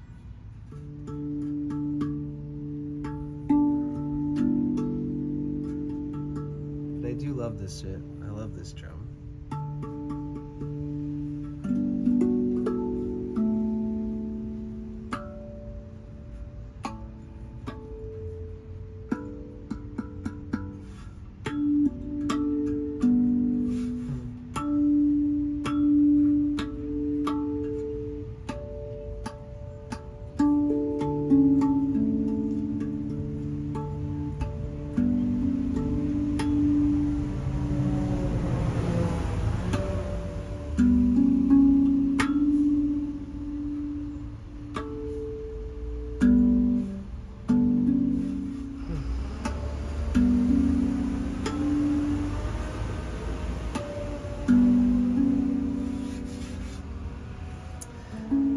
paint that thing or it affect the sound?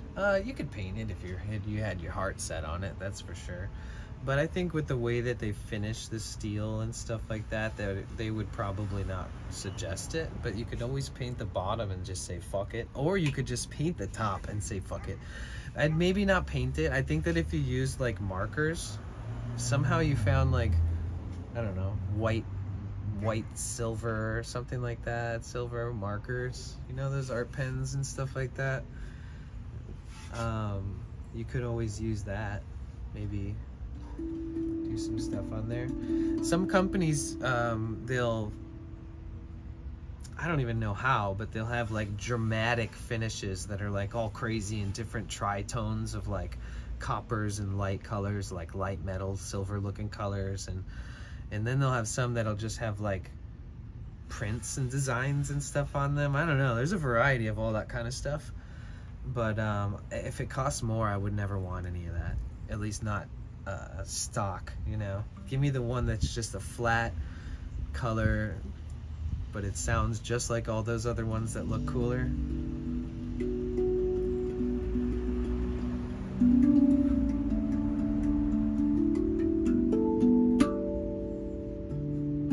Oh, it's so much cooler to be able to mix in those little harmonics now to all these things as I'm like kind of doing these weird little freestyles.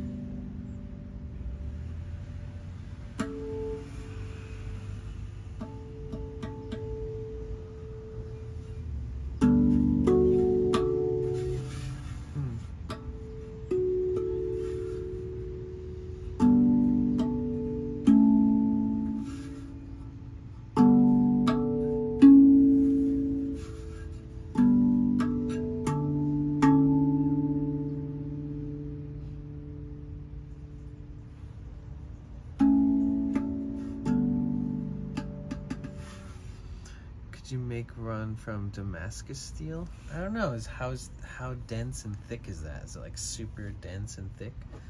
Because there is a thin steel drum that they call hang drum and like hung drum, and they call them hand pans. This is technically a steel drum that's very similar but different, because this is a thick steel. There's actually like welded ribs in between this that have been individually made, and each note welded into the instrument together. So there is a lot of like engineering and structure. And then the other ones that are out there with the hand pan, this is a steel tongue drum, but it's a thick steel, and the other ones are called hand pans or hung drums or hang drums. And this, well, the other one, it doesn't, it's just like thin hands pounded out steel to make these notes that they sound a lot more like, I don't know, what does that sound? How do I even describe how one of those sounds? Like Egyptian?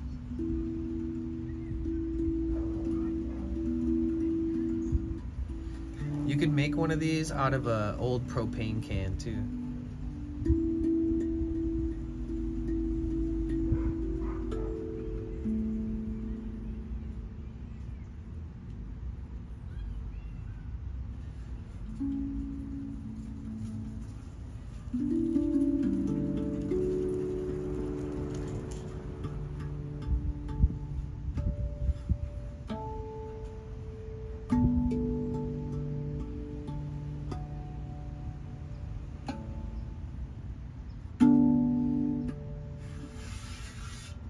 I just learned these new harmonics from a friend that I made in chat here. So stoked about that.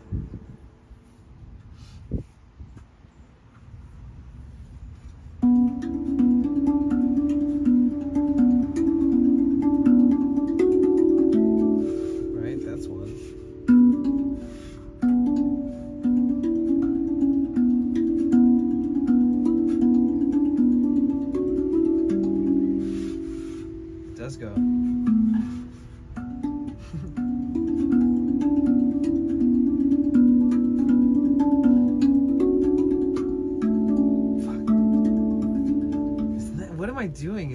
Not even that.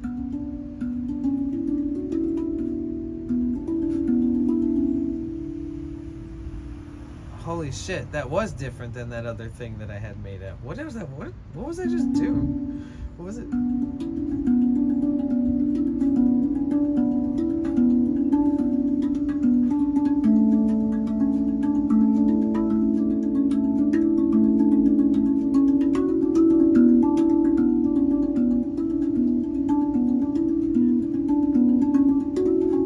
See, I used to do this thing that was like, or that I made up before, that was, it was, and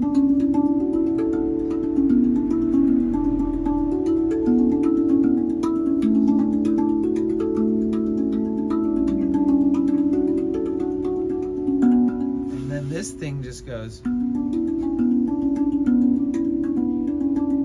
but it's in the same chords. Stuff like that, slower, less notes involved. The other one's like, this one's just like, gives me a chance to slow it down.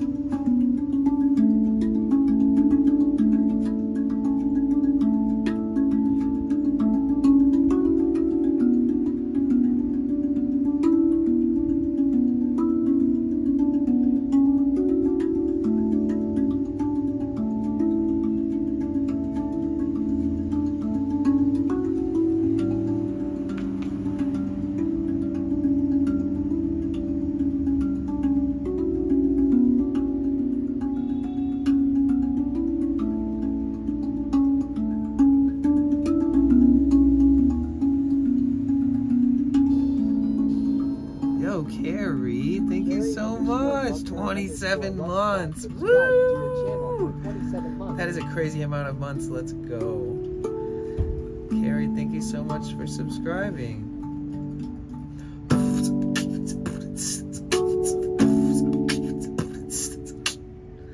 Bow, bow, bow, bow, bow. Sub hype in the chat. Thank you so much. I appreciate that. 27 months is kind of crazy.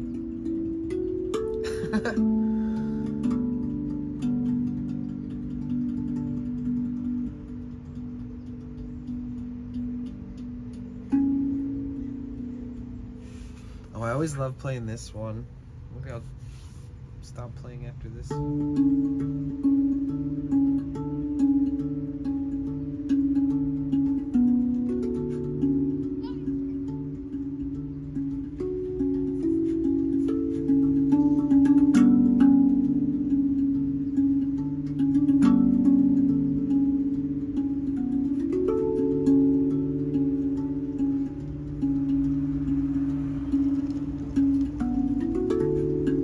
What's up, Spiffy? Hi.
I thought that was gonna turn into something, and I totally was trying to vibe with it, and then that motorcycle just like cock blocked my brain. I'm like, I swear I was just about to make this weird excessive use of this high note pattern into something, and then that thing just like threw me off hardcore. Hey, welcome in Spiffy BB. What is up? My name is Danny. Fuck that moto. No, I like bikers. They're dope.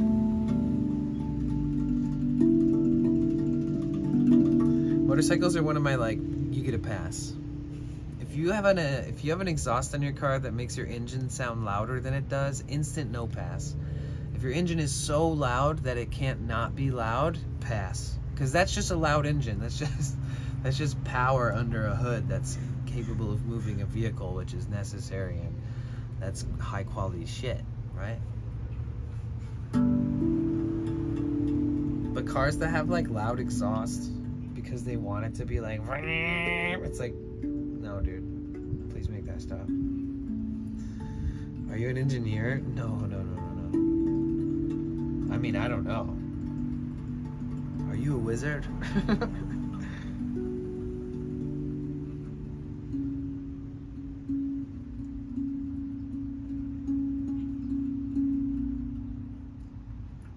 If I climb to the top of the tree, will you ever find me? If I climb to the top of the tree, will you ever find me? If I climb to the top of the tree, will you ever find me? Ever find me? Find me?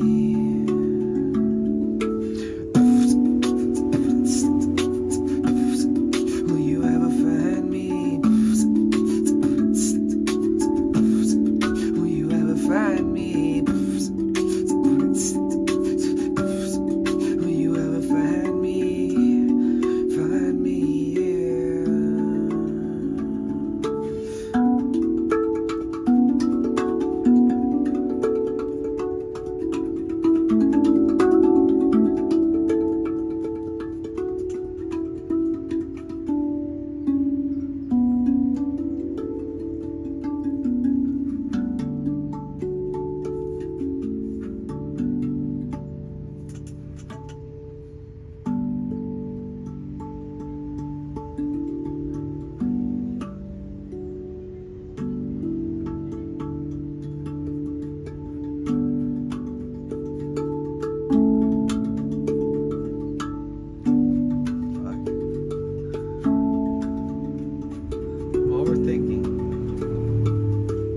Second I'm like, this flow is sick. That's when I fucking start losing it.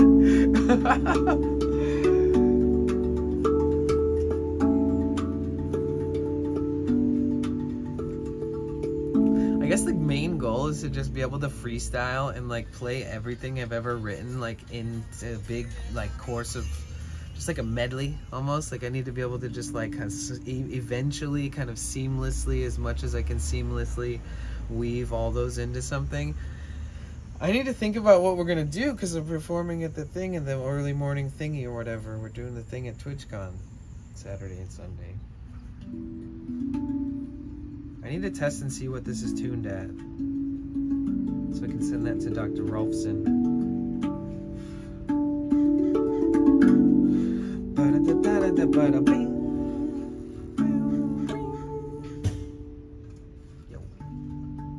Door.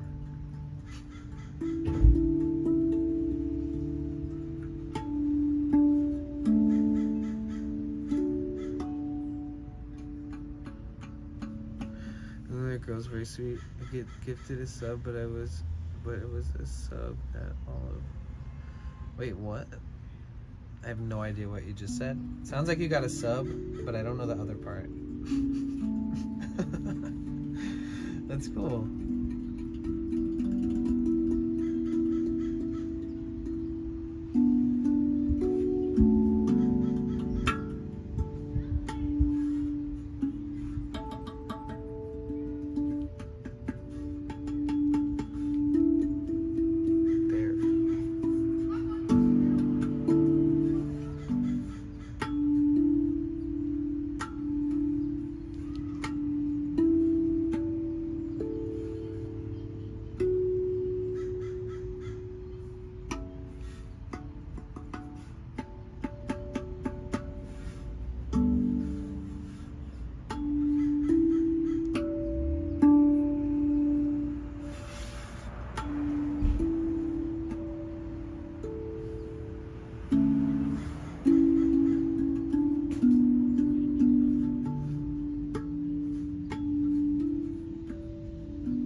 Anna said hi. I was not subscribed to her.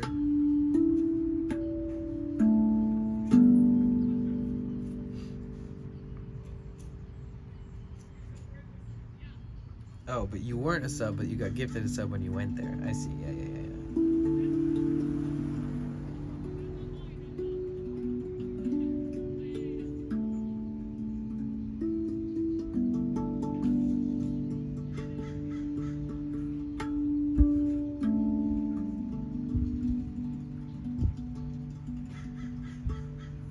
All right, enough of that. Enough of that. Okay, guys. We have hung out for a long time today. I'm gonna start thinking about where we're gonna go after we do all this, right? After we've been here for way too long already. Where do we go?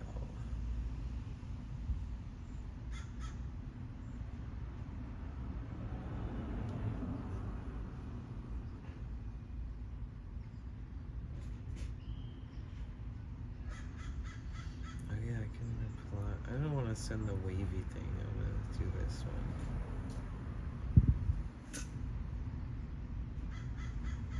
There we go. Oh wait, you know what's crazy, you guys? You know what's crazy? Is this photo, that like circle holding hands thing right there that I always post in the Discord? Alvaro is actually this person. He's one of the people in this circle. And then Emily, his wife, is this girl with the pink bikini on with the peace sign thing. So they're actually in that. The Daisy dude who was here in chat earlier, who just only downloaded Twitch for the first time yesterday in his whole life. Yeah, that was when we went to Ohio Gulch into the 7 sacred pools.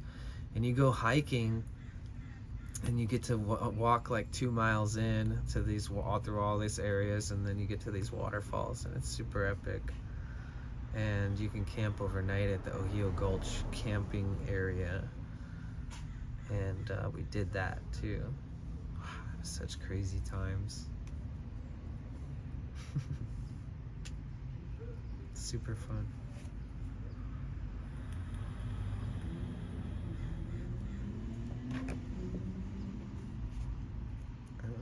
Let me see here.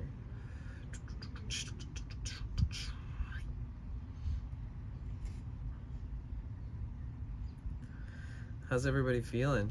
On a scale from 1 to 10, you know the routine, guys. Well, on a scale from 1 to 10, 1 being the worst and 10 being the best, how are you feeling? I'm like a solid 7, even though I'm exhausted, and I just need to be good to myself. I say 6.5. I was lying. Kind of coping. 6.5 only because last night I didn't get to sleep much because of the intruder and all that jazz.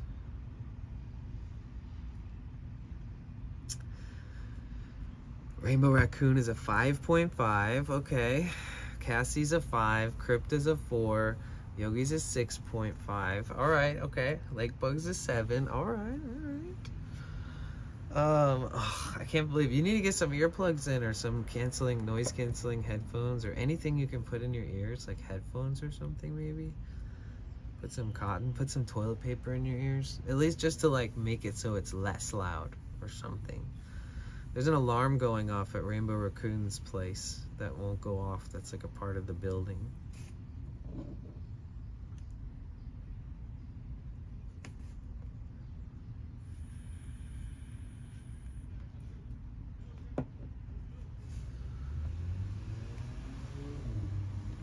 Maybe it'll just magically shut off.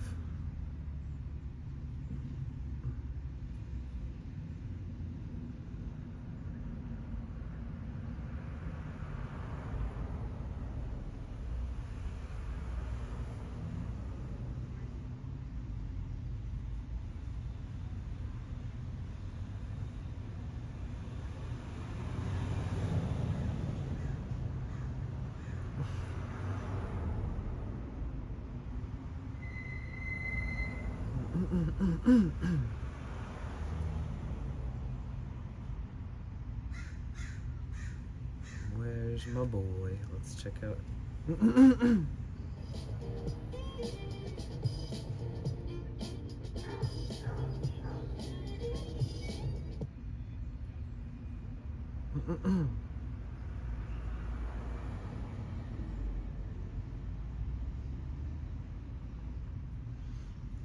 Well, they'll have to fix it or turn it off at some point. They can't just leave it on forever.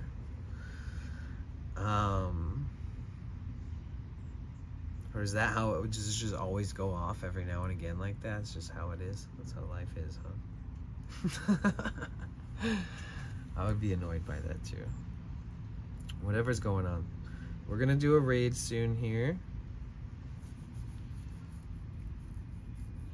And I think we should raid the 88th Baron because it's been forever since we raided him. It's been so long, seriously. And I'll take a nice long walk.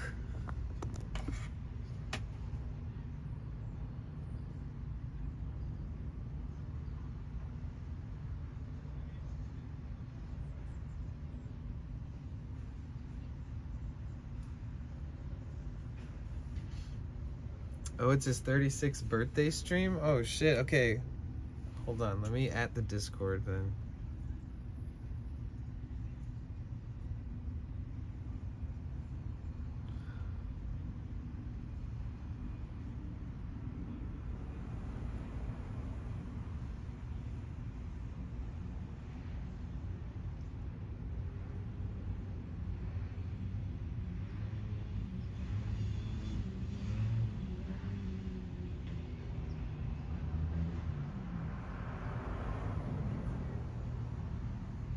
Okay. Yeah, I sent it out.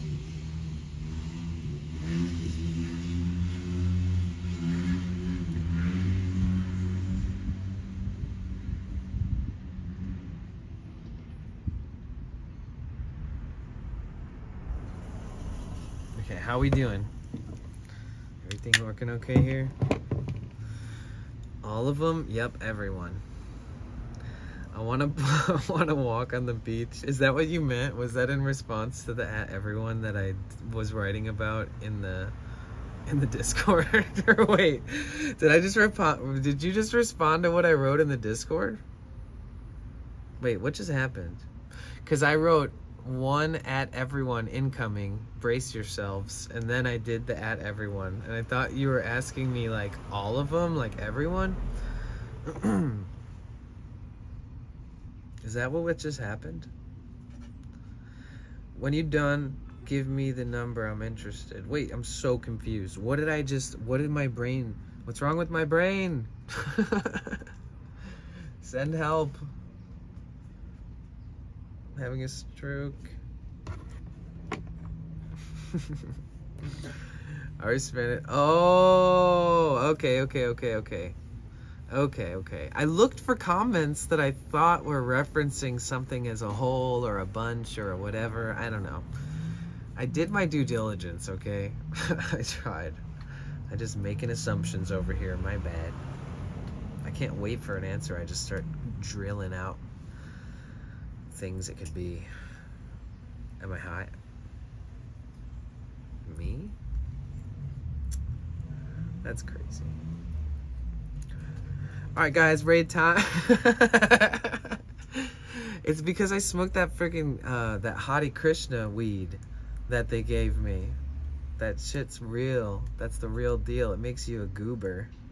Turns you into a silly person. Dude. How high are you? Oh my god, like bug, thank you. A goofy goober, exactly. Well, I appreciate you guys so much. We're about to do a raid. That's the thing. So, thank you so much. I'm so glad that you guys are here with me today to talk about things, so I didn't just think about it all day. Cause straight up, last night I kept thinking about it until like 2 in the morning, and then I woke up at 6 in the morning feeling like I didn't sleep, and immediately thought about it again, and I was like, cause it all happened so late into the night, you know? So it was nice to just pop open a stream and just eventually be able to like laugh about it. It's pretty dope.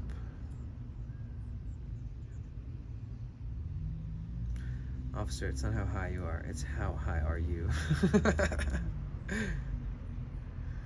I did tune in for the beginning. Get your spray handy. Oh, I know, right? Nah, I'm not worried. I'll just keep my doors locked. I wonder if he'll see my van again and like try again. You know, like he'll be like, I told you to lock your doors. You know? It's like try to prove a point or some shit. It's gonna turn into like a game.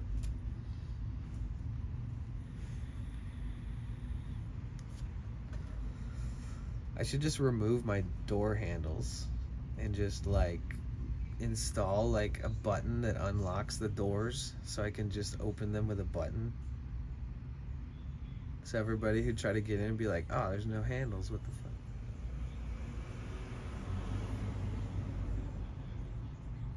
Yeah, he wasn't actually trying to rob me, my van. He was trying to remind me that I need to lock my door the fucking second that I park anywhere. Not 3 minutes after.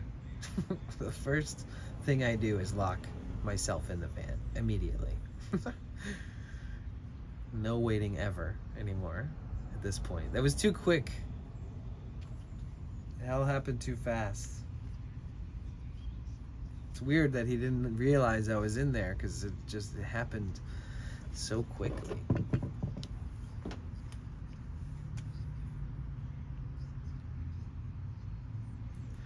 All right, we're gonna raid the 88th Baron. It's his 36th birthday stream. We love the Baron because he's an awesome guy and he's an IRL streamer, and we love Kana, and he has a German Shepherd named Kana, and he walks around the backcountry of Ireland doing like late night camp out streams with just him and his dog. I've seen him like sleep in a bush with his dog, you know, straight up in the Irish countryside, and then like he'll stream the sunset, the sunrise, and he's super 420 friendly, and there's only a few IRL streamers in Ireland who stream much. There's probably a few people that have done it or do it sometimes or something like that that are like not necessarily IRL streamers, but there's a couple streamers I know and they're like the only ones. Mr. Paul and the 88th Baron.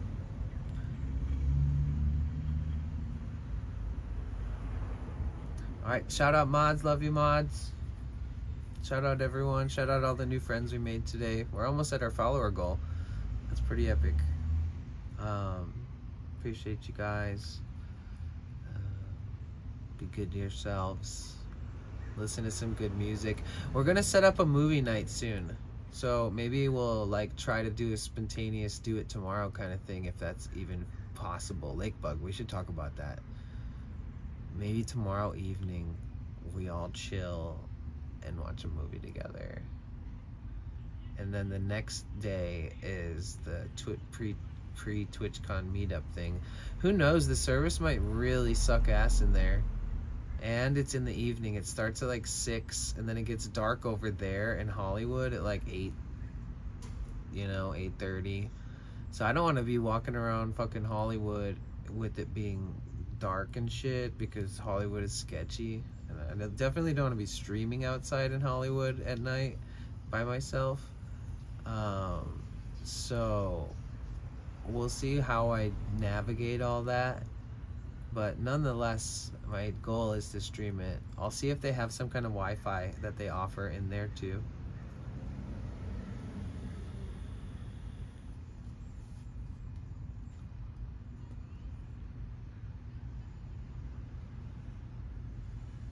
Can somebody type !R in the chat really quick?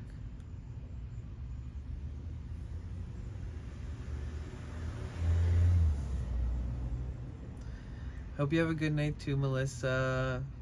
You too, Lakebug.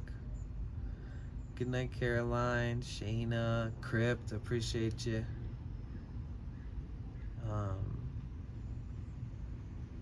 Cassie dropping the cutest photo in the fucking world today. Jesus. A heart melter.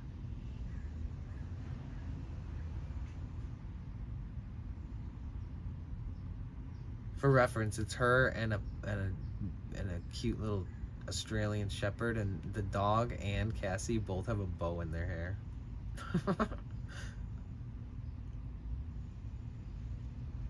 I know, right? It's literally my favorite photo of anybody in the world, maybe.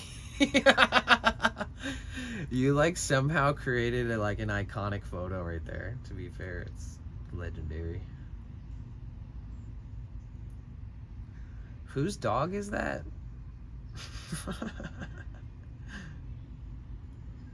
You need to keep that dog forever.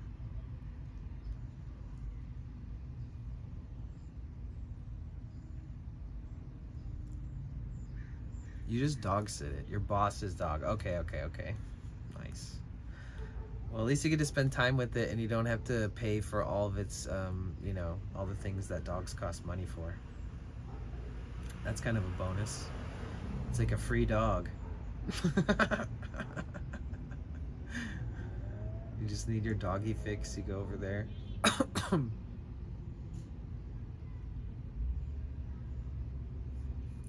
Alright, I'm setting up the raid. So if you guys want to be a part of this raid, please feel free to type Bliss Raid in the chat. Did that not work? Does it not work like that anymore? Let's see. Feel free to type Bliss Raid in the chat when we get there. If you're a subscriber, it would probably be cool if you use the raid emotes that we have. If you seek them out, maybe copy paste them or just go and scroll through your subs and spam them or something. The 88th Baron's a great guy, so if you don't mind sticking around and just seeing what he's all about, if you haven't yet, do so. Please do so. Drop him a follow. He's a good guy. I would highly recommend keeping up. Wait, we did hit our follower goal. Wait, what the fuck? Yo, we hit our follower goal. You know what that means, right?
To last throughout the years. So bring your good times and your laughter too. We gon' celebrate your party with you. Come on now.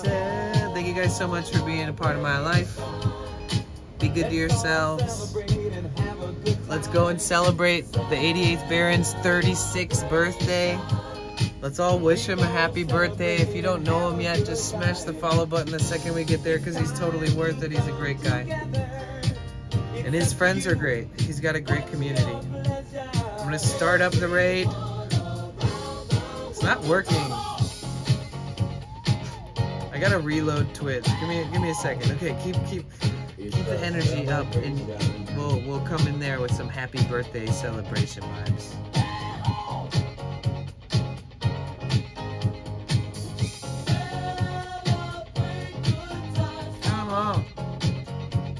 It's a celebration. Come on. Let's celebrate.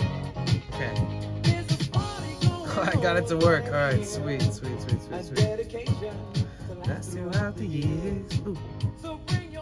Thank you guys so much. I appreciate you. Welcome to all the new members of the community. We're gonna celebrate and party together over time. My birthday's in a couple months. TwitchCon is a couple weeks before it. There's a big free bluegrass festival a couple weeks after that in San Francisco.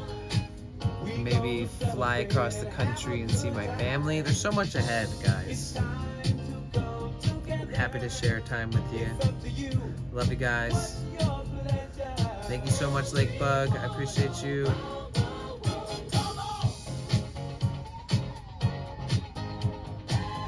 See you later. Peace. It's a celebration. 3, 2, 1. Bliss Raid. Make sure you say happy birthday. Happy birthday. Peace. Come on.